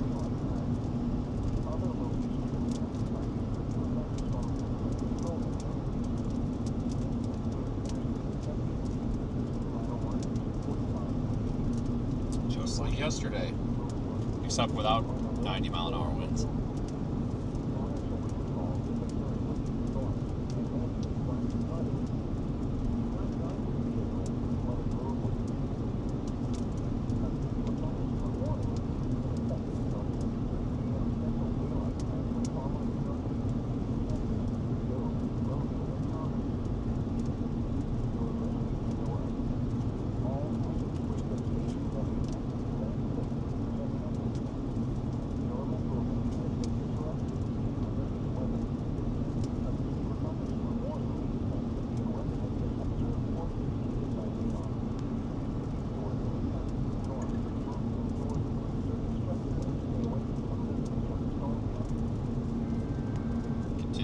warning, I guess.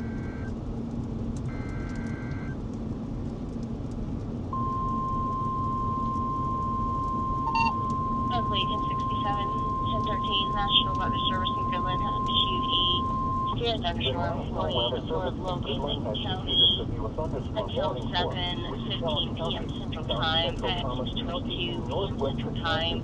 Severe thunderstorms were located along the line extending from 3 miles east of Monument to 5 miles east of Wyona to 7 miles east of Walker, moving south at 25 miles per hour. Hazards include 60 mile per hour wind gusts and quarter-side hail. It is radar indicated, which is including at 1823. This is a radar indicated threat. The following effects are expected. Hail damage to vehicles is expected. Expect wind damage to roofs, siding, and trees. Severe thunderstorms will be near Russell Springs around 6:30 p.m. Central Daylight Time. This includes Interstate 70 in Kansas between mile marker 67 and 69. Repeating, a severe thunderstorm warning has been issued until 7:15 p.m. Central Daylight Time for the following counties in Kansas, Logan, and Thomas.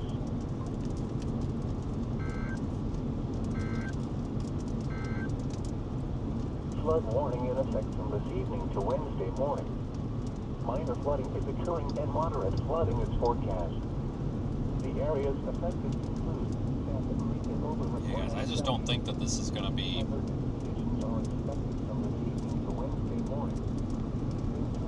anything crazy here. Water spreads over agricultural fields and low-lying areas where the actual water depth has reached about 6 feet. At 15.0 feet, moderate flooding will occur in nearby agricultural fields and low-lying areas. Additional details at 4:45 p.m. Central Daylight Time, Sunday, the stage was 13.6 feet. Bank will stage is 11.0 feet. Recent activity, the maximum river stage in the 24 hours ending at 4:45 p.m. Central Daylight Time, Sunday was 13.6 feet. We're going to try to get a little bit east. This thing's going to probably bow out and start moving east. It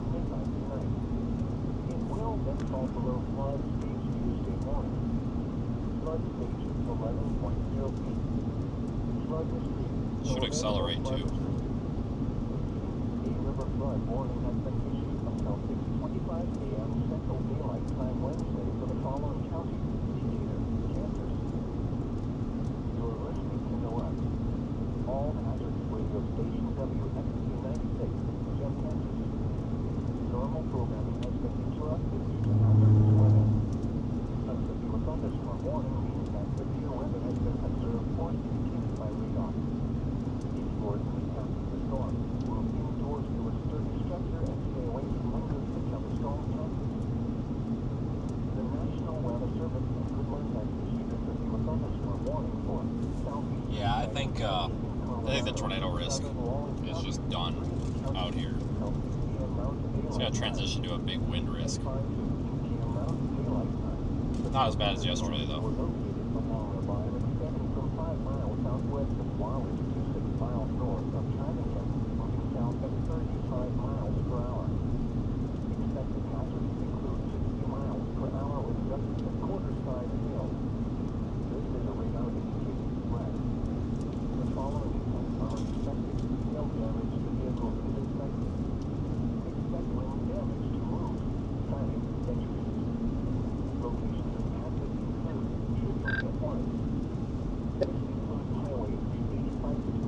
Daniel to Vince, are you near Page City? I'm not sure where that is, to be honest with you. I'm on I-70, though. Yeah, I think this storm's about to go tornado watch. No idea where that is. There it is, tornado warning. Yeah, see if it holds that gust front for more than a minute. Yeah, we may go for that. That's what I've been trying to keep in play here. The National Weather Service in Southly 267, 1013, the National Weather Service and Midland has issued a tornado If we need to, we can get on it. Logan County until 7 p.m. Central Time. At 6:27 p.m. Central Time, a severe thunderstorm capable of producing a tornado was located 5 miles east of Winona, or 17 miles west of Oakley, moving south at 25 miles per hour. Hazards include tornado and quarter-size hail. It is radar indicated rotation of 16 at 18 degrees north. We can go south out of Grainfield. Damage to roofs, windows, and vehicles will occur. Tree damage is likely. This dangerous storm will be near. I don't know, guys. I just don't think it's going to do it. You know, I've seen a lot of storms, and I just don't get overly excited about them when they look like this, because this doesn't look... Brief spin up, maybe, but that's probably going to be about it. We can jump on it if we need to, though. The National Weather Service in Goodland has issued a thunderstorm warning for Wichita County, South Central Thomas County in northwestern Kansas, Logan County, until 7:15 p.m. Central Daylight Time. At 6:22 p.m. Central Daylight Time, severe thunderstorms were located along a line extending from 3 miles east of Monument to 5 miles east of Winona to 7 miles east of Wallace, moving south at 25 miles per hour. Expected hazards include 60 miles per hour with gusts and quarter-sized hail. This is a radar-indicated threat. The following impacts are expected. Hail damage to vehicles is expected. Expect wind damage to roofs, siding, and trees. Severe thunderstorms will be near Russell Springs around 6:30 p.m. Central Daylight Time. This includes Interstate 70 in Kansas between mile marker 67 and 69. Repeating, a severe thunderstorm warning has been issued until 7. The reason I'm not jumping on that, folks, I've done this a long time, and you can kind of tell what things are going to do based on radar, and I'm kind of feeling like that's about to get cut off. We're prepared to drop south in about 2.5 miles, though. That'll take us, and we can get worked back around on it. I just don't get overly excited about things that look like that on radar when they've got that light reflectivity out ahead of the hook and stuff. It's just usually not an ideal mesocyclone.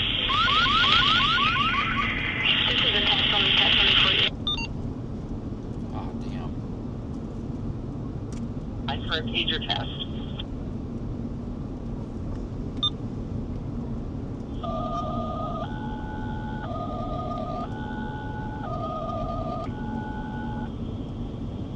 Last scan came in a little bit iffy.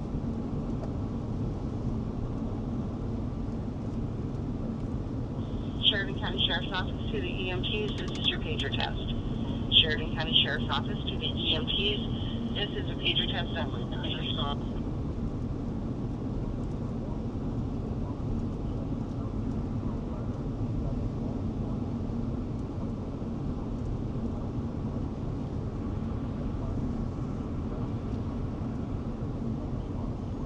This is our south option if we need it.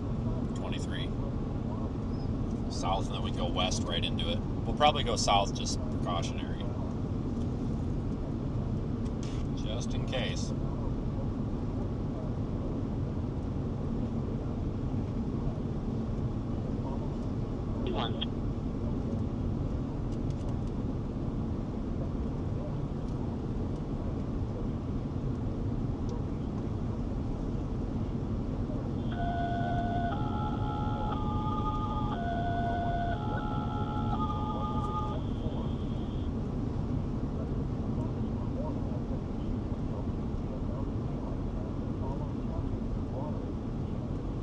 County Sheriff's Office to the Fire Department, this is your pager test. Sheridan County Sheriff's Office to the Fire Department, this is a pager test only. Please respond. 335 Sheridan Dispatch 10-4. 10-4, 335, 1832, WNBC 301.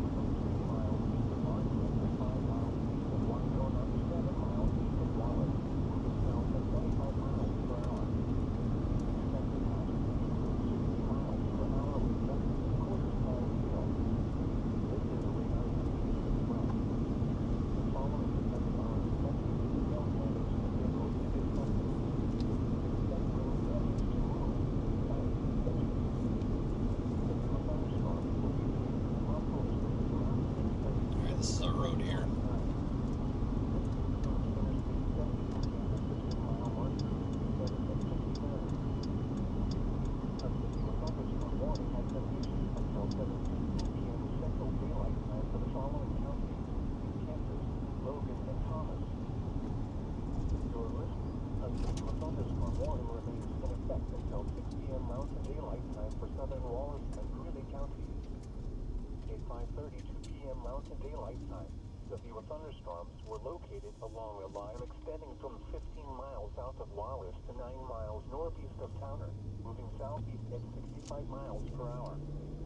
Hazard, 60 miles per hour with gusts and quarter-size hail. This is a radar-indicated threat. Impact, hail damage to vehicles is expected. Alright, well, we'll head south just in case, but pretty doubtful here on this one.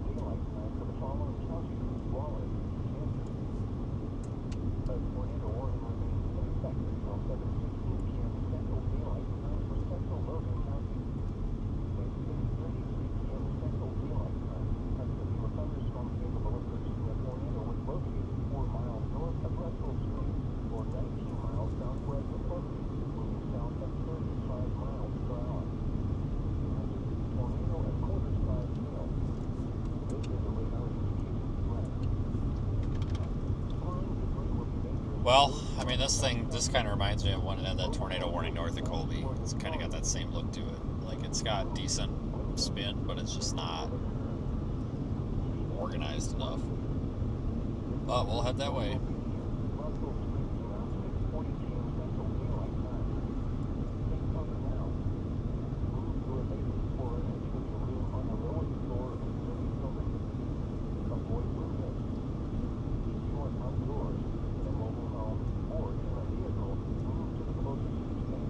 Here, there's really not much to look at, though. It's pretty stable.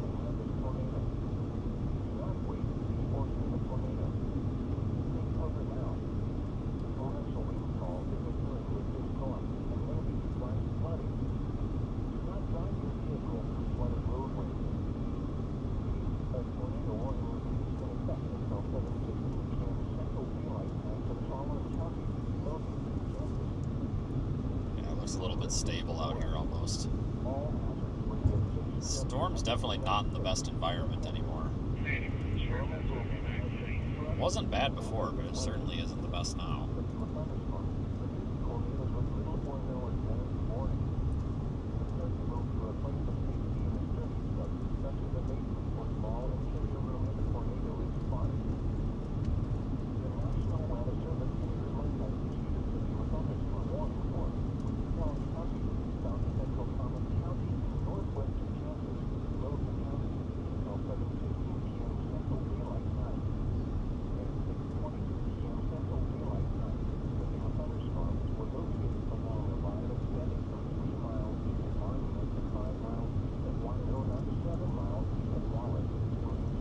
Got a really big cutout inflow notch looking thing on it.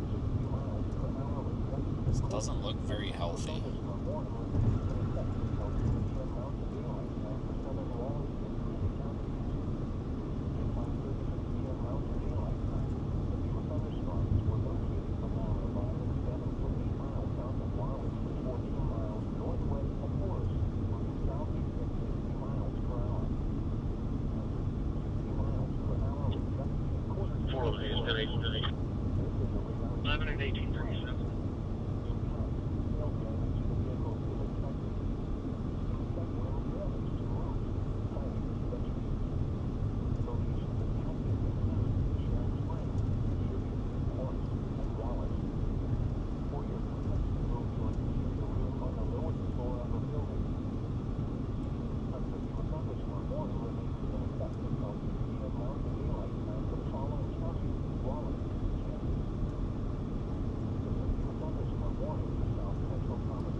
We'll see how long they keep this tornado warning.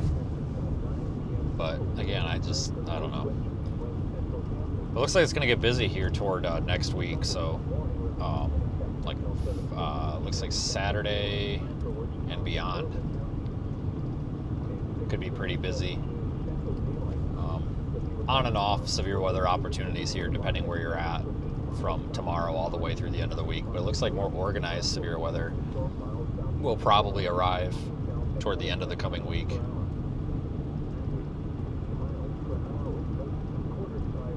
It's going to stay busy for a little while.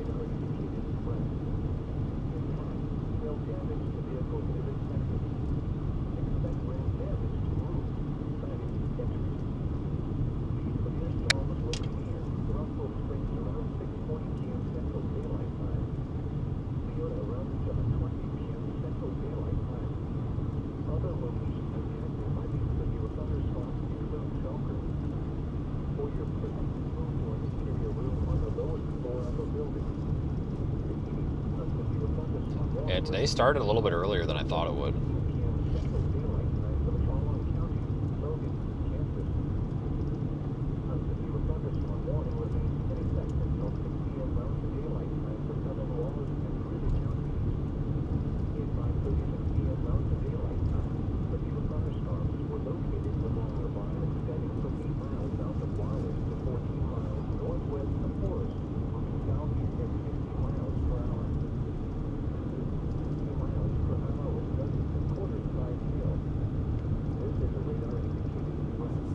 Shoot, we were going by about 1:30. But that first storm was the one to be on up there by Imperial. Like, that was the storm of the day. Easily.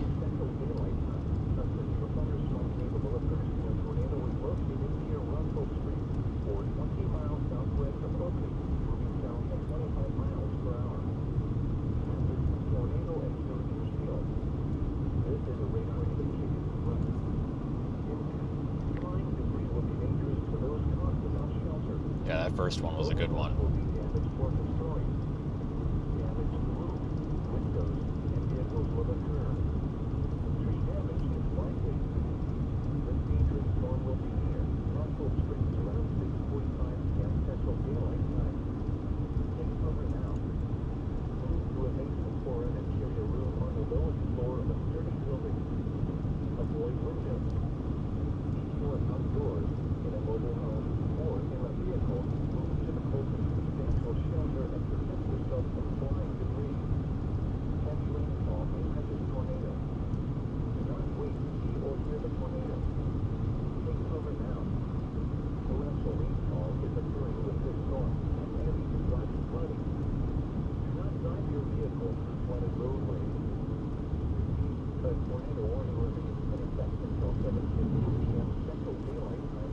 Might start to get a little bit of a visual on this now, since we're kind of going south of the sun a little bit faster than it is.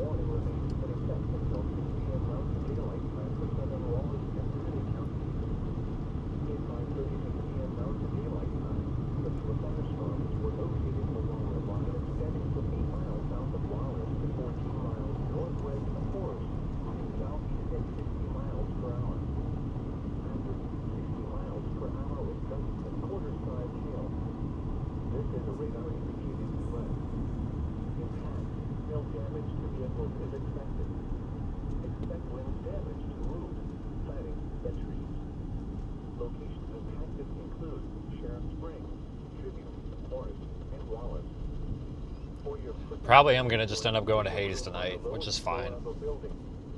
So I don't want to screw around too long with this. Unless this is going to do something. I mean, if this actually does something, I don't mind. But if it's just going to do nothing, then I don't know how long I want to mess with it.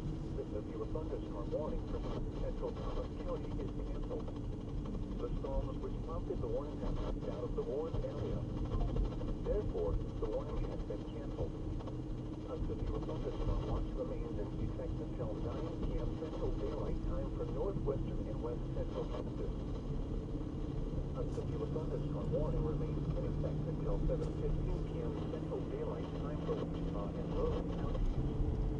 At 6:37 p.m. Central Daylight Time, severe thunderstorms were located along a line extending from 8 miles southeast of Monument to 3 miles northeast of Russell Street to 12 miles southeast of Wallace. Keeping the tornado warning, it looks like. Radar doesn't look that impressive.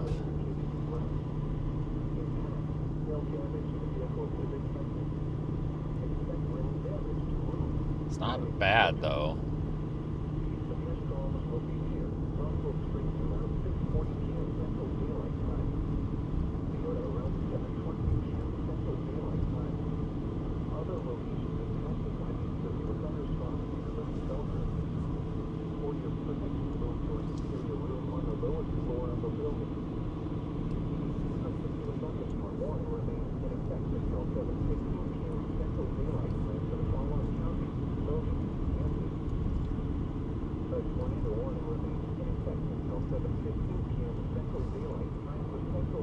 I'm about to call it for the day, I think.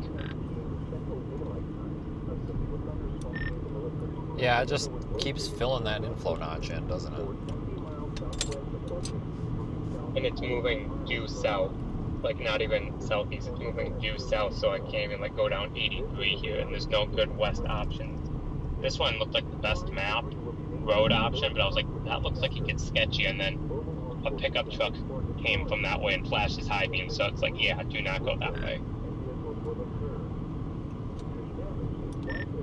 I'm due east of you. I mean, I was going south just in case, but I was surprised it held on as long as it did. I thought, well, if it's going to stay cleared out like that, I'll keep going, but I'm not liking this last radar scan.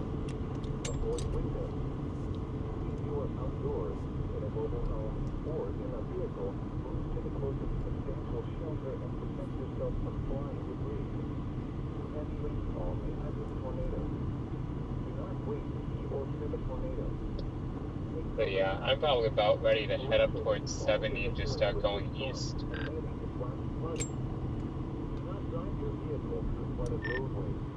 Not far behind you. That's what I was doing. But I figured if I didn't drop south, something would have happened. I tell you what, it's really peaceful out here and nice. Like, it's actually really nice over here in this cloud cover. It's like 75 degrees. It's not windy.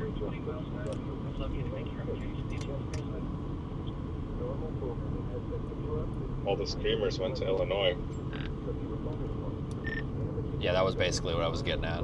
But the weather's nice too. But yeah, no, it's just really calm out here today. It's nice. Let's just stop for a minute, guys.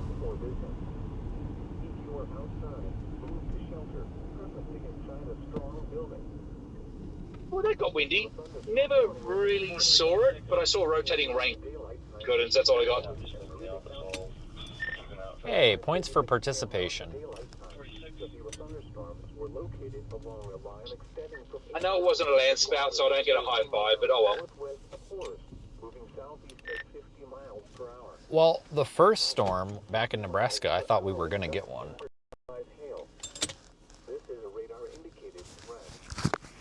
Hold on, let me switch the mics. Give me 1 second. First storm was quite interesting.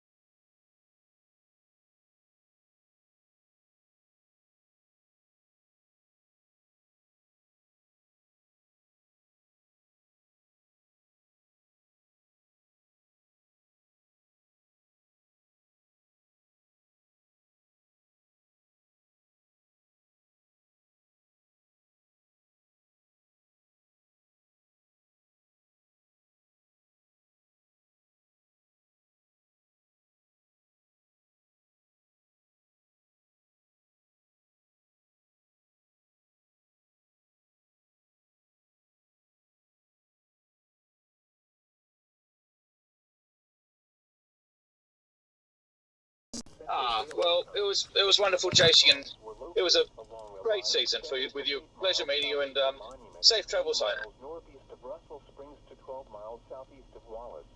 You as well, Daniel. Hey Vince, did you ever give him his gift?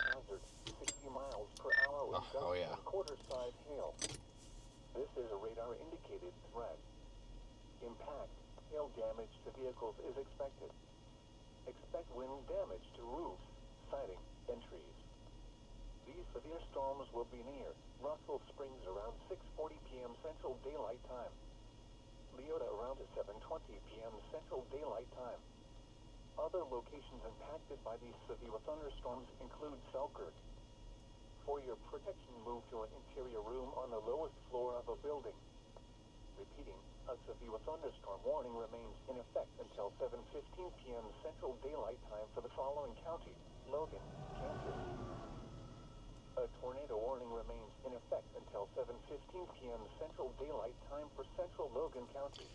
Okay. At 6:39 p.m. Central Daylight Time. Let's a severe thunderstorm back to capable of 70. producing a This one ain't tornado doing was located shit. near Russell Springs, or Oh my 20 god, miles not in park. southwest of Yeah, I the know that because I'm trying to be in drive. That's why. until 7:15 p.m. Central Daylight Time for Central Logan County. At 6:40 Alright, p.m. Central Daylight Time. Abort mission. I'm going back north to 70. This was a mistake. Or 18 miles northwest of Scott State Lake, moving south at 25 miles per hour. Hazard: tornado and baseball-sized hail. This is a radar. Oh look, now it's looking better again. Flying debris will be dangerous to those caught without shelter. Mobile homes will be damaged or destroyed. Of course it is. Damage to roofs, windows, and vehicles will occur. Tree damage is likely. This tornadic thunderstorm will remain over mainly rural areas of central Logan County. Take cover now. Move to a basement or an interior room on the lowest floor of a sturdy building. Alright, let's go back this way and figure it out. Or outdoors, in a mobile home, or in a vehicle, move to the closest substantial shelter and protect yourself from flying debris. Heavy rainfall and heavy tornadoes. Do not wait to see or hear the tornado. Take cover now. Torrential rainfall is occurring with this storm and may lead to flash flooding. Do not drive your vehicle through flooded roadways. God, that storm's looking better now. I swear to God, if we turn around again. But no, I tell you, it is really nice out here today. Like, the weather's nice. It's quiet. Like, it really just is different out here today. Without, like, I'm sorry to try to be... I hate sounding this way. But this is just, you know, my job is to give you guys, you know, a live stream with opinions and stuff. You guys have no idea how much less depressing it is out here when you don't have the, I'm sorry, the fucking screamers. Just, oh my god, like, you're not getting run off. Like, I didn't get run off the road today. I didn't have 20 people claiming that a dust cloud was a wedge. Just really peaceful out here. So nice to have a day where it's just calm. Like, we didn't see squat for other chasers out. And it's not necessarily the other chasers that are the problem. It's the damn screamers. I'm sorry. It's just a freaking fact at this point. We're doing shit for show. Not we. They're doing this shit for show. And it's kind of making it suck out here. It's just hard. You know, you pull over to take a picture and here comes all the fucking screamers down the road, driving like idiots, nearly running you over, kicking rocks everywhere, zero freaking courtesy or any fucking brain cells. It's just, we didn't have any of that today. None of that. It's so freaking nice. So nice to have that again. Like, it was great. This was a good day. It really was. It's due for one of these. I mean, maybe it sounds rude, but it's just,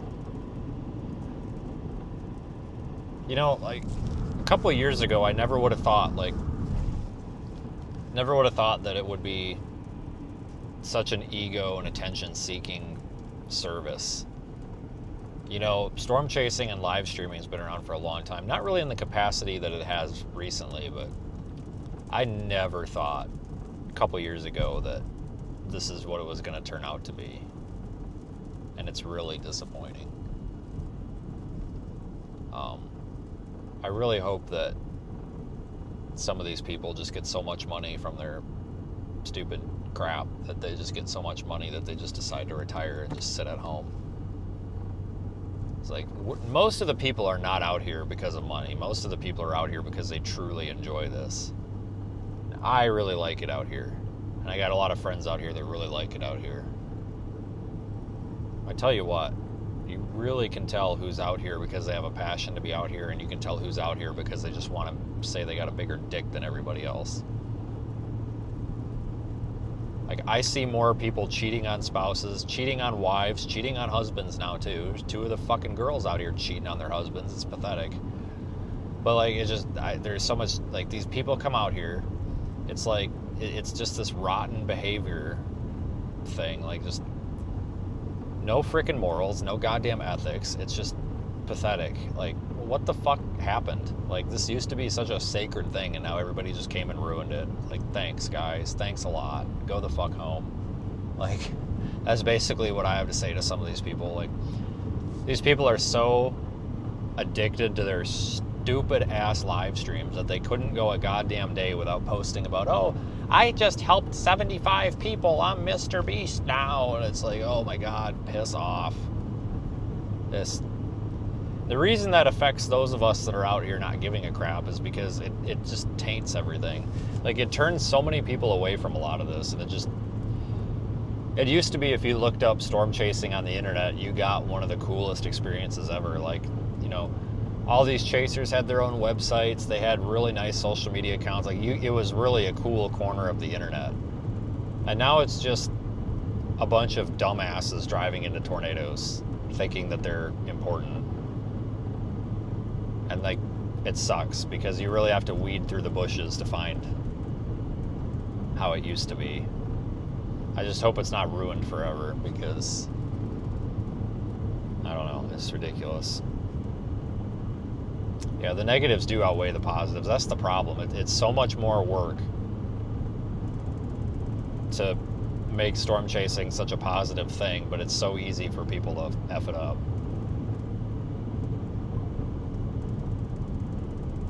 You know, it's turned into a freaking competition now, and that's why I can't stand Max, I can't stand Ryan, I can't stand Fox Weather, especially that Ari guy, he's a douche. I'm sorry, I can't stand these people that are just, it's like they just want to turn this into NASCAR, and that's not, like, to me it's the same thing. Like, I don't know if anybody who lives out in the middle of nowhere gets really pissed off when all the developers come in and start putting up a bunch of subdivisions for no reason and just ruining the farmland and everything. That pisses me off. This is kind of the same thing. It's like, everybody's welcome to come do this, but don't stomp all over everything else that everybody does. It's just sad. Because a lot of people have forgotten where the hell they came from.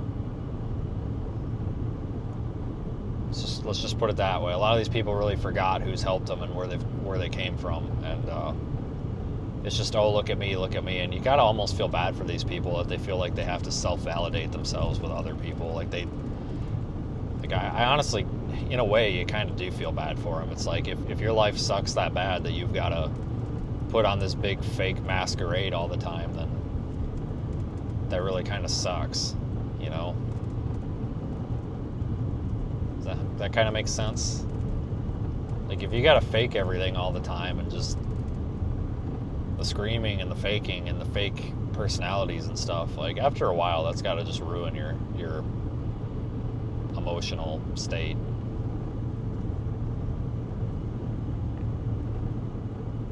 I don't know. See what happens over the next few years.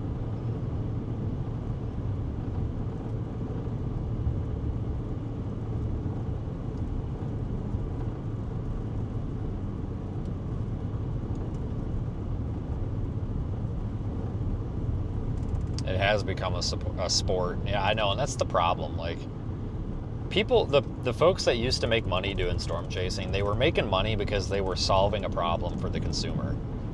Whether that was giving them photos, videos, whatever to buy, or like genuine wholesome content to consume, or whatever, right?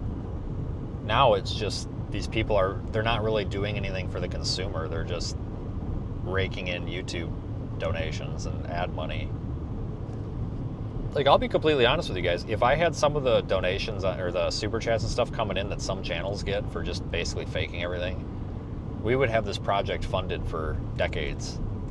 But I don't ask for it. You know, a lot of people don't ask for it. There's a lot of us out here, like, we respect your finances. Like, this isn't about, oh, send us money. But I feel like a lot of people are just milking the cow. I think that's like the polite way to put it. I feel like so many people are just milking the cow these days. You know, you can make money out here without being a piece of crap. A lot of people think I'm a piece of crap. No, the difference between me and a lot of these folks is I got absolutely nothing to lose. I can say whatever I want to say, and I'm going to say whatever I want to say. And I've proven that there's still going to be the same audience and the same group of people behind me.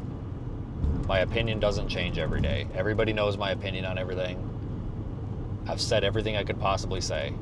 We've got an audience. We got people here that like what we're doing. I'm fine with that. You know, I offend people because I say, oh my God, and apparently that's offensive. And it's like, you know what? Then click off. It's me. I never once said anything, you know, it said you couldn't be religious or whatever. Like, just, I get that email once a week. You said, oh my God, and that's offensive. Okay, well, I'm sorry that it's offensive to you, but it's not offensive to me, and it's my stream. That's what it comes down to. You are welcome to be religious, and you are welcome to be offended by that. But I am not going to change my life because somebody that I've never met is offended by me saying, oh my God, when a tree falls on my car or nearly falls on my car. And that's the difference between me and a lot of people. And there's a lot of people like me out here. You just haven't found them yet. But trust me, they're out there. But I just don't really... It's not that I don't care about the audience. I care about you guys because we need you desperately. But I'm not going to fake being somebody. I'm not going to be a fake person to get your support. Let's put it that way. If you want to support what we're doing, support it. If you don't, that's fine. That's your right. No hard feelings. But we're not going to be fake on this channel to get a bunch of support from people that normally wouldn't support us. I'm so over it.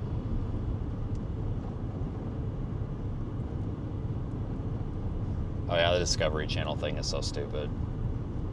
It was nice to see some people turn that down though. A lot of people actually got asked to be on that and they turned it down because they didn't get a good feeling about it. I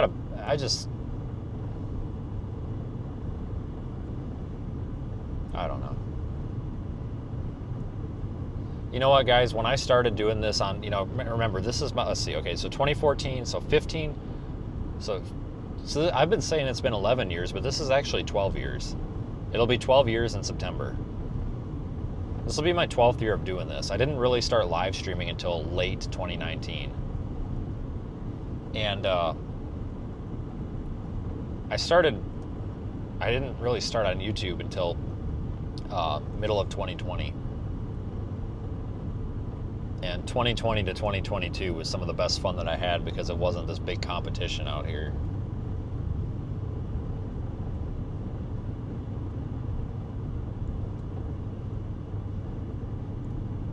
Yeah, I'm glad you guys like the app. You guys will have to, you know, if you guys have complaints about the app, I need you guys to let me know too. But email them to me so I don't forget.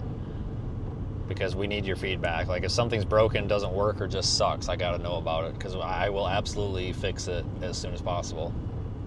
I've had a couple of things come in, people noticing things or wanting them fixed, and we've taken care of them pretty quick. Just remember, folks, like it costs me a lot of money to run that app. A lot of money. I mean, and that's on top of all this stuff. Like, that's why I really, truly do appreciate your support. Because that app's coming out of my personal finances. And, because that's a separate entity. And that was kind of what I wanted. I wanted to do that for a long time. Like, I wanted us to have a place where you can... Originally, a couple years ago, I wanted that to be the place where you could, like... It could be like a congregation for this channel. But now that we've got the Project Weather Eye, it's like, God, just... make it a one-stop place for all the updates for the project and everything. And I think that's pretty cool because I'm working on making it so that we can get, dude, you can't turn left there. That's a one-way. Okay. I thought he was going to try to turn left there. It's like that's an exit ramp, not an entrance ramp. But I'm working on it so that the people that are part of Project Weather Eye can also post their own updates without having me to do it. So I'm working on that. That's almost ready. So it is pretty cool. I'm really trying, guys. I'm trying, but you got to understand I'm up against people with way more money than I got. And it's kind of hard. I'm trying.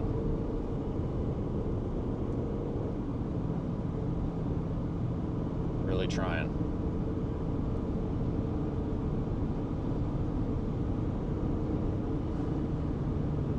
The next big thing to come to that, I think, is going to be a little bit better meso analysis. I want to be able to loop the meso analysis so it's not just static frames.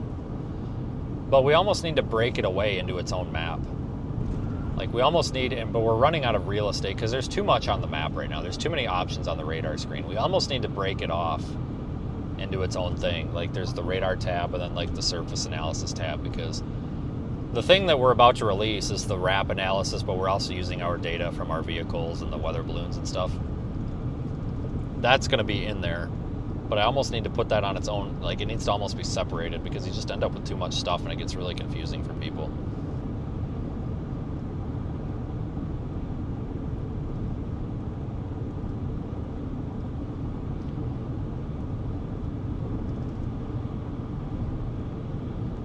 It's really, honestly, the biggest challenge about the app and the new website and displaying all this data.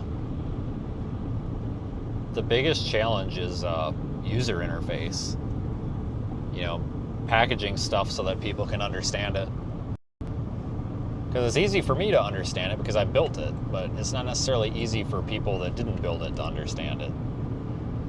So there's going to be, it's got some issues, don't get me wrong. There's going to be some polishing that gets done.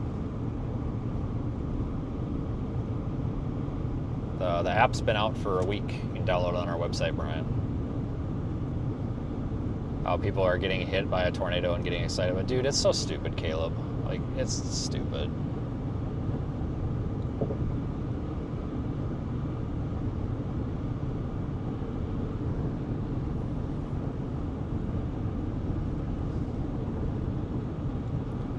Right now, I'm currently fighting a patent issue. Spotter Network / AccuWeather, whatever you want to call it, they hold a little bit of a patent about a concept with basically storm reports in an app. What I want is for our audience and our project, you know, followers to be able to submit photos and all that crap, obviously with AI content filtering, no porn, uploaded, you know, like, oh my god, we just got massive hail, and then upload it and put it on the map. But unfortunately, if I do it in the way that I'm going to do it, I'm going to get sued because AccuWeather's a piece of shit company, just like Spotter Network. But I have a way around it, I think. See, I really hate companies that try to own concepts. It's one thing to own, like, a thing, or a thing or a process. But I really hate people that try to think they can own a concept. AccuWeather can kiss mine, as far as I'm concerned. They actually had interest in being part of Project Weather Eye, so a long time ago when we started all this, I blasted emails out to, like, AccuWeather and Weather Nation and Weather Channel and stuff, and was like, hey guys, this is what we're doing, you know, this is up for on-air, you know, this can be used for on-air coverage if you're interested. And AccuWeather was the only one that bit. But they told me that I would have to sign all these NDAs and exclusivity agreements, and I was like, no, I was talking about you could just, like, look at the data and stuff, and it's really cool. I really don't think that we need a lawyer here to get involved, so I'll just pass on you jerks. I mean, it's just, once again, somebody trying to strong-arm me into something where they think they have more money than I have. Ryan, Max, thinking that they got more money than I got, and that they can just somehow strong-arm me into something, and that's not happening, so I'll sink the fucking ship before I do that. Let's just put it, I will drill a hole in the bottom of the damn boat and sink the fucker before I get owned by some stupid lawyer. I'm not doing it. Left a real bad taste in my mouth, AccuWeather did.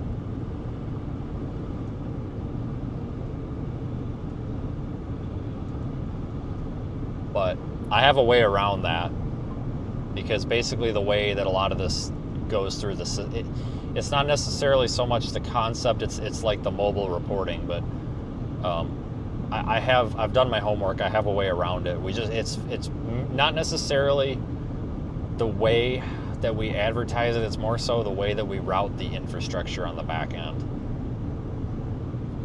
So I have a way around it because I want you guys, and that's honestly very important to us, and in my opinion, they're doing nothing with their stupid lawyers. They're doing nothing but inhibiting scientific research, because I need that. Like, we need your help on precipitation type, snow versus rain, you know, hail size, tornado. We need photos and precipitation type, because that makes you guys part of this research mission. That's very, very important to what we're doing, and all that AccuWeather and Spotter Network are doing is standing in my way of that, and that's a good way to piss me off. But I have a way around it, so I'm going to get around it. See, Spotter Network basically has some sort of like patent agreement or something through AccuWeather to use it.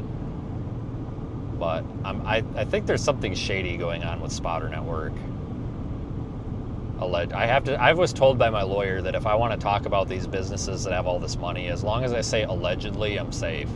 So I allegedly think that Spotter Network has something allegedly shady going on. Honestly, I don't like Spotter Network. I think it's very bad.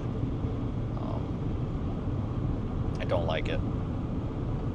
I would actually like to replace Spotter Network. I would love to get more storm chasers and spotters the ability to report location, for example, in our app and other apps. Submit storm data, because we can do it better. I think I've already proven that. Can do it better than anybody else.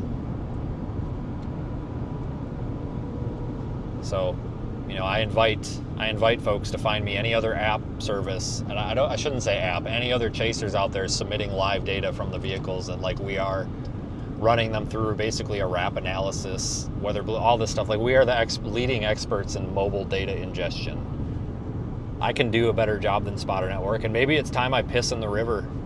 Maybe we need to throw some tea in the river and just get sued. I mean, I'm dead serious. That's what the lawyer told me. So I had a lawyer go through all this stuff, make sure I wasn't breaking any rules, whatever. And I was like, at what point do I just throw the tea in the river? And he's like, honestly, at some point you're just going to have to get sued. He's like, and then you're either going to settle with a lot of these people, or you're going to basically prove that you can do a lot of this better. And then if it goes to court, the judge is going to say, well, this is totally different because this actually works, basically. He was like, you're pretty much safe to target anything that has a patent or protection that works, but you can do it better. He's like, as long as you can do it better and a standalone service, he's like, we've got a pretty good argument of not paying up. And that kind of makes sense, right? Like, if there's some patent or whatever on storm chaser location reporting and weather data reporting, well, if we do it 3,000 times better, I mean, we're just kind of proving the point that we're doing it differently. So I'm kind of at the point where I just want to go dump a bunch of tea in the river and just start pissing people off, because I don't care. Because like we can do things so much better. Like, as far as I'm concerned, these businesses and some of these people with their stupid patents and their stupid trademarks and crap are just kind of standing in the way of the people that know how to do it. It's for the good of the people. I just, something basically where you guys can chime in and put your location in, and even share your location would be great, and then have an open API where anybody can access it, because right now Spotter Network doesn't even let people access the API. They actually had a massive data leak. I don't know if you guys knew about that. Big Spotter Network data leak that was uncovered by a storm chaser in Pennsylvania 2 years ago. Found out that you can find everybody's personal email and phone number, even if it's set to private, on Spotter Network just by downloading a CSV file. That's really scary. That just shows that they didn't take any pride in protecting the storm chasers and spotters' privacy. Because people would put in their phone number and email and list it for private, so that weather service could contact them. But apparently if you went to, there was a CSV file on the server that was open to everybody, and it was a massive data exploitation.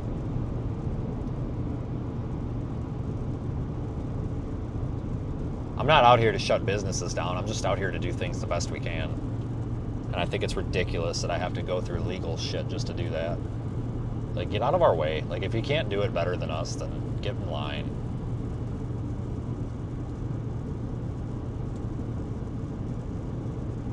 I mean, honestly, like, what do we got to, like, what are you going to do? Like, what are you going to do? Take my car? Sue me and take my car? Whoop-de-doo, I'll buy another one. Like, I'm kind of at that point. I'm really irritated and jaded, and I just don't care. Like, for the good, it's not like I don't care in a negative way. It's just that I don't give two shits about political correctness, and I don't give two shits about pissing people off if it needs to be done at this point. You try to do everything to keep everybody happy and do it politically correct, but there's a point where you just dump the damn tea in the river and say F you.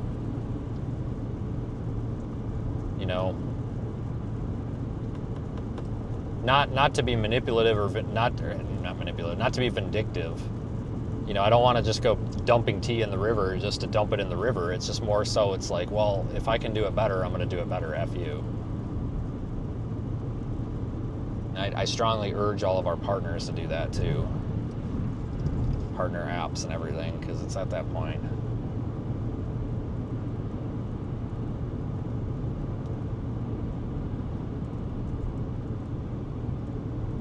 What I envision is basically this way that you can beacon into the app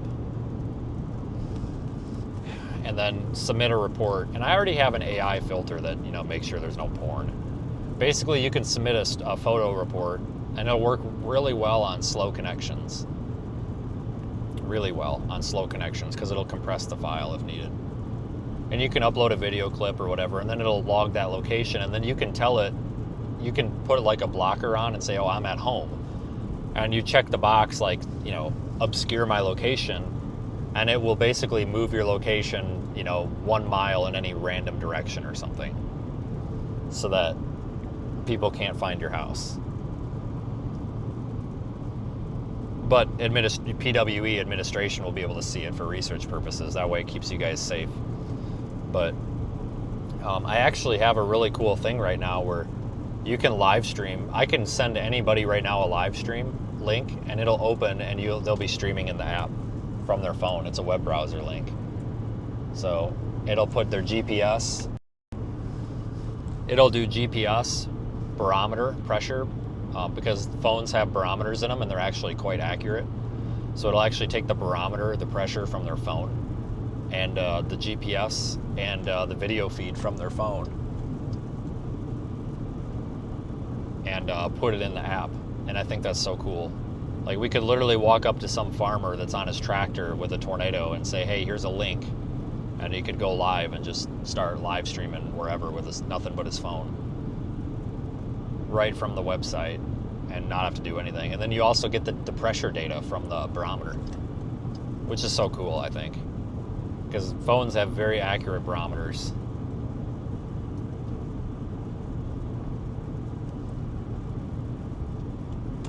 Because that would really help us, because that's what I think a lot of people don't realize, is like, we're very serious about gathering this data, and I desperately need data, and a lot of that comes from the ground truth. You know, we need to know what kind of precipitation's falling, we need to know what hail's falling, we need to know what the tornado looks like, what the cloud looks like. We need all that information.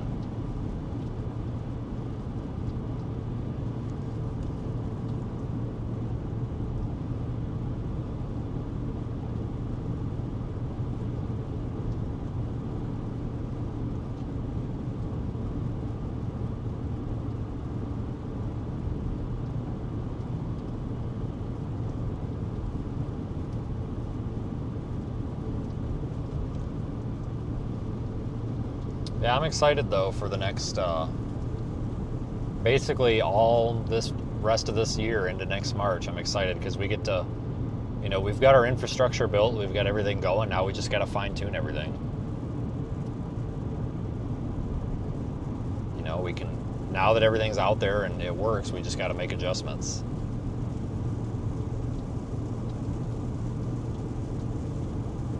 Yeah, this thing's just a blob.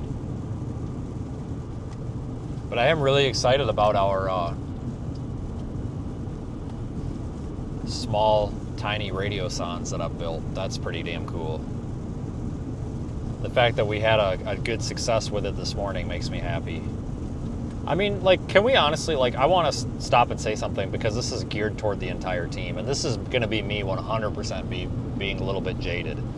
But can we at least stop and think about this for a second? Because I think somebody needs to speak up and say it. Who the hell else out here is doing this? I mean, seriously, like, look at all the people that we have working their asses off that deserve some recognition here, that aren't just me. Like, who else is out here building and constructing their own radio sondes that are spread spectrum, basically a smart network of flying radio sondes that communicate with each other, getting it live streamed into an app for you guys to look at with a 2-second delay? You're literally seeing the live data on an app in 3D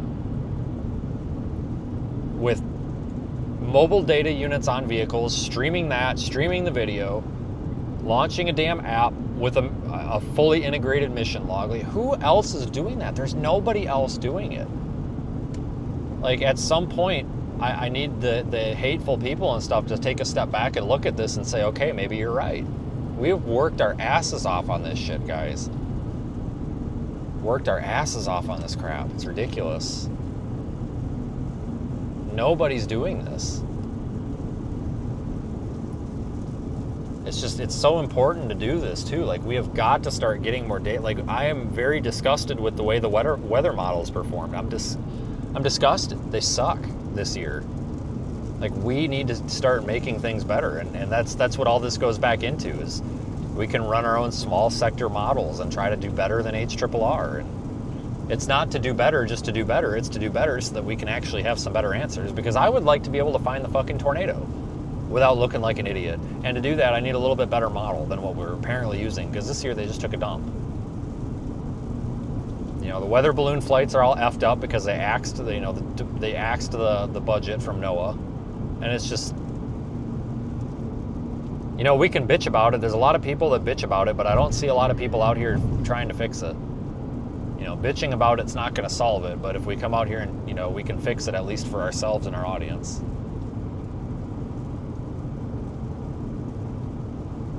It just irritates me, though, because I've gotten a lot of negativity from some of these quote-unquote veteran experts.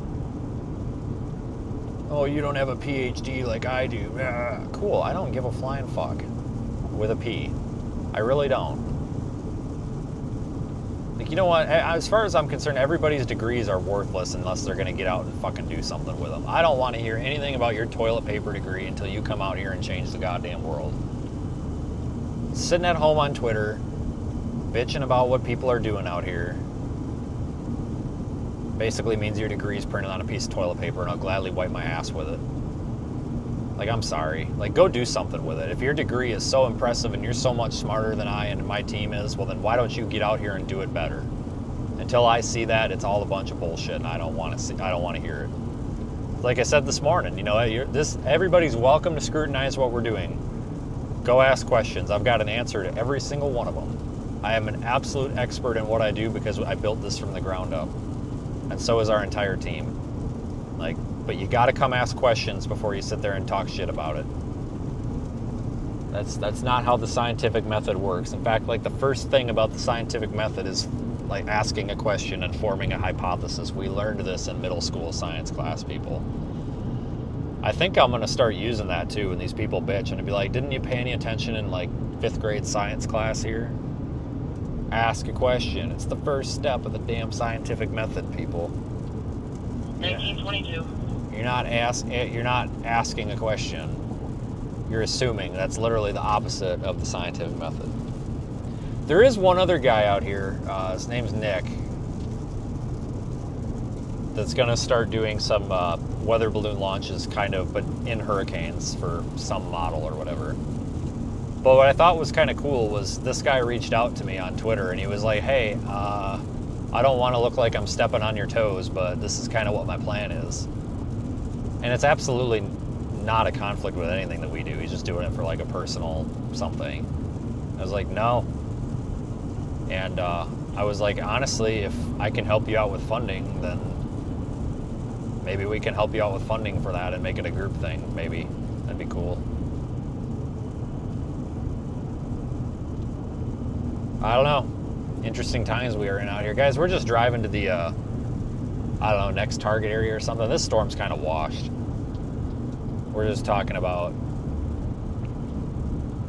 kind of the project. What's it cost? It depends what we're launching. So that's I can't really answer that question. It really depends on a lot of things. So it depends what balloon we're launching, what sound we're launching, how high we want to go, what the conditions are. Like, I would say, so if we're doing an average balloon launch with a 200-gram balloon for one of our WMO soundings, that's going to cost probably about $340. The amount of helium, the sonde, all of that.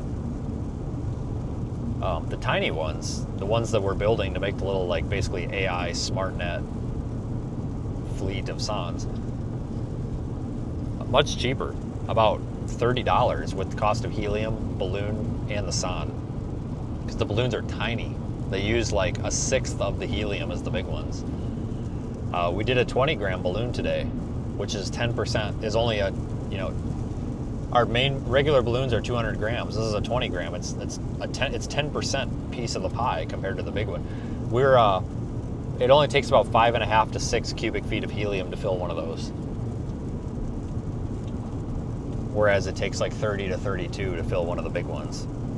And these little tiny ones, we get about 30,000 feet. We can go up to about 40, but we'll get anywhere between 20 and 30. But we're really just looking at that, 10 to 20,000 with these small ones in and around supercells. So those are much cheaper, but the thing is we're going to burn several, because in order for that system to work, you have to launch multiple. The whole point of that system is that they basically talk to each other and they relay for one another. It's pretty cool, actually. And then you get the error correction as well.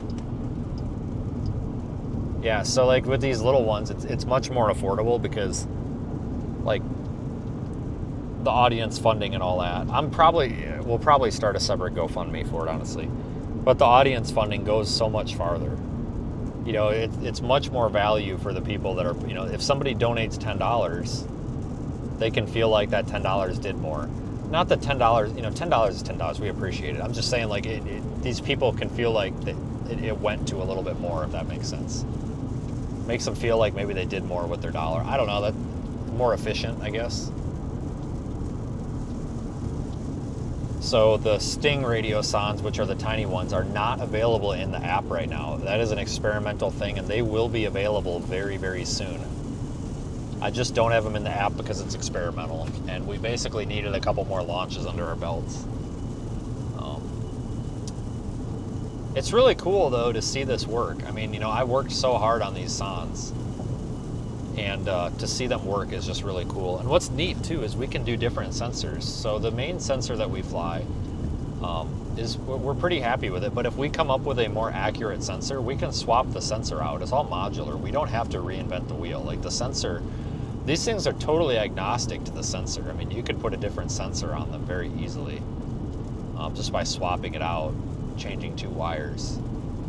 So these are kind of future-proof. So if later on down the road we decide, hey, let's start using this sensor, we can do that. It's pretty cool what we're doing, honestly. Like, it's really neat to see these work. And the logic and the programming and the infrastructure behind this is really cool. Because like I said, so essentially what they're using is basically like, it's very similar to Arduino. Like, I don't know if some of you programmers know about the ESP32 chips. That's basically what this is, sort of, kind of, with extra steps. So you literally program this with like Arduino IDE. And that's basically it. And then it's got like an ISM, very, very similar, not quite, but very similar to LoRa transmitter, and a GPS and all that. But it's pretty cool, the programming and everything behind them, because they talk to each other and they relay for each other. And if the ground station's not acknowledging one of them, and if one of them is hearing one but the ground station's not hearing the other, one of them will actually relay for the other one. So we never truly lose signal until the last one is launched signal. If we launch 10 of them and 9 of them are too far away that we can't get signal, all it takes is 1 to get signal. Data's going to be a little bit delayed, but we're going to get it because it's got to relay everything, which I think is so cool. And the ground stations are smart too, because they have GPS built in. And what we can actually do, if we're trying to really stretch the wire on these, we can lower the transmit power on them remotely. So what's different about our sondes, and as far as I know, any other radio sonde that's out there, mainly because traditional radio sondes don't need to be bidirectional, but ours are bidirectional. They're not full duplex, but they're bidirectional. Because full duplex would mean it can transmit and receive at the same time. These are, can only transmit or receive. So it transmits, listens, transmits, listens. But they're bidirectional, so we can actually send commands to them from the ground station as well. So we could do all sorts of like airborne experiments with these. If you attached it to a larger balloon, you could do something like a drop sonde. We could build a drop sonde, and we could actually have a second sonde underneath the main one, and we could actually drop a sonde precisely where we want it in a storm. So if we took the weather balloon up into a supercell and we wanted to basically drop sonde something directly in the updraft and get controlled rate of descent with a drop sonde through the updraft, we could do that. What we would do is we would take a small piece of wire and have a small solid state relay attached to the battery. We would trigger it, and it would be a little coil, and it would just a high resistance coil, and it would basically just burn the string. You know, you would attach it with a little piece of fishing line below the sonde. You would run the fishing line through that like induction coil, and you would just you just melt the string, just burn it, and then it would drop it when you wanted it.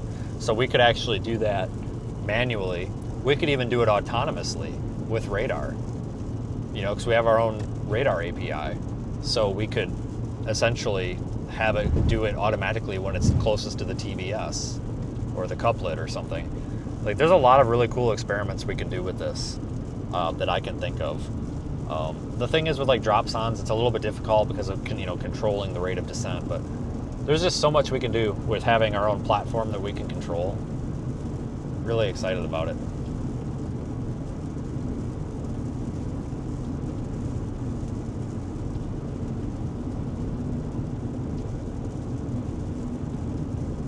So you're going to start seeing more and more of that this year, but my God, people, watch out, because next year it's going to be insane. We're just going to hit everything so hard with this stuff. I mean, we've hit this year pretty hard with our, you know, traditional soundings and everything.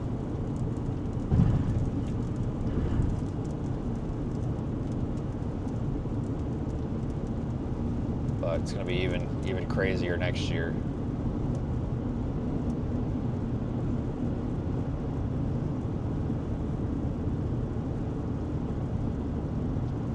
Pending funding.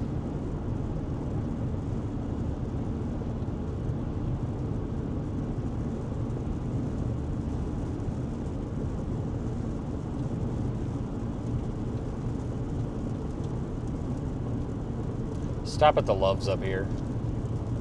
I can show you guys that sonde too, because some of you guys might not have seen it earlier. I can show you guys that.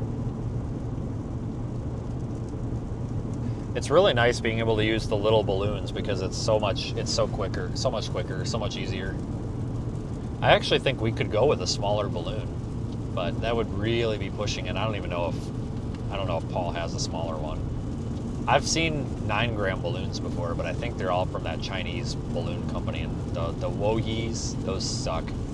Or Hawoyi or Wai, whatever, those are shit. They're junk. Those balloons are crap. I'm working on a video about weather balloons, like a YouTube short about weather balloons, and I bought on Amazon some Woyi. I hope Paul's not out there. He's probably going to shoot me with a gun. But I bought 2 weather balloons from Woyi, which is the Chinese manufacturer of weather balloons, on Amazon, because I wanted to see how pitiful they were, because I wanted to do a comparison and talk about weather balloons and why we need them. Wow, they are piles of crap. They're absolute piles of crap. It's like neoprene rubber. Like, it's almost more like a latex glove than a balloon. And I bought 50-gram balloons to test, and I weighed them. 83 grams. The 50-gram weather balloon that Woyi sells is 83 grams. That's nowhere near 50 grams. Like, what the hell is that crap? Like, talk about false advertising. If I take a K-Mont balloon, which is the same ones the Weather Service and all the government agencies use, but the ones we use, if I take a 50-gram balloon and put it on the scale, it's between 49.5 and 51 grams every time. It's within like 1 or 2 grams every single time. And that's really important because it's all about weight calculation out here. Everything that we do is based on calculating the weight. Basically, how much helium do we need to lift this payload at X meters per second.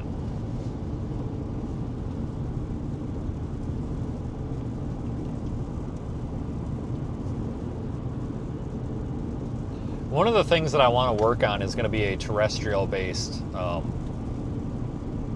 probing network or something, because other people have done potato cannons with sensors, and as far as I'm concerned, that's just proof that it doesn't work, because that just looks like a nightmare. I'm not going to potato cannon a sensor into a tornado. It's just, that's not what we're set up to do, and I don't want to do that.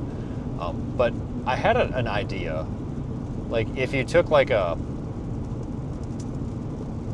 don't know what it would end up being, but like, you need something lightweight, like like if you think of a tumbleweed, you need something that drifts like a tumbleweed with a sensor in it, which is totally doable, but I don't know what you would use. Like, somebody was like, oh, use a kickball. Well, yeah, but it's too heavy. You need something that drifts and behaves like a tumbleweed. You know how they just kind of like go with the wind and they just go, and if they run into something, they just go up and over it? Like, we seriously need something like that. And I don't know if we could get some sort of a rubber membrane that's tough and then partially fill it with a helium and oxygen mix. Like, just mix helium and air. Not enough that it's buoyant, but just enough that it reduces, like, the weight of it, if that makes sense. We need something that drifts freely, because we could release a network of those as well into like rear inflow jets of tornadoes, because that's one of the missing pieces of data. I want data off the rear inflow jet, but that's really hard to get. And it's like, damn, if we could get something that drifts along the rear inflow jet unimpeded, that would be really cool. So it's something I'm going to work on over the winter. I'm going to be thinking about.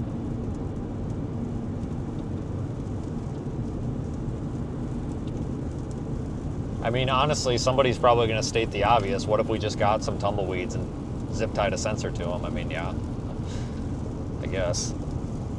Because the sensor package would be very lightweight. Only about 20 grams. And somebody just said use a tumbleweed. I knew that was coming. You're not wrong. Maybe we could 3D print tumbleweeds. It's got to be lightweight and nimble. The model rocket thing, there's been a couple of groups that have tried the rockets and stuff, but every single group, I can think of like 5 groups, every group that's done it says it's just too much. It's too cumbersome. It's not out of the question, though. Because, like, we can use drones and stuff, but the problem with drones is you're kind of... There's already a group that does that, and they do good work, but you get one drone in a whole group of people. Like, we need something where we can do more. We need to be able to do more without having to have 50 people, because if I want 10 instruments, I need 10 pilots if I'm using a drone. And that's getting beyond the scope of what we're trying to do. It turns out to be more work than what it is.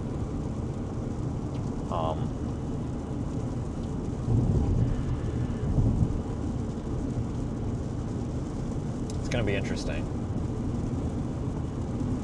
I'll be completely honest with you.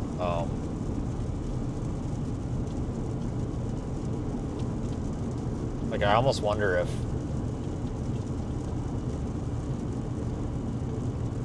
I need to do some calculations, I guess, because I'm kind of wondering if we could have something that...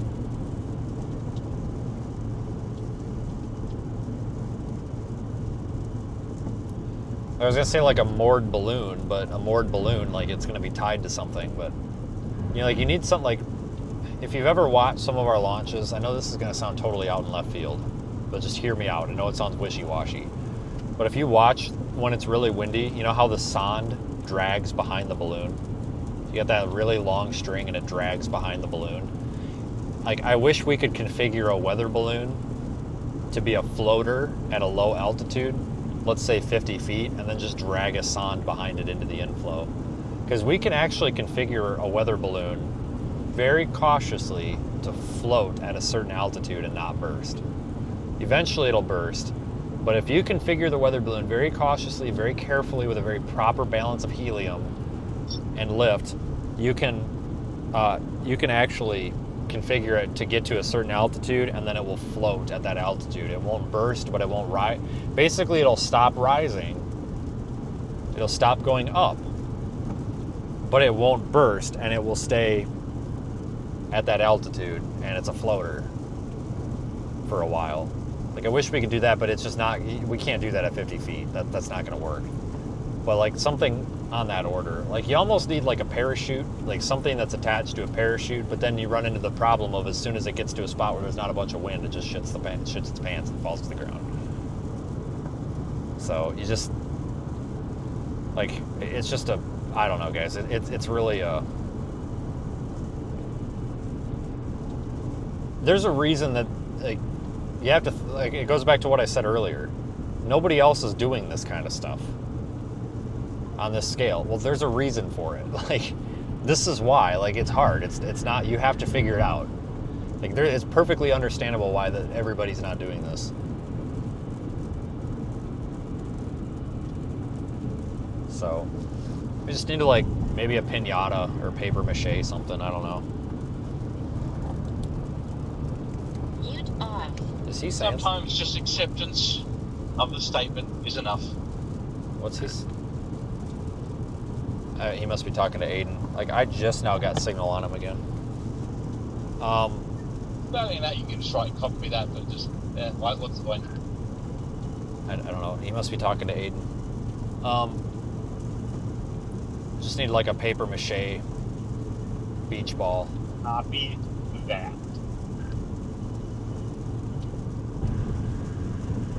Oh, it's horrible. It's horrible. I'm at a feedlot. Out my wings towards me. Suffocating. So many cows. So many cows. So many cows. Oh my god. Oh, I know exactly where he's at. Oh my god. I'm dying. He's between Scott City and Garden City. There's a big old shithole feedlot that smells terrible. It's really bad. How much can a weather balloon be compressed into a tube? I don't know. I could probably find out. Well, we got all sorts of weather balloons, though. That's the thing. Like, we got some that are, like, teeny tiny, like the size of a party balloon, and we got some that are, like, the size of my car. So I guess it depends. I think I see what you're getting at here. Kind of.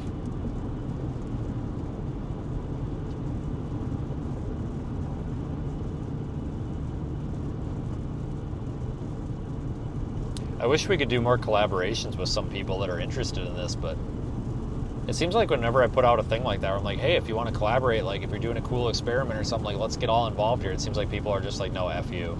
You know, okay, sorry. Oh yeah, those foil kite things. I know what you're talking about. What about like Mylar? Something like that maybe? God, I think we might be onto something now. So the next thing that we're going to do over the winter, we're going to float a balloon around the world. I'm not shitting you guys. So with a very specific balloon, not a weather balloon, but a different type of balloon. With a different type of balloon, believe it or not, we can actually inflate it and get it so that it floats around the world. There's people that do it as a hobby, and you put a little radio transmitter on it. And some people get them to circumnavigate the globe like 10 times before they finally pop. So we're gonna get a Project Weather Eye balloon to just go around the globe like 5 to 10 times this winter. It's gonna be great. It's a very serious hobby that a lot of people have, but we're gonna put our own payload and our own sensors on it. Yeah, maybe Mylar is not the right material, but kind of like that type of material. You don't like. We're kind of getting on the right track now, I guess. Because I know that stuff's kind of very similar to party balloons, but something on that order, maybe.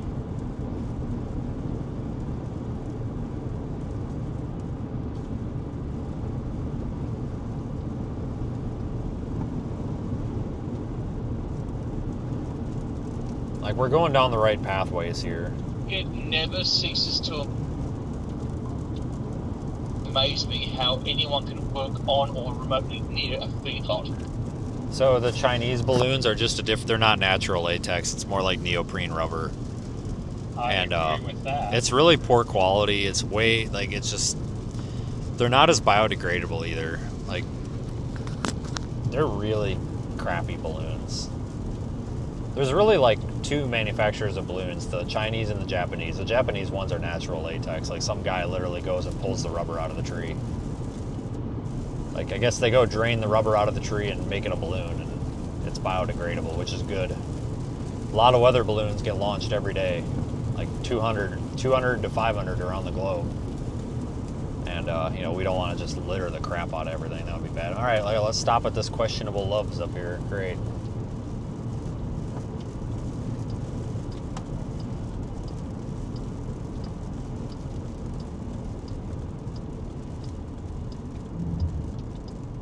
Let's pull into this Days Inn and see if if the cats are here, we'll pull in, because there's always like 25 cats here. We're just west of Hayes. Oh my God, this place is absolutely packed. Holy crap. I do need gas. I'm about to run out of gas here. Come on, car. Oh, you're turning. Nice blinker. Oh, no, you're not. You canceled your blinker. Right. Yeah, that Days Inn over there, that's actually a nice hotel. It used to be a pile of crap, but I don't know if it's new ownership or what, but that's a nice hotel now. I haven't stayed there for 2 years, but it's actually a pretty good one. But there's always like 50 cats standing out in front of the door. It's just all these cats. Oh my God. Ow, Jesus, fix your driveway. Oh, and oh my God, no. No, not another gas pump that's broken. What is going on, man? We just can't, I can't find gas pumps today. Oh, nope, this one's broken too. What in the frick, dude? The last gas station I was at had a bunch of out-of-order gas pumps too. I cannot win today. Finding the gas pump. And that guy's, and of course everybody's inside. You know, they've just, oh, this guy's leaving. I'm taking his spot. All right, let me park so that this guy don't sneak in, because I'm taking this guy's spot. He just got back in his car. All right, dude, you got in your car. Your foot's on the brake. Can I have your pump? Thank you. Excuse me, just trying to get gas.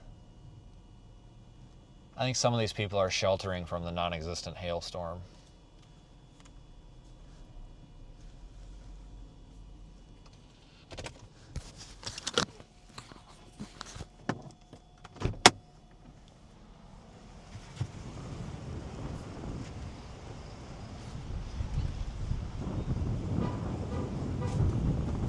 $336. Damn, we're filling up at this price.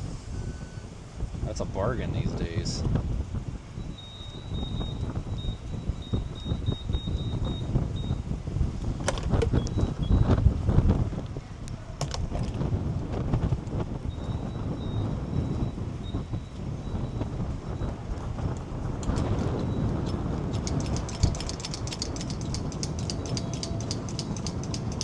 Oh my God, give me gas. Jesus Christ.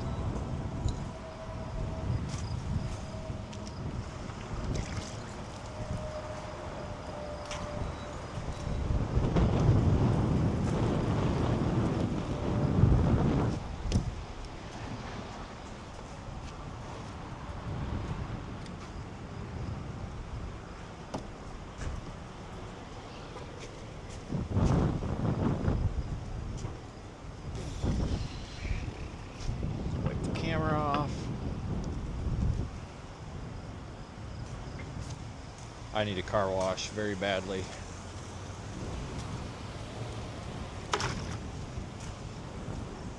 And we got a super slow pump. This thing has only gotten 3 gallons so far, so hold on, we might be here a minute. Here, I'll show you guys those Sans. Somebody was asking at some point, I'm sure. Ah, come on. Okay, here's what we got. Okay, so 20-gram weather balloon, super tiny. 30-gram weather balloon, a little bit bigger. We need the 30-gram. We need the 30 grams when it's really windy or adverse weather. The 20 grams are fine when it's calm. The reason the 30 is a little better, we can put more helium in and get more lift. This is a standard size weather balloon, so you see the difference.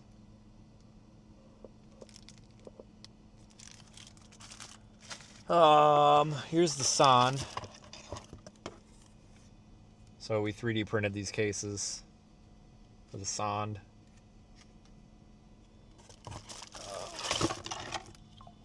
That's what it looks like. The case looks like. The little GPS goes up here in this cubby. The battery gets zip tied there. The sensor comes through here.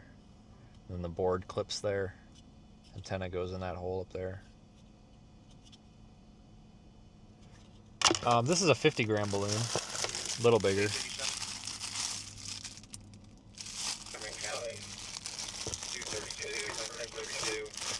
So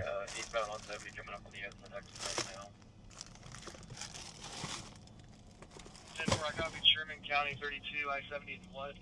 So those 50 grams are kind of nice because they'll get us a little bit higher with that sonde if we need to.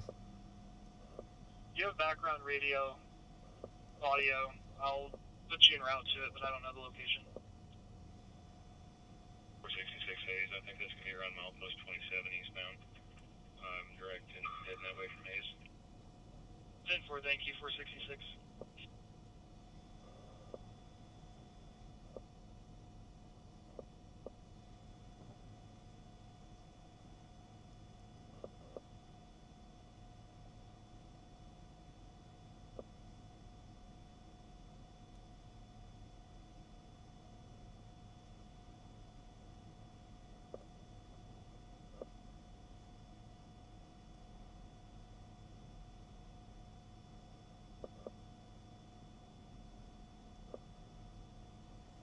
This pump is very, very slow.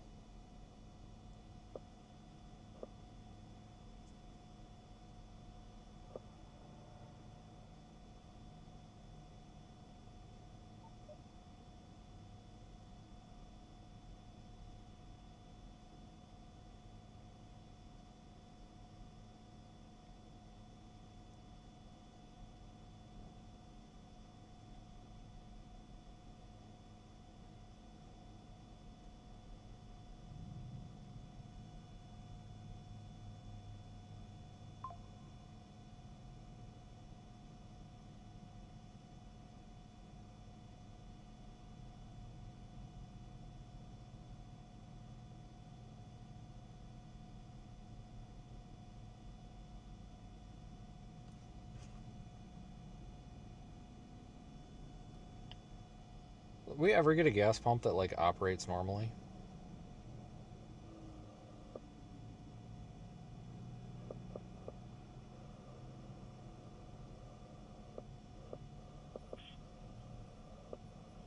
I see in CAD you entered that Sherman County got the vehicle pulled over all 1022 for now.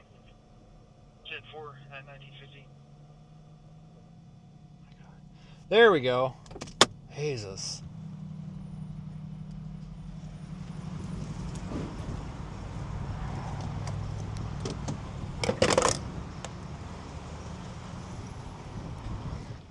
God, that took a good minute, didn't it?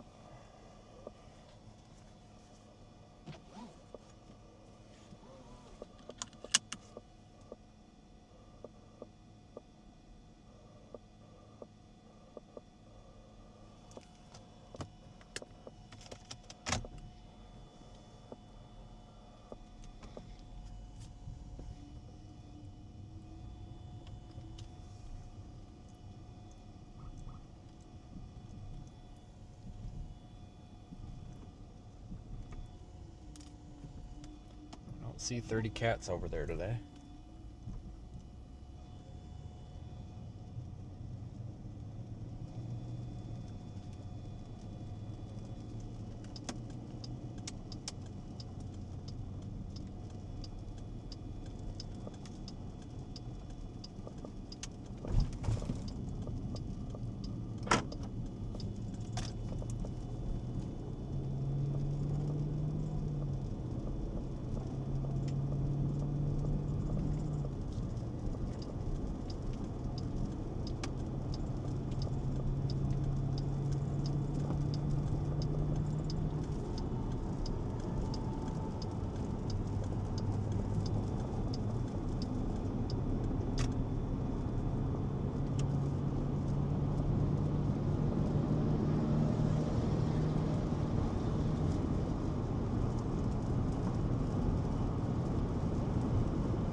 Well, we'll just keep going this way for a little while.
Yeah, I think today's pretty much wrapped up out here.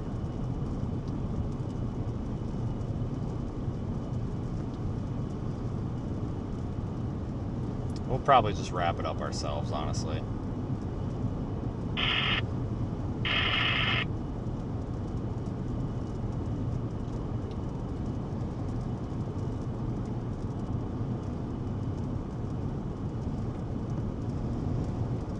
We're definitely milking the dry cow now. At 1955.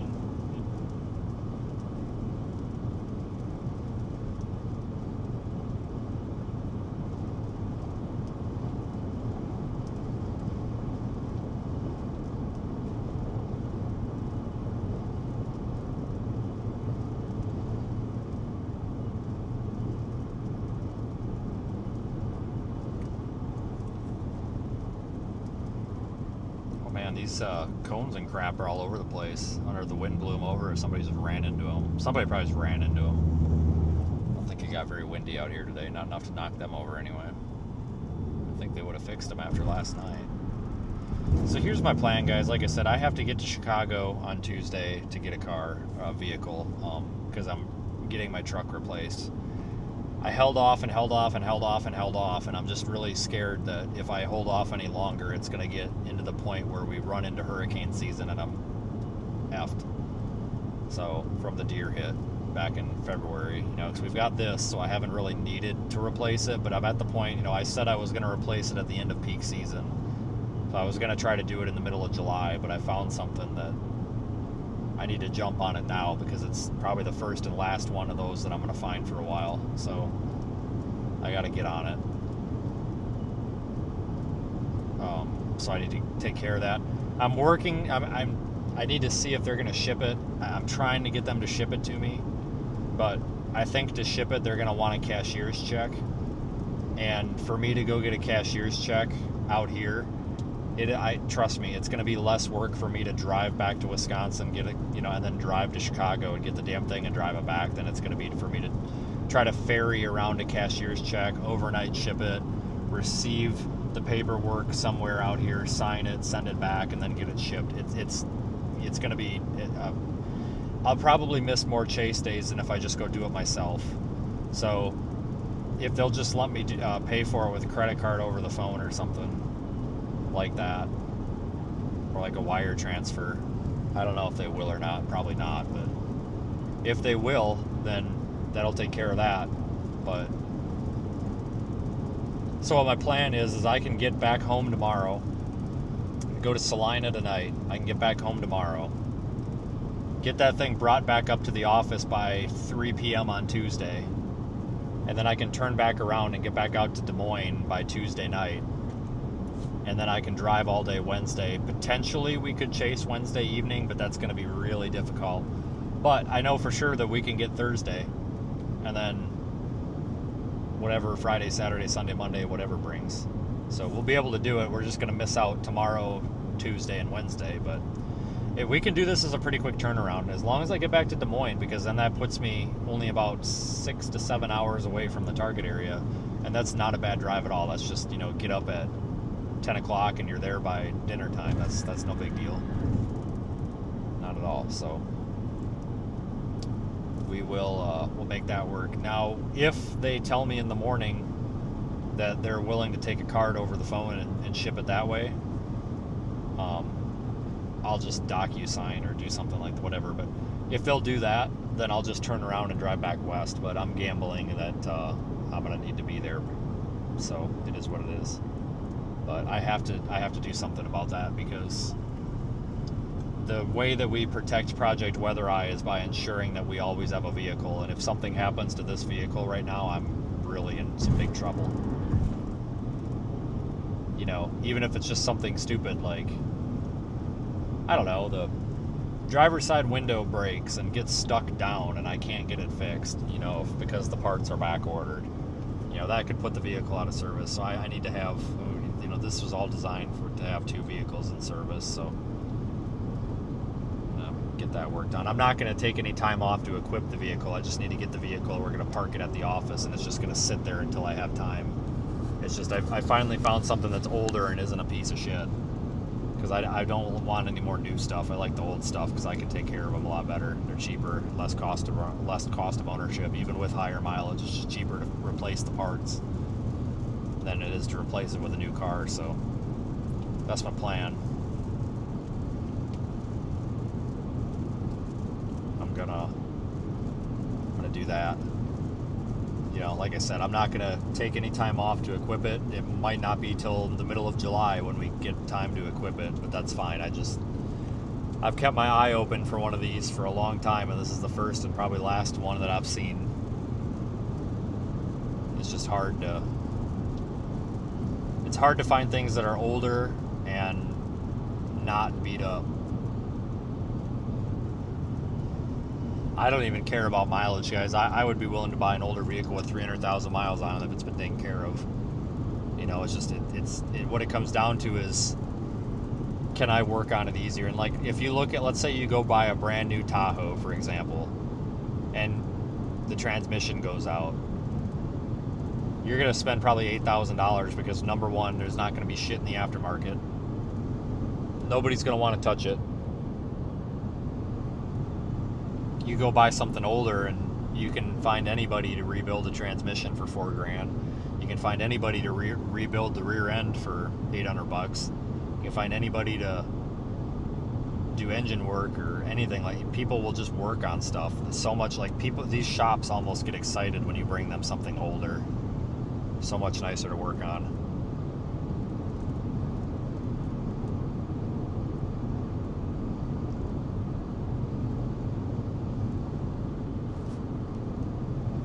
That's what keeps your cost of ownership down.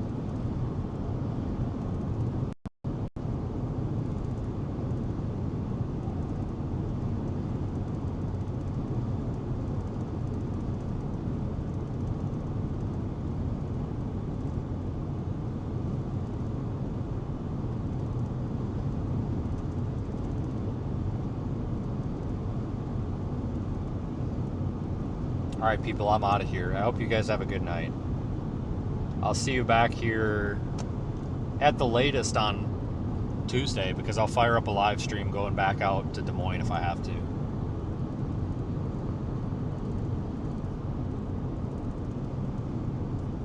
But fingers crossed in the morning that they're just like, yeah, just call me with a credit card number and we can deal with it that way. That would be fantastic. Because then I don't have to drive, but that's okay. Really, if you think about it, missing 3 chase days isn't that bad, considering going from basically almost Colorado today to Chicago and then back out this way. That's really not bad. I'll see you guys later. Thanks for watching, and we'll be back in a day or two.